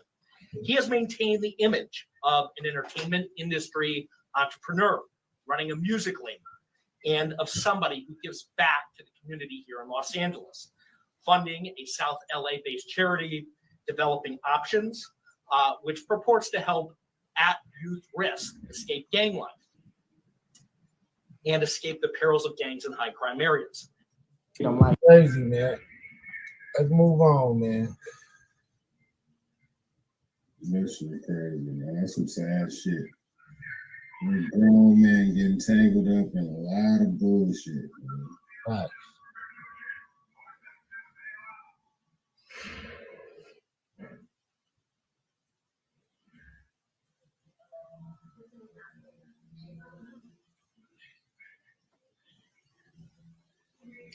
It's Diddy.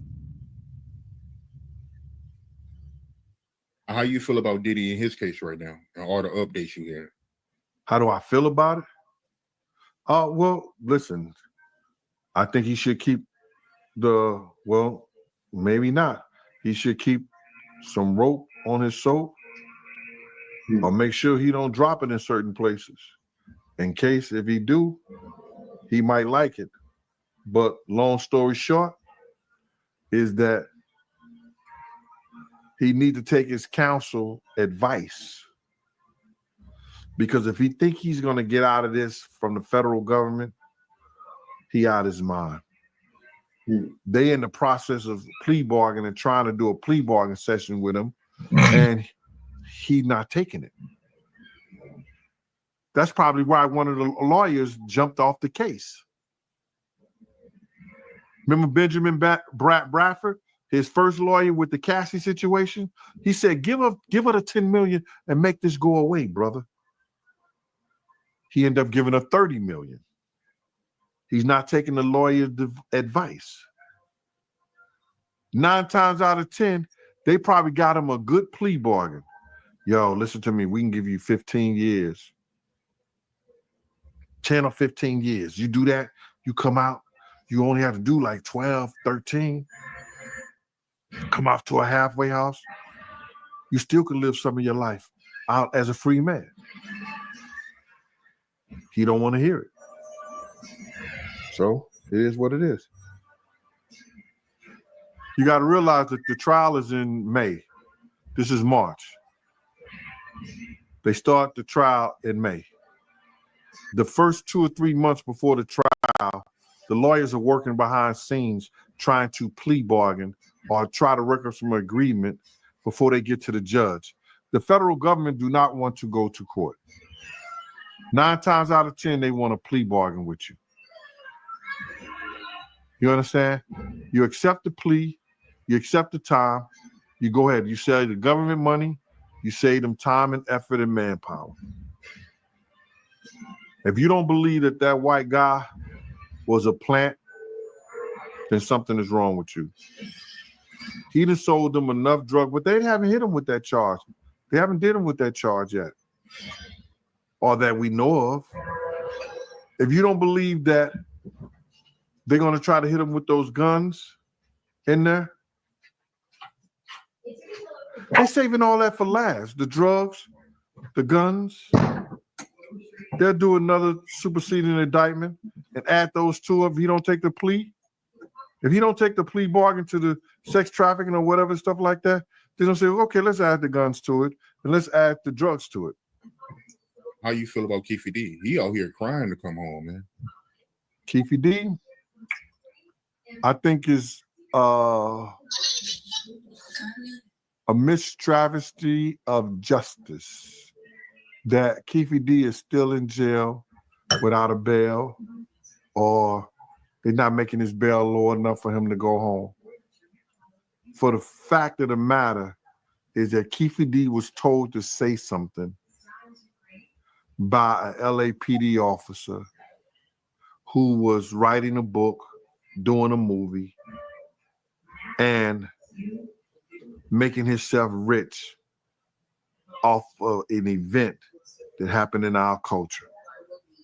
And that he's in jail because the cops said a lot of these things first, and he just piggybacked on it.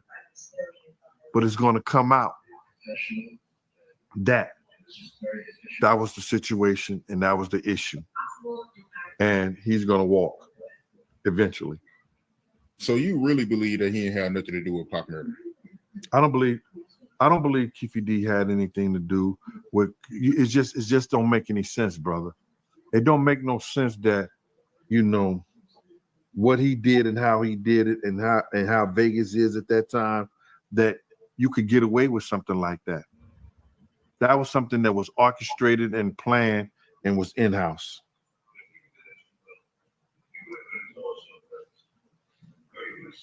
That's my thoughts. Before we end it, gotta ask you, Janice Combs, That's how my you feel thought. about, her? I mean, they alleging that she was, having freak offs. I spoke to a man, Mr. Brown, who used to go to the freak offs. And this guy lives in Georgia right now. And he told me that he was a stick-up kid back in the day. And one time he had robbed one of their spots. And he went back and he had got the money and gave them their money back and everything like that. And he knew Miss Combs and he knew about her and her freak offs and everything like that. We had always thought that she had a modeling agency, but it wasn't a modeling agency. It was more of a brothel that she ran for high-profile drug dealers and athletes. You could tell by I could tell that Miss Combs at the time, and actually saw her, like young guys. She came at me a couple of times back in my heyday, before the extra 75 pounds back then. And the reason I left Bad Boy wasn't only because of her advances, it's because I got tired of a lot of the bullshit with her and her son. So to hear that she ran a brothel, giving parties and sex parties, you understand? It's easy to say he get it from his mama.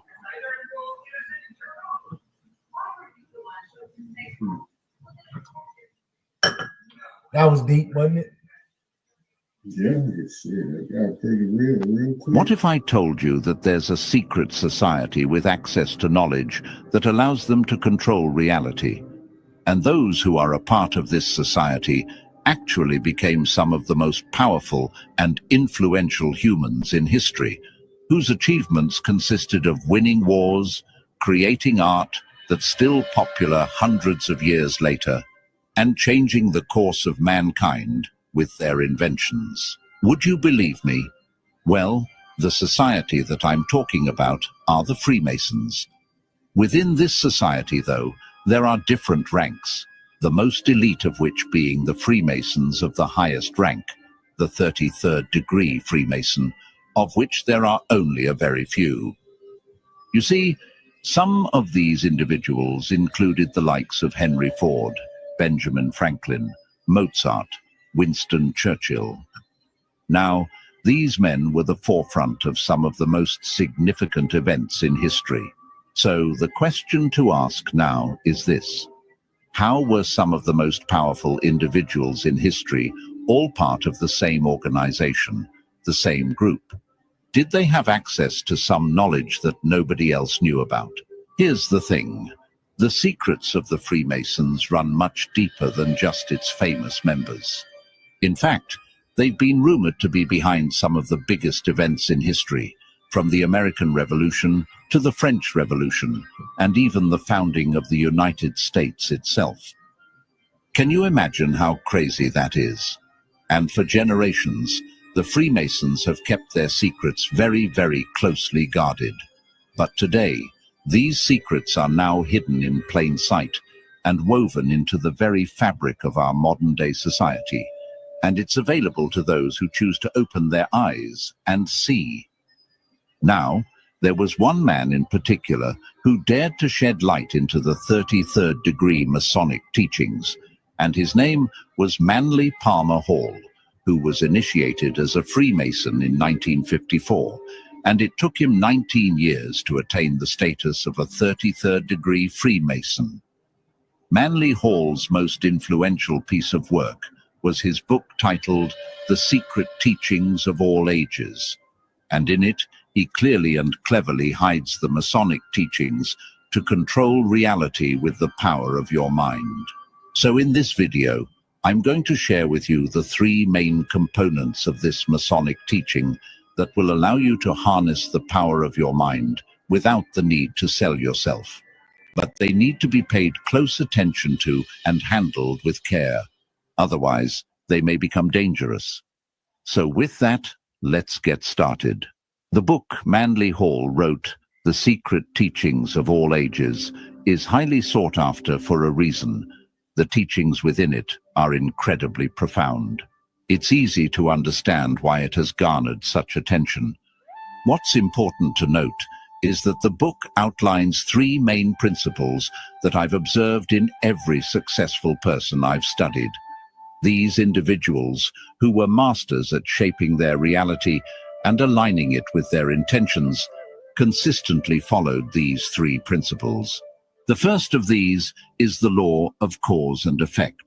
In Chapter 3 of The Secret Teachings of All Ages, titled The Human Body and Symbolism, Manly Hall emphasizes the unchanging nature of this law with the quote, "The immutability of the law was stressed, that every thought and act must react according to the nature of the energy liberated thereby.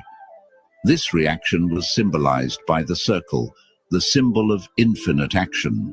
So I want you to take a moment to reflect on some key parts here. He talks about the immutability of the law, but then he also mentions the concept of infinite action and the circle. And this goes to suggest that everything that we're seeing in life is cyclical. It follows a cycle with respect to time. So society follows a cyclical fashion. Civilizations and empires rise, and then they fall, just like currencies. And this happened in the past with the German mark during the World War, with every single ancient civilization. Now they're thinking that, civilization wasn't linear, but advanced civilizations existed 12,000 years ago. They're starting to find out that the pyramids were actually built 14,000 to 15,000 years ago because of the erosion marks that they're seeing. And the erosion marks they're seeing in the pyramids actually... All right, what you think about this so far? You want to continue or you want to keep... He got a good voice. So it's kind of like you want to hear what he got to say, but it might put you to sleep. Yeah, you gotta really dig into that shit. Like he got that voice. He got like that Clear Eye voice. Like remember the dude from the Clear Eye commercial? Yeah. It's like, yeah, you can listen to them, but yeah, after a while, you be out of there. Yeah, I almost fell asleep listening to that nigga. Welcome back, guys. Welcome back. It's your boy Delray Richardson, Platinum Artist, Platinum Songwriter, Straight Game TV. Thank you for tuning in. I appreciate your time. Do me a favor, click the thumbs up button. Subscribe to the channel if you have not already. And like I always say, if you want to be one of the first people notified when I drop some of this straight game, please do me a favor and click on what appears to be that little bell notification right below this video. Yeah, it's late in the evening. Approximately 8:30. Let's talk about it, ladies and gentlemen. Real big news in Los Angeles today. Real big news in Los Angeles. Everybody heard about the Big U situation. It's kind of sad all the way around, if you ask me. I always like, in situations like that, I always like to reserve judgment. So we're gonna see what happens with that. Big U has turned himself in, and you know, like I said, reserve judgment. You know, they say they got evidence. You know, it's a RICO case, and you know what I mean. We'll see where that goes. But yeah, it's crazy. So yeah, ladies and gentlemen, wait for a couple other people come up in here. Bruno 67, Rain G4, Peterman Johns, Tyrell Robinson, Q Smooth, West Coast Customs, Machiavelli TV, Roosevelt B, The Don, Ryan T, Antonio Garcia, Del Norte. Greetings from Holland, Rotterdam. What's happening? JJ. Where we at with it, man? We hitting our hour. You ready to shut it down, D-Glass, or what? Yeah. We can get back on tomorrow, run it up, get us some new topics. Yep, I think we touched basic with a couple different things, man. A lot of this shit, though, is real deep, man. You know what I'm saying? Free the people. It's deep. We're going to jump back into it tomorrow. I see we had a couple views going on. Y'all seen the title. This was part 2. We're going to jump into part 3 tomorrow. Shout out my boy D-Class for jumping on with me. This is the news you can use on the brand podcast. Make sure to follow, like, and subscribe. You got anything to say to the people before we go? Man, shit, y'all take it easy, man, and we'll holler at y'all tomorrow, man. Yeah, we out.